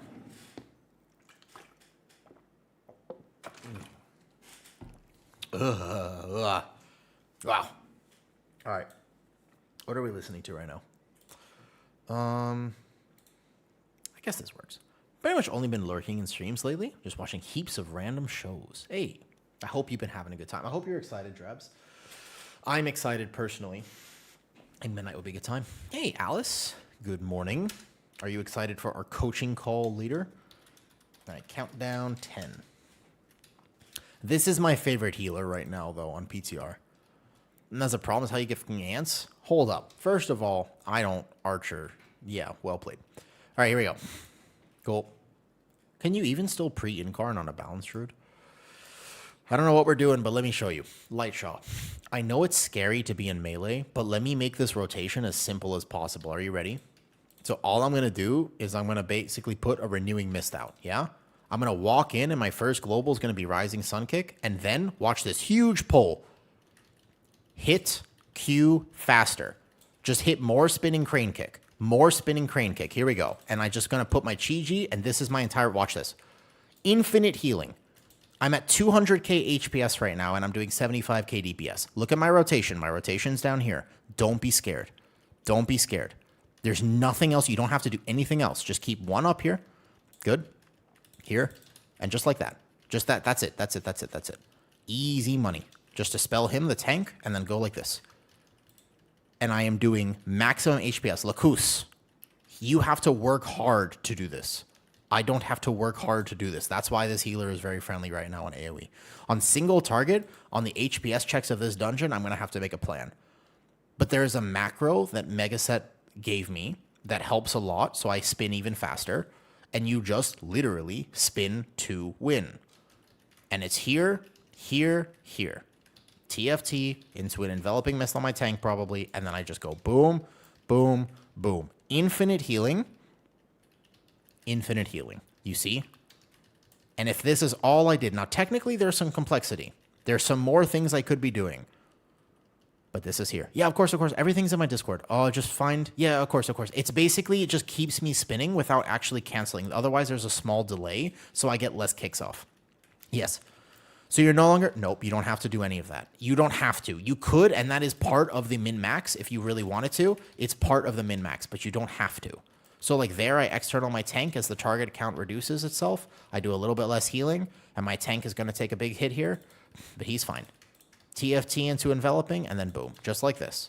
And I'm doing all the HPS required, and I am just, it's a very basic rotation.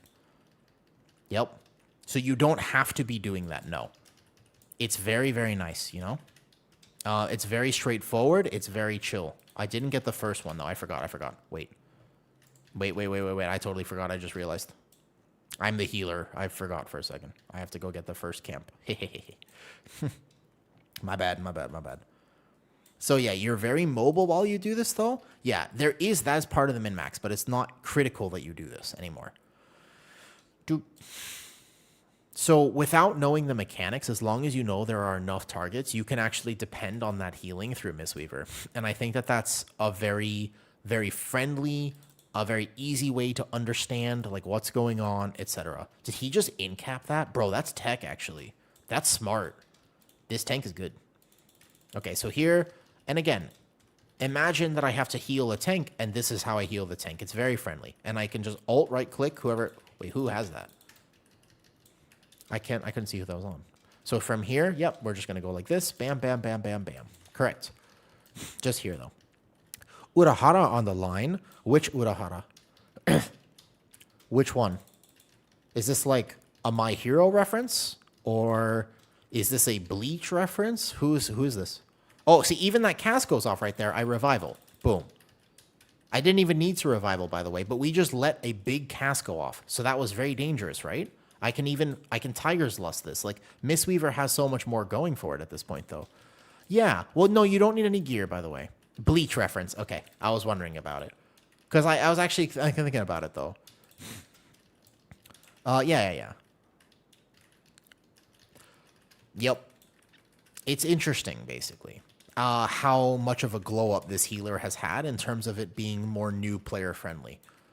So I will show you some min-max when we get to the healing boss. The actual healing boss here is going to require me to work a fair bit harder because it's single target, so I won't be able to have multiple targets to pad on. But overall, yeah, so he's going to in-cap that. That's actually super gigatech.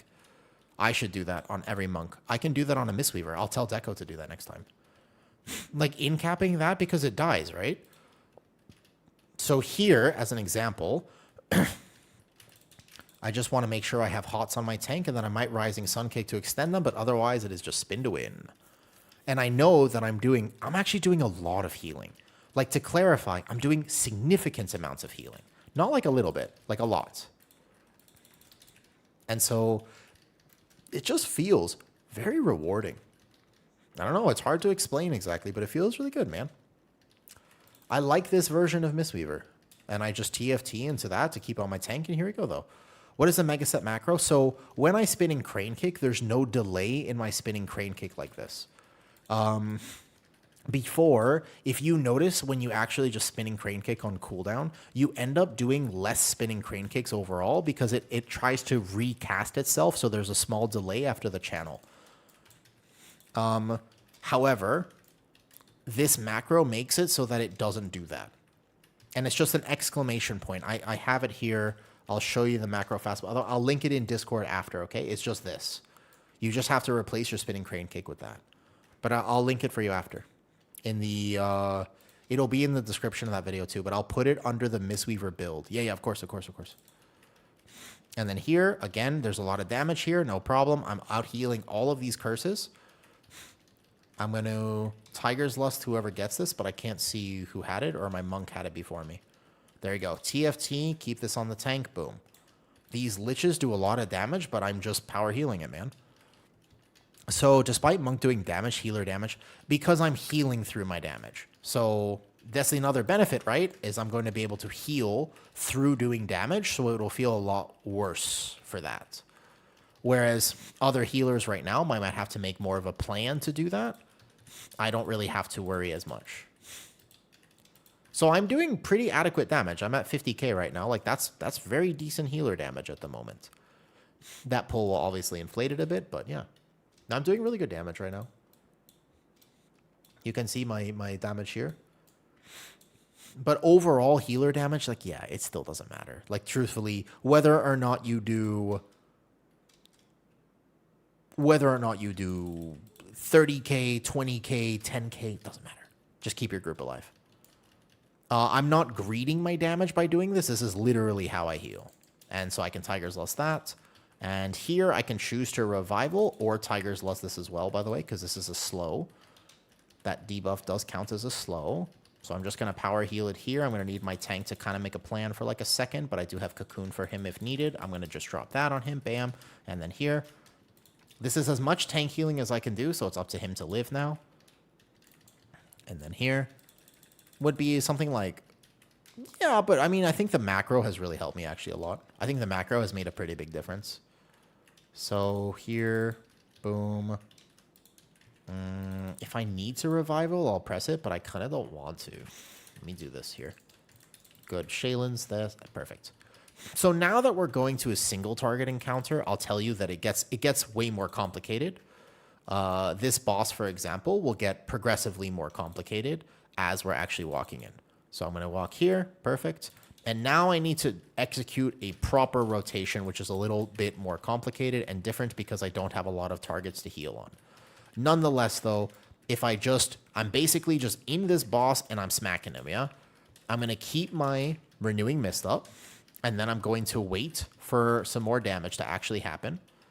And I don't want to Chi-Ji just yet, but I will be able to do the required HPS as long as I keep my Renewing Mist up and I just Fist Weave in general.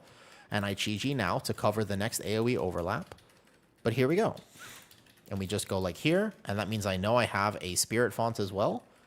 Like right here on this global. So I'm just going to press it now. And then Rising Sun Kick. Get out of here. And voila. And I can Tiger's Lust that one. Perfect. So you just Fist Weave. It's just single target Fist Weaving. Yep. I get my Apex talent. I proc it. Boom. And I'm doing, by the way, in this current, that was overall, I'm sorry, like 100k HPS by just Fist Weaving, basically. I've done 1 or 2 pieces of tech, but effectively I haven't even used Shaylin's. I don't think I've used Shaylin's in a single global here. I haven't had to. I'm just Fist Weaving. So here, what I can do is channel Conduit on the motion. I could even spread this previously if I really felt like it. And then I just go Conduit. As I'm doing it, I'm just going to dodge, plan the motion. I always say that. And then from here, I want to position this out. So here, I got a mechanic now as a Mistweaver. And normally, those are a lot more toxic for me. But here, yeah, it's actually quite chill. That's what I'm trying to say. So I don't rank, if I make a tier list, guys, like it's because I've tested it myself. And I don't think that a lot of people would really think of Mistweaver in this way. But after you test it on beta, I swear, it really has transformed itself. Like it's not the same as it used to be. It's quite different. And it's a much more chill version. So here I have an option. I can Shaylin's this, and I'm going to do some tech here. So that got a little bit more complicated just now. And we go here, we go there. He took extra damage. It's okay. Shaylin's him back up. No problem. But that's it, though. It's way less complicated. I'm not tracking any sort of... I have 0 cooldown manager. I'm not tracking any buffs. I am just actually gaming. I get a little proc. I use it. But otherwise, I'm doing a rotation. If my if my spinning crane kick lights up, I hit it. But otherwise, I go Rising Sun Kick, Blackout Kick, pray for the Rising Sun Kick. I've actually have been missing TFT casts as well. I could have been doing even better. So I don't want to hit Chi-Ji here. I'm just going to go extend this. Boom. And I'm just going to make a little plan here. Find my squishy target. And then I'm going to dispel that one. I think the boss is dead, so I'm kind of just planning on the boss being dead now. Yeah. The boss is dead. I'm not healing. Mistweaver was super... Yeah, it used to have like 17 to 37 different amps of that, but actually, no. That, by the way, is one of the toughest HPS bosses. I didn't have to heal that much there, but overall, I felt pretty chill. Yeah, don't be fooled, by the way. That right there is going to be one of the highest HPS fights. Very fun fight to heal, actually. Extremely fun fight to heal. Yep. And then I'm just here. So this is also hard healing pull, by the way. I can Tiger's Lust that, and here, perfect. And that bolt goes off, no problem. He's going to do a big blast. I can't kick that, but it's all good. Yeah. I don't know. I just feel like that, you know? It's Meg Jr. No, she is still. She was actually so nice on the call, you know? She was really nice on the call. I was just honored that she was willing to take that time to even talk to me. Like I was surprised that she responded. I feel like a little bit of imposter syndrome with me being kind of a newer WoW content creator. There are these absolute legends, you know, the icons in the industry who have been doing this for so much longer than me. And I feel like, you know, oh, like, why would they talk to me type stuff? But she actually did respond though, yeah. And that's also, I was thinking actually, if I reached out to Elismir Punk, I wonder if he would do a Holy Paladin video with me. Yeah, I wonder if he would, but there's certainly a little bit of that imposter syndrome still of like, yo, I mean, this is like mega set. I mean, it was even like Obley and Sam talked to me, and I was like, what? Like, you guys are willing to take a call with me? And they're like, yeah. And I was like, seriously? Like, that's so cool. Yeah, no, yep. She has the information. She definitely does. They're humans too, yeah, but they're also busy humans. I mean, I respect it, right? Like my time is very valuable. These days especially, like my schedule is unbelievably. You should, if you knew my schedule, you know. Oh, he went here. What's up, Dos? Like for example, tonight, right before the coaching with you, I have something, and then right afterwards, I go into my calls, even though it is Sunday night for me. So I'll have coaching with you, Alice, and then directly after that is full into work. I don't mind that I'm busy. I think that I used to hate being busy. I'm kind of a very chill guy, but you know, at the end of the day, I was like, oh, I literally fought my entire life so that I could work hard. Like, all I ever wanted was to have the challenges of a normal person. And then I got the challenges of a normal person, and I was like, honestly, this kind of sucks. But it's what I asked for, so I can't complain. So now I have to, like, pay rent and shit. But at least I don't have to worry about being alive. So that's kind of nice. But, you know, pros and cons. Yeah. The grass is never greener. Yep. So here we just go here. Again, my conduit is a pretty short cooldown. I'm just going to watch this a little bit. And then I'm going to, I want to spread enveloping there. I want to extend that right there like this. And then we're going to go here. 2 targets should be fine. Heal it back up if need be. Nice. I just got to get a few Shaylin stacks there. Nice. Perfect. Though we always seem to think it is. Maybe I should play Master of Harmony and then getting that. Yeah. That's for guys. If you guys are talking about what's it called, Brewmaster right now. Yeah, the Master of Harmony has been kind of a new thing ever since they messed up with the bug fixing of Tiger Palm, and then they reintroduced it, and it's been kind of a mess. But yeah, this whole key, basically, to clarify, I really am just fighting things. And this is a 15. Keep in mind, we are max geared, so this is more like doing a 12 on actual release or something. But yeah, in reference to having 2 TFT charges, oh, that'd be sick. Yeah, TFT feels very powerful right now because it force procs your Apex talent. So TFT feels like a much better button. It used to just be like a little amp, but now it actually hits hard. Ooh. Okay, Chi-Ji here. Boom. Extend 1. Nice. Perfect timing there. So this is going to be a little bit hard here. No problem. I'm going to get ready to conduit first. Make sure I'm in range. Because one thing I did not know about this, actually, is that conduit has a 20-yard range. I learned that from my video with Megaset. I did not know that. I thought it had a much longer range. You have to be actually kind of within the range of your targets to use it. Poor Master of Harmony gets no recognition. Yeah. I don't know. I really feel like Mistweaver, if you chose this as a first healer, you actually might just have a great time. I've never said that before. Never before in the history of WoW has that been uttered in an actual sentence, but I mean it. If you chose Mistweaver as your first foray into healing, you might actually just be like, wow, healing is pretty chill. Like, I don't know what everybody's complaining about. Like, you might just be like, huh, what are all these healers? They've been mad for so long. Like, why? It's not that bad. It's pretty easy, in fact. What's up, Sam? Nerf Blood DK? Yeah, that's true. I saw something about a Blood DK being second DPS overall in an Algathar Academy. What's up with that? Did you see that, Sam? There was a Blood DK. He was second overall DPS in like a 15 Algathar Academy. They might need to nerf it. I didn't know it did that much damage. Did you know it did that much damage? It's true. I saw this recently. I was really surprised.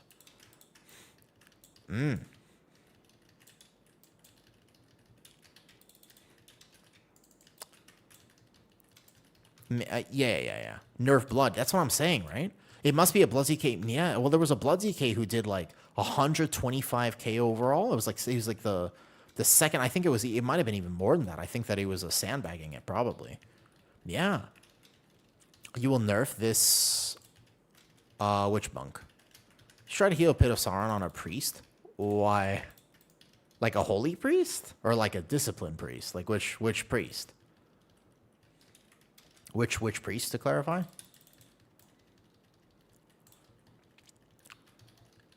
It would be funny if Blood DK gets nerfed. That's true. In the next set of notes, I can tell you what's going to happen, Punker. Basically, they're going to nerf Blood DK, and then what they're going to do is they're going to nerf Arms Warrior. No particular reason, but it's going to happen.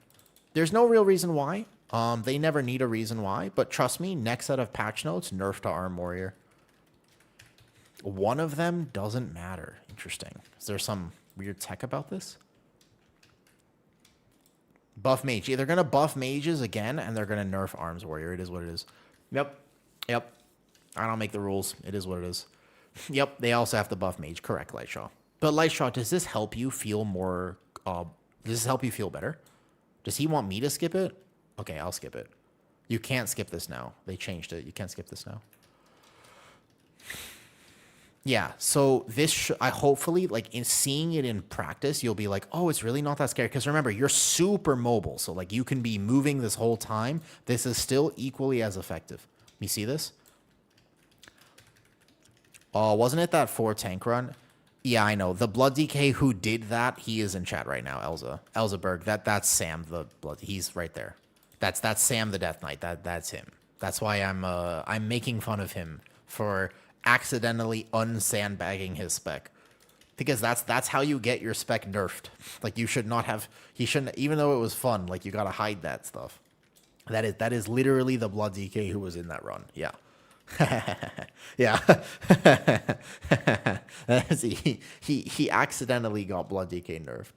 In the same way that last season I accidentally got Guardian Druid nerfed because I showed something on PTR, and I literally have never forgiven myself for it. I tempted fate. In the last PTR cycle, I noticed something about Bear, right? And then I made a video, and the video was titled, Blizzard, please don't nerf this. Because it was clickbait, right? Like, I was just clickbaiting the video. And then the next week, they fucking nerfed it. And I was like, Blizzard, I specifically told you not to do this. And I blame myself. And that interaction was never fixed. And I'll never forgive myself for getting my own spec nerfed because I made a video saying, please don't nerf this. And then I said exactly what they shouldn't nerf. And I was like, wait a second. They nerfed it anyways. That happened last season. Yep. Unfortunate. Unfortunate. I remember that, actually. That was pretty funny. Oh, that's a stack.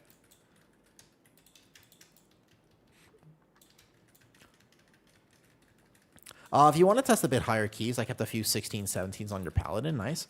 I'd have to be a bag tank or DPS when I'm down. I'm not sure how much longer I'm going for tonight. We'll see.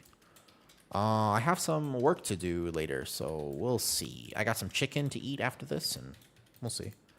But if you are new to my stream, if any... Oh, by the way, can anybody repin a message? Do I have any mods here? Yo, King, you're a mod. Can you just... I forgot. We're not actually doing the healer tier list right now. Can you, pin, like, Discord or something and be like, yo, healer tier list pinned in Discord or whatever? I don't know.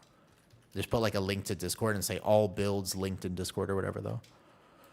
Yep, sounds good. I got you scheduled, Alice. So like 3 hours from now, right? 3 hours, time difference. But yeah, like this is Mistweaver in a nutshell, and I feel very solid. We've had 0 deaths this run, and it's clean. Easy. The new SV Superstar. First of all, I don't know how you found that video. Second of all, what's SV?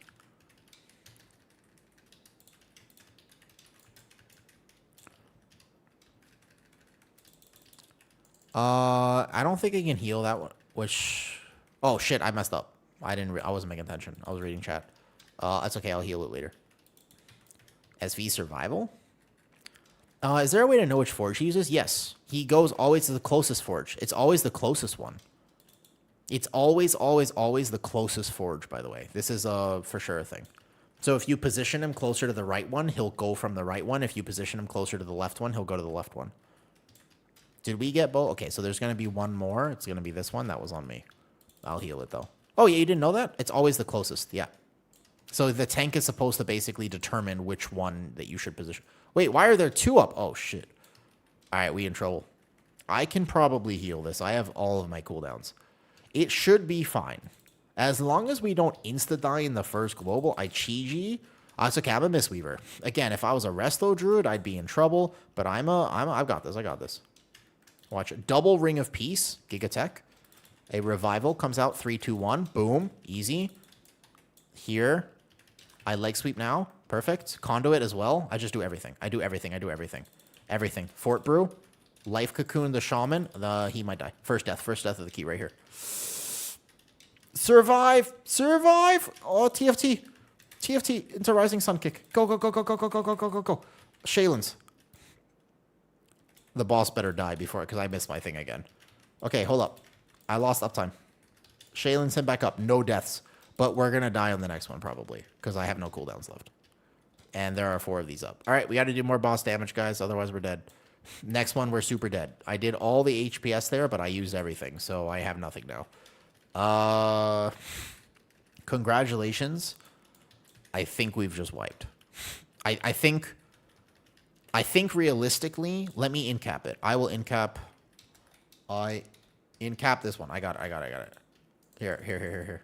I'm going to incap it. Don't touch this one. Don't touch it. Here we go. I'm going to incap it. It's okay. I think you can stun it. I think so.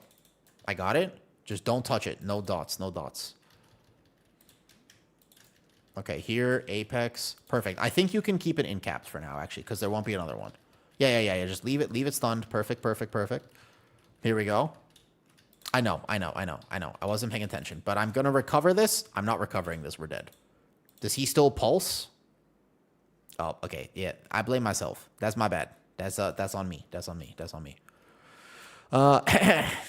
Yep, I definitely, that was a jinx. If I jinxed it myself. That was 100% on me. That's my bad. How does Monk look as an overall class for Midnight as a main candidate compared to other tank DPSs? So right now, Brewmaster is considered the best tank on beta, but most likely it'll get nerfed. So just keep that in mind. Yeah, we have time. We don't need to have time, but that's okay. Yeah, we're fine. Of course we're fine.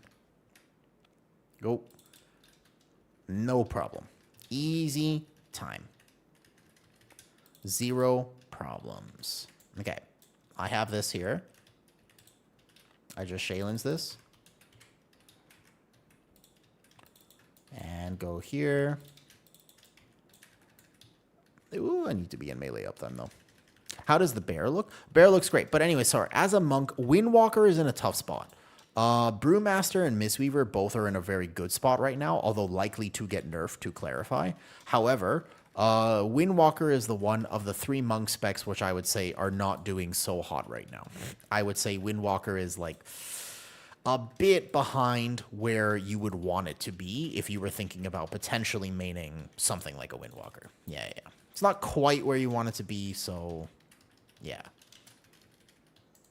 So we just Shaylin's that one for now. We get an Apex talent here. Perfect. And then I Chi-Ji. Spin to win. If they nerf Monk and leave Resto Druid, I might lose my mind. Dude, I wonder what they're going to do, actually. I don't know if they're going to nerf Mistweaver.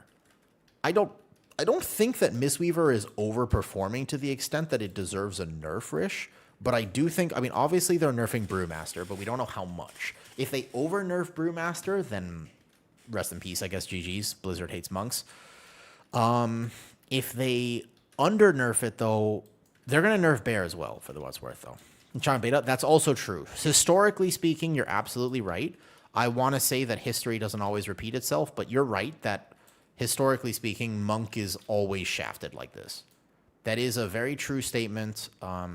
Unfortunately, Monk tends to be just disliked in general by Blizzard.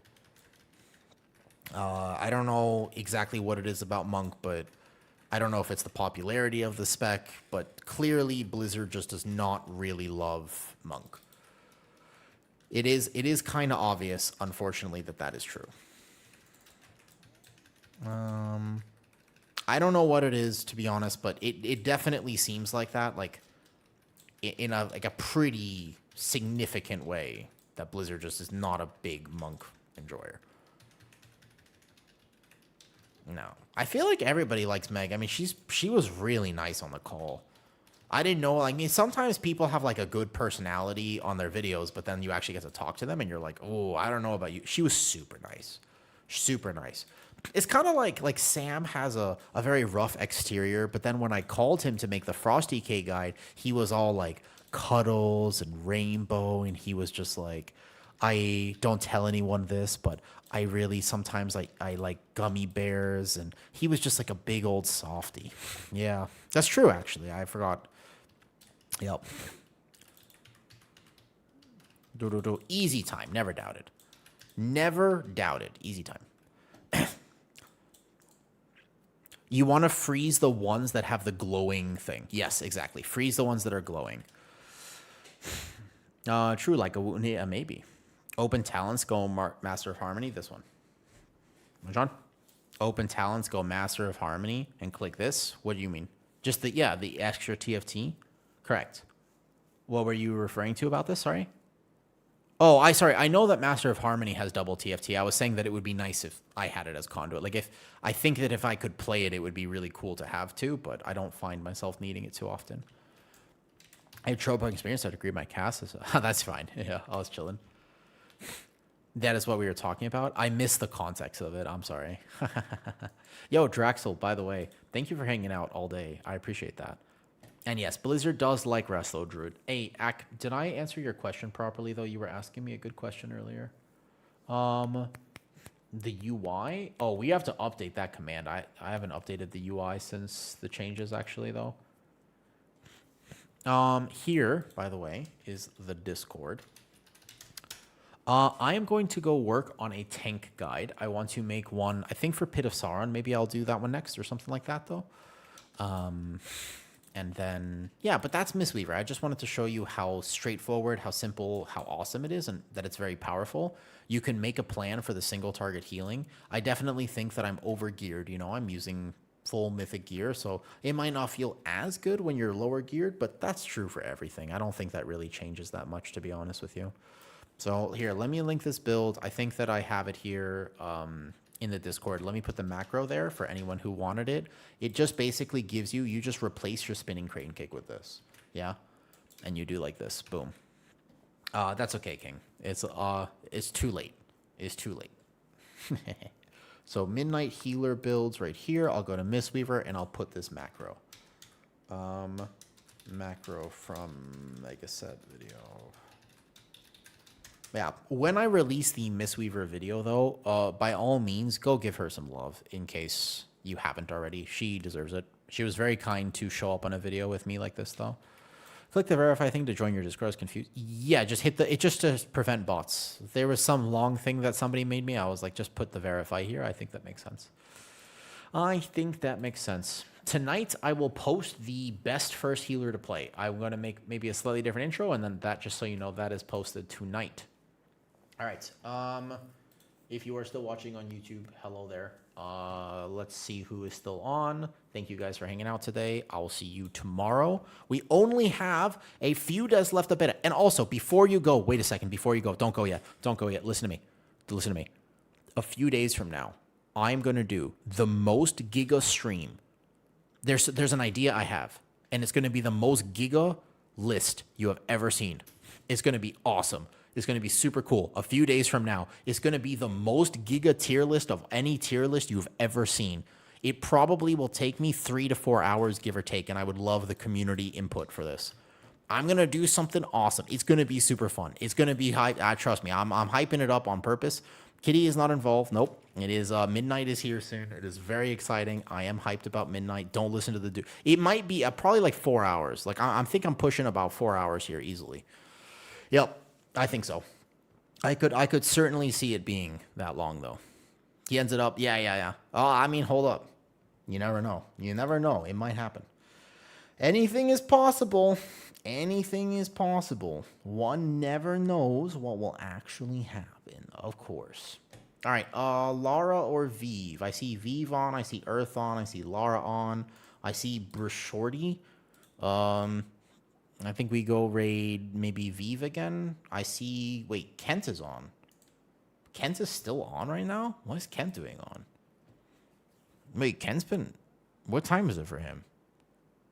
Well, he's got to be ending soon. He looks tired. All right, cool. We go to Vive. She's very nice. Cool. I think she's just starting today. Perfect. 6:30 a.m. for him. But he's been on late. He needs to go to sleep. Holy fuck, she's got a cute cat. She's just starting stream. Bet it's a perfect time to raid her. Let's go say hi. All right, bye. You doing more? No, that's it for me tonight. I gotta go. I will be back tomorrow. Yep, I will post the video tonight. Thanks for guys hanging out. All right, bye-bye.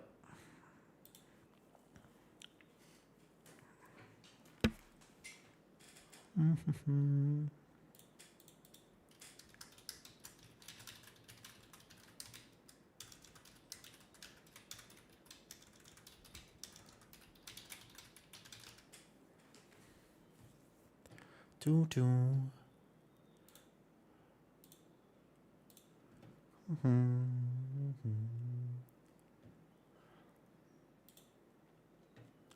Doo-doo.